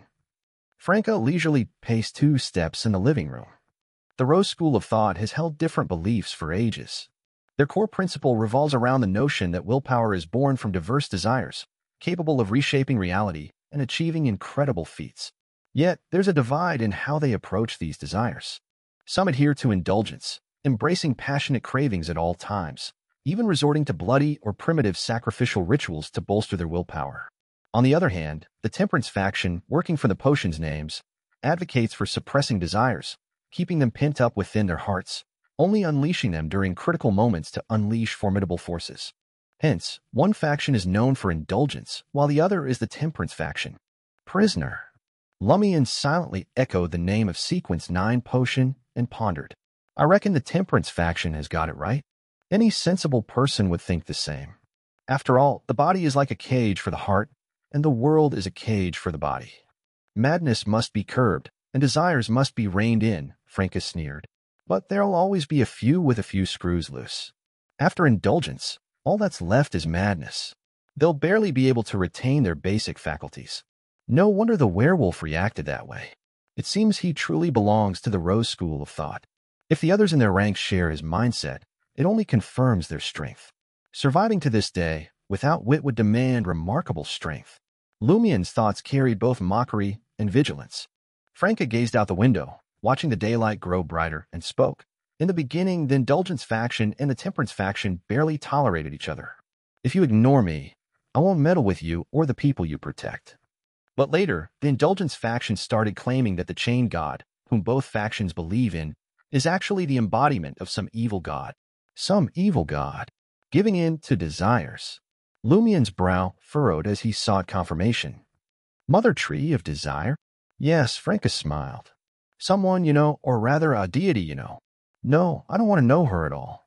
The Rose School of Thought actually believes in the Mother Tree of Desire. The werewolf's investigation of the Savoy mob's information seems more complicated than I suspected. Does the Bliss Society have any connection to the Rose School of Thought? Or do they withhold such information? Lumian fell deep into thought. Franca sighed sincerely and said, powers related to desire can be quite useful, but why can't they be used for the right purpose? Blame it on the evil god. Lumian cautioned his companion. It's best if you don't try. Franca smiled sheepishly and said, I still know what I can try and what I shouldn't. I understand the dangers posed by evil gods better than you. Yes, later on, the Indulgence faction launched a surprise attack on the Temperance faction and inflicted severe injuries. The remaining members of the Temperance faction fled in a sorry state and were hunted down for a long time until they found protection under Mr. Fool. I've heard that Saint Sharon from Mr. Fool's church was once a member of the Temperance faction. Likewise for the Angel of the Holy Spirit beside Mr. Fool's throne. The Indulgence faction is terrifyingly powerful to be able to hunt down the angel-led Temperance faction and send them scurrying. There's no doubt they have angels, and not just one. And Mr. Fool's church can protect the Temperance faction. After hearing this, Lumian gained a rough understanding of the Rose School of Thought's history. He grew more confident in the Church of the Fool's strength and associated some of the names from the Bible with significant figures in reality. Simultaneously, he understood why the Knight of Swords, the other holder of a minor arcana card, intended to blow up the Rose School of Thought's weapons warehouse. Should we stop calling it the Rose School of Thought? Can't we just call it the School of Indulgence? Lumian taunted. Franca replied in amusement. What a lame name. Do you think every secret organization is as uncreative as the Iron and Blood Cross Order? As they chatted, they heard Jenna's familiar gait approaching. Jenna opened the door and was taken aback to find Lumian standing there. Something happened to him last night, Franca explained. What happened? Jenna scrutinized Lumian but found no signs of injury. Franca briefly recounted the werewolf and Rose School of Thought, leaving out the deep connection that tied her Lumian, and the Church of the Fool. The more Jenna listened, the more alarmed she became. She felt that a sequence 9 was nothing in the world of mysticism. Her determination to become an instigator as soon as possible grew stronger. After the discussion, Franca added, "I'll briefly explain the situation of zombie and the wraith so you don't rush forward without knowing anything or sense the abnormality without realizing it. Compared to werewolf, a zombie's greatest transformation is their steel-like sturdiness. They're unafraid of fire, bullets, or cannonballs. You need to hit the same spot more than 5 times in a row to break through their defenses. As zombies, as long as their heads remain intact, they are not in danger. They have also mastered decomposition, frost, and death-type spells that can awaken and control ghosts and corpses. A wraith can freely transform into a specter. They no longer have a physical body and are unafraid of physical damage. Their spellcasting abilities are significantly improved. They can even forcefully possess you, taking control of your body and making you kill yourself. After entering the wraith state, they can traverse different mirrors and use them to conceal themselves. Even if you activate your spirit vision, it's almost impossible to see them directly. If you encounter something similar to a poltergeist, you mustn't be careless. You have to consider the possibility of dealing with a true wraith." Lumian listened attentively and pondered before saying, "Are attacks targeting the spirit more effective against zombies and wraiths?" "Yes, I recommend the abilities of the Sun Domain," Franca said with a chuckle. "However, I suggest that you run if you can when facing such an enemy. If you can't, seek help quickly." Lumian never found it embarrassing to ask for help. As he expressed his agreement, he proposed a new idea. They're all members of the Indulgence faction. Wouldn't it be better to deal with them using an ability to influence desires? If that was the case, the mystical item made from Shadow Branch would come in handy. Lumian had yet to contact Madam Magician. He planned to wait for Mr. K to reward him before deciding which domains beyond her characteristic to match the Shadow Branch. In theory, yes, but it might have the opposite effect, Franca warned him. After discussing the Rose School of Thought, Jenna recounted how she had been recruited as an informant and provided information about the Deep Valley Cloister. Franca genuinely felt happy for her. "That's right. This way you'll have a fixed source for resources, but the officials are very strict about key items. You can't rely on them completely." Lumian hadn't expected Valentine to be in the market district as well. He was concerned about his lack of necessary disguises. The mystery prying glasses could only be used at critical moments. After some thought, he said to Jenna, "Showing your devotion to the eternal blazing sun in front of a purifier will yield unexpected gains. You seem very experienced." Jenna's eyes darted around, sensing that Seal held many secrets. Leaving 3 Rue de Blouses Blanches, Lumian strolled back to Salle de Balbrise. The more he delved into secret organizations, the more he sensed his lack of knowledge about mysticism. Lumian sipped a glass of absinthe and settled into his office. Just as he was about to find a more comfortable position, starlight oozed forth, forming a dazzling and dreamy door. The door swung open, and Madam Magician emerged. Today, she sported a beige shirt, a brownish-yellow dress, and dark brown leather boots. "What's the matter?" Lumian rose to his feet. Madam Magician grinned and replied, "The friend I mentioned earlier, the one who can help you decipher the symbolic elements, has finished his recent work and is on a short vacation. I'll take you to him now." Lumian responded with unusual excitement. "All right." Lord of Mysteries 2, Circle of Inevitability. Chapter 299, Interpretation. Lumian had been eagerly waiting for the dream symbols to be interpreted so that he could get enough clues before meeting with Padre Guillaume Binet. Only then could he effectively interrogate his target. This time, when Madame Magician placed her hand on his shoulder, the usual layers of saturated colors and strange creatures were absent. Instead, he felt a surge of starlight before finding himself in a distorted and concealed dark tunnel. His spirit and body seemed in chaos, unsure if he was moving forward, retreating, or simultaneously ascending and descending. The state lasted briefly, but Lumian couldn't grasp the duration accurately, as if time had slipped from his grasp temporarily. When he returned to his senses, he almost suspected that he was at Salle de Balbrise just a moment ago, and in the next instant he had arrived at his destination. Before him lay a primitive forest, its dense canopy almost blotting out the sky. In an open space surrounded by towering trees stood a brownish-yellow hunter's hut. "Go in," Madame Magician's voice echoed, though he couldn't see the demigod. Following her instructions, Lumian stepped forward, treading on tumbling leeches and navigating through the dancing poisonous insects in the air and vegetation. He reached the hunter's hut and pushed open the unlatched wooden door.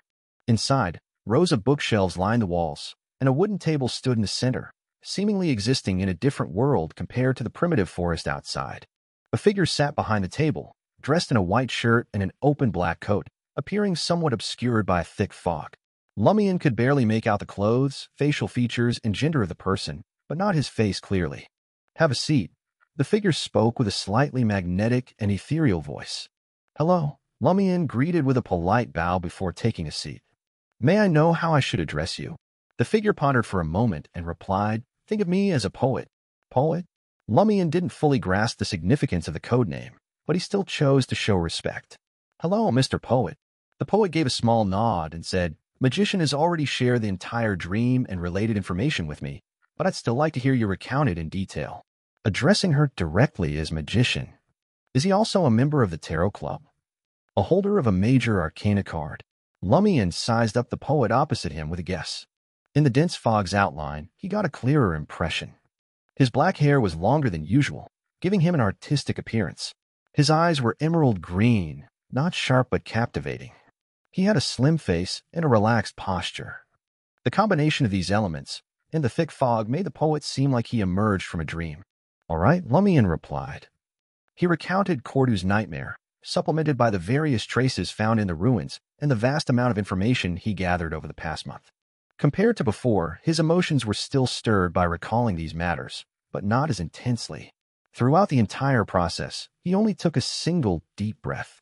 As he spoke, Lumian noticed the poet, leaning back in his chair, clasping his hands between his chest and abdomen. The poet's green eyes were much clearer than before. In the next second, Lumian noticed strange insects crawling in and out of the other party's eye sockets. The insects switched between translucency and opaqueness, as if carrying rings on their backs. Such a scene nearly made Lumian forget to continue his recount. It was like facing the headless monster created by Supervisor Olsen. He couldn't help but feel shocked. He composed himself and forced himself to ignore the strange insects wriggling into his eyes, expressing everything he wanted to say. After his words trailed off, the poet fell silent for a moment before continuing, "It's truly a dream filled with symbolic meaning. Let's start with the simplest part, the deceased warlock in the tomb. Doesn't it symbolize Aurora becoming Inevitability's blessed and ultimately dying?" Lumian was about to ask this question, but before he could, the poet seemed to sense his thoughts and took the initiative to explain. "This is a typical dual structure symbol. In other words, it contains two layers of meaning. The first layer is about the warlock representing the power of inevitability, or rather corruption. And it also stands for Termaboros. The coffin is like the concept of death. Both symbolize the sealing of inevitability's power and its loss of vitality. The tomb itself represents the seal. In the dream, we can see that the warlock is truly dead and has never left the tomb. This aligns with the sealed state on your body. Your sister Aurora got some boon from inevitability in this incident as well. She's suspected to be one of the leaders, embodying the power of inevitability to a certain extent. Plus, she's already dead, so the warlock matter takes on a second symbolic meaning. These two layers of symbolism are superimposed through inevitability's core power, which can easily make interpreters overlook one of them. So that's how it is. Lumian's heart sank as he gradually became convinced by the poet. From another perspective, he now understood the essence of the warlock legend. The poet kept his seated posture, and there were no longer any strange insects crawling in and out of his eye sockets. Now that we've unraveled the full symbolism of the deceased warlock, there's a preliminary answer for the owl and the other you. The other you symbolizes both your mutated personality due to corruption and Termaboros's attempt to achieve his goal by influencing your thoughts. If we only had the first symbol, the other you probably wouldn't be able to leave the tomb. The fact that the owl can freely enter and exit the deceased warlock's tomb means that it can bypass the seal to some extent. It also displayed a few characteristics, monitoring your changes, not showing up at critical moments, and guarding the deceased warlock. Based on our interpretation of the symbolic meaning of the deceased warlock, the owl represents another blessed of inevitability, assigned to monitor your condition. Its attitude towards the deceased warlock is quite ambiguous. It didn't exhibit the protective behavior it should have, nor did it assist during the final ritual with the angel's descent. Bypassing the seal suggests it's in the outside world and might be communicating with Termaboros in some way.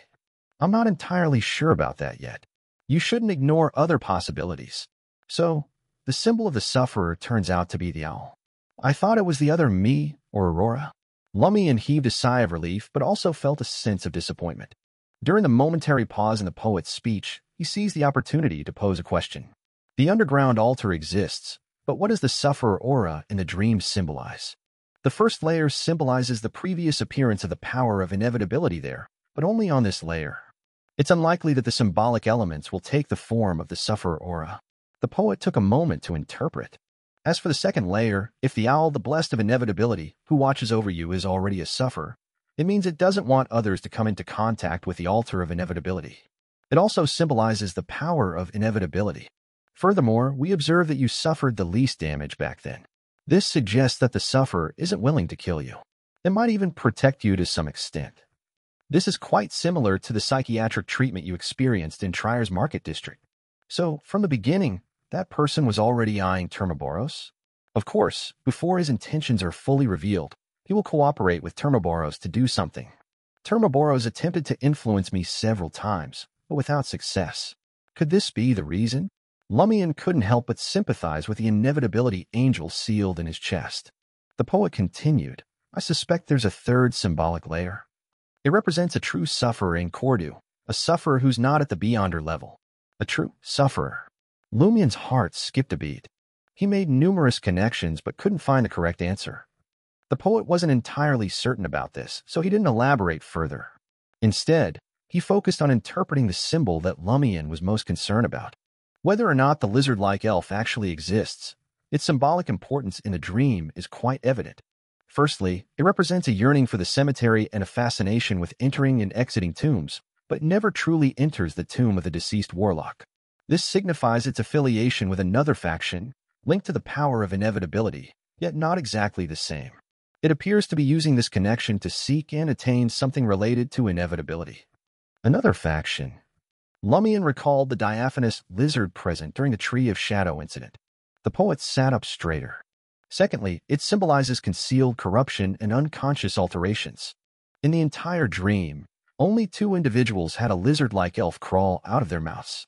One was your sister Aurora, and the other was the deputy padre, Michel Garriga. What do you recall about him in reality? Lumian pondered for a moment and responded, he's somewhat similar to the dream, but not as exaggerated. He's a devoted follower of the eternal blazing Sunday. When he was shunned by Guillaume Binet, he became fixated on giving sermons and hearing confessions. Later, his behavior became more and more apparent, neglecting all other matters. Suddenly, Lumian was startled. He thought of Aurora, the other person from the dream who had a lizard-like elf emerge from their mouth. Hadn't she also neglected to ask Hela for help? Mr. Poet nodded. Your sister Aurora should have exhibited similar behavior. Thirdly, the faction or deity represented by the lizard-like elf does not want to witness an angel of inevitability descending. It symbolizes the role of a saboteur. Seeing Lumian's confusion, the poet continued, if it hadn't been the person with the lizard-like elf crawling out of their mouth who knocked you out, brought you to the final sacrificial site, and turned you into a vessel, the descent ritual might have succeeded. Consider this. During the ritual, if someone else had stood in front of Aurora instead of you, would she have gained a moment of clarity and pushed him off the altar? Lord of Mysteries 2, Circle of Inevitability. Chapter 300, Another Symbol. Upon hearing Mr. Poet's question, Lumian was caught off guard. A shiver ran up his spine and pierced his brain like an icy dagger. Whether it was Aurora, who had knocked him out in the dream and led him to the sacrificial grounds, or the deputy padre, Michel Garriga, who had done it in reality, they all had been secretly corrupted by the lizard-like elves, evident from them crawling out of their mouths. If Lumian hadn't become the vessel, forced onto the altar and stood before Aurora, Termaboros' descent ritual might have succeeded. Aurora wouldn't have pushed the vessel out the altar, ruining the rite, and Lumian's Mr. Fool mark wouldn't have been activated. This realization left Lumian's mind in chaos. He never imagined that the lizard-like elf was behind the sabotage of the ritual. They had insidiously corrupted Aurora and the deputy padre, making them blind to important matters and missing their last chance to save themselves. What does it want? What's its true motive? Lumian asked, feeling a pang of pain. The poet's voice, veiled in mist, replied calmly, I'm just interpreting the symbolic meaning of your dream's elements. I can't fully reconstruct the truth, but I can offer some speculation. The faction represented by the lizard-like elves aims to use the large-scale sacrifice of the inevitability believers to summon an angel for some hidden purpose. However, they don't want Termaboros to descend upon this land for real. There must be a conflict between them, and the entity known as Inevitability. Lumian nodded, finding it the most logical explanation. He couldn't help but furrow his brow. What hidden motives do they have? That's one of the paths for your subsequent investigation, the poet said with a smile. Decryption isn't divination or prophecy. You need enough information for deduction. You can't make wild guesses. Lumian nodded slightly, eager to catch the Padre Guillaume. The poet leaned forward, placing his elbows on the wooden table, hands still clasped together. I've already deciphered the more crucial symbolic elements. There's only one left. Your dream itself holds a strong symbolic meaning. The dream itself? Lumian pondered for a few seconds, but couldn't grasp the specific symbolism. The poet's voice deepened, no longer abnormally ethereal, but more magnetic. It symbolizes protection. Back then, due to intense emotional upheavals, your mind was on the verge of collapse, and you fell into a deep slumber. If not for the comfort and hope brought about by the dream of reality, perhaps you would have collapsed completely. Driven by your self-destructive tendencies, you would have acted irrationally until your death. Moreover, we can confirm that you don't have the ability to produce a dream of reality, nor can you draw investigators into that dream. The sealed Termaboros can't do it either. In other words, the dream of reality is a result of external interference. We haven't grasped the specific abilities of the high-sequence beyonder of the inevitability pathway. We can't determine if it was done by the inevitability blessed symbolized by the owl, or if it was influenced by other factions. Given the previous interpretation and the situation in reality, all of them have sufficient motives. In short, besides the entity known as inevitability, no one else wants to see Termaboros truly descend upon the land. Lumian instantly recalled the area around the blood-colored mountain peak in Cordu's ruins that induced slumber. Before he could bring up the subject, the poet added, considering that the area that forces others into sleep is around the sacrificial ground and not the house where you sleep, I'm inclined to believe that it's influenced by other factions. Their main purpose is to disrupt the ritual, and pacifying you just comes with it. If it was done by the inevitability blessed symbolized by the owl, the location of the abnormal area would be completely opposite. The faction represented by the lizard-like elf did it, or someone else did. Is there another faction? The more Lumian understood the situation, the more he realized that the truth of the Cordu disaster was far more complicated than he had expected. He fell silent, taking a moment to gather his thoughts before speaking. What's the significance of the empty baby cradle in the administrator's castle? The poet took a few seconds to contemplate and then replied, it's a rather minor symbol. It represents the child of the Great Mother. Based on the information you provided, it seems that the child might have entered our world secretly during the final sacrificial ritual, aided by another blood-related son hidden by Madame Pualis. It then left Cordu unnoticed, leaving behind the empty cradle, the spawn of the Great Mother. Lumian hissed to himself, realizing the seriousness of the situation was on par with Termaboros's descent. Inevitability's faction had taken a significant risk and worked tirelessly for nearly a year, all for the sake of obtaining a sealed angel. Ultimately, it served the Great Mother's purpose. With those thoughts, Lumian let go of his worries. The saints and angels of the Tarot Club and the Church of the Fool would undoubtedly handle this matter. It was beyond the concerns of someone like him, a mere sequence 7. Besides, this issue primarily revolved around the sacrificial ritual and had little to do with the truth behind the Cordu disaster. Lumian's main focus was tracking down and capturing the Padre Guillaume. He then inquired, why was the entire Cordu village destroyed, while only my home remained intact? The poet pondered for a moment and answered, I believe it symbolizes Aurora's nostalgia, reluctance, and regret. After the ritual, she should have regained some clarity.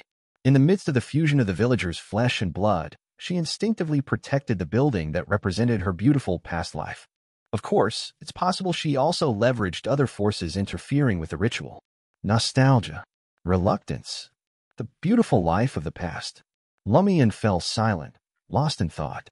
Observing this, the poet unclasped his hands and said, I've deciphered all the symbolic elements of your dream.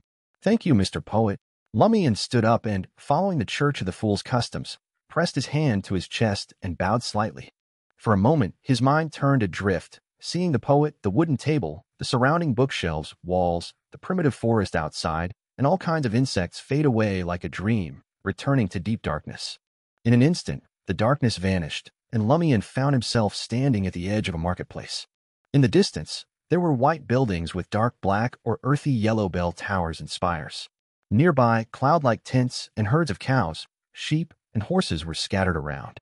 Most of the people passing through the market had dark skin, as if they were exposed to the sun every day. Among them, men wore felt hats and dark red or sky blue robes, while women wore colorful multi-layered gowns. A chilling wind howled as Lumian gazed at the snow-covered mountain peak in the distance, momentarily lost in his thoughts. His conversation with the poet and what he had just experienced felt like a vivid dream. No, it was a dream. That's why he couldn't see Mr. Poet clearly. I didn't realize I was dreaming at all. When did the dream start? It felt eerily similar to the dream I had in the ruins of Cordu. Could it be that Mr. Poet's divine path has the power to make others have vivid dreams? And could the abnormal area around the blood-colored mountain be related to similar abilities? Lumian was shocked at first, but then numerous thoughts rushed through his mind. Just then, Madame Magician appeared before him, wearing a beige shirt, a brownish-yellow dress, and dark brown leather boots. "Do you want to go back to Salle de Ball Breeze now?" the Major Arcana card holder asked. Lumian casually asked, "Where are we?" Madame Magician gazed at the azure sky and pure white clouds and replied, "We're in Star Highlands Rapus, once a significant city in the Highlands Kingdom, also known as the City of White." Star Highlands. Lumian recalled the Rose School of Thought and recounted the werewolf attack and Gardner Martin's arrangements to Madame Magician. Finally, he asked, "Did the Rose School of Thought enter the Market District because of the Tree of Shadow? And didn't they gather detailed information about me from the Bliss Society?" Madame Magician chuckled. "You should have asked these questions earlier. The gentleman who helped you decipher the dream symbols is an expert at dealing with the Rose School of Thought. All right, I'll ask him for you now." With that, she vanished in front of Lumian. A few minutes later, she reappeared in the same position, unnoticed by the people passing through the market. Madame Magician smiled at Lumian and said, "Based on that gentleman's experience, although the Mother Tree of Desire and its worshipping organization show clear purpose, sufficient decisiveness, accurate foresight of the future, and excellent planning on a higher level and at the macro scale, when it comes to specific events, they often appear chaotic, disorderly, and even mad. It reflects the nature of the evil god itself. In simpler terms, the organizations worshipping the Mother Tree of Desire don't cooperate or communicate well. They sometimes act erratically and unpredictably. It's a common situation. However, in the past year or two, that gentleman noticed some rudimentary cooperation among these organizations. Some members of the devil families are even involved." Devil families? Lumian had never heard of such a term. Madame Magician casually explained, "The families that control the devil pathway, the criminal pathway. Some of them show signs of worshipping the Mother Tree of Desire.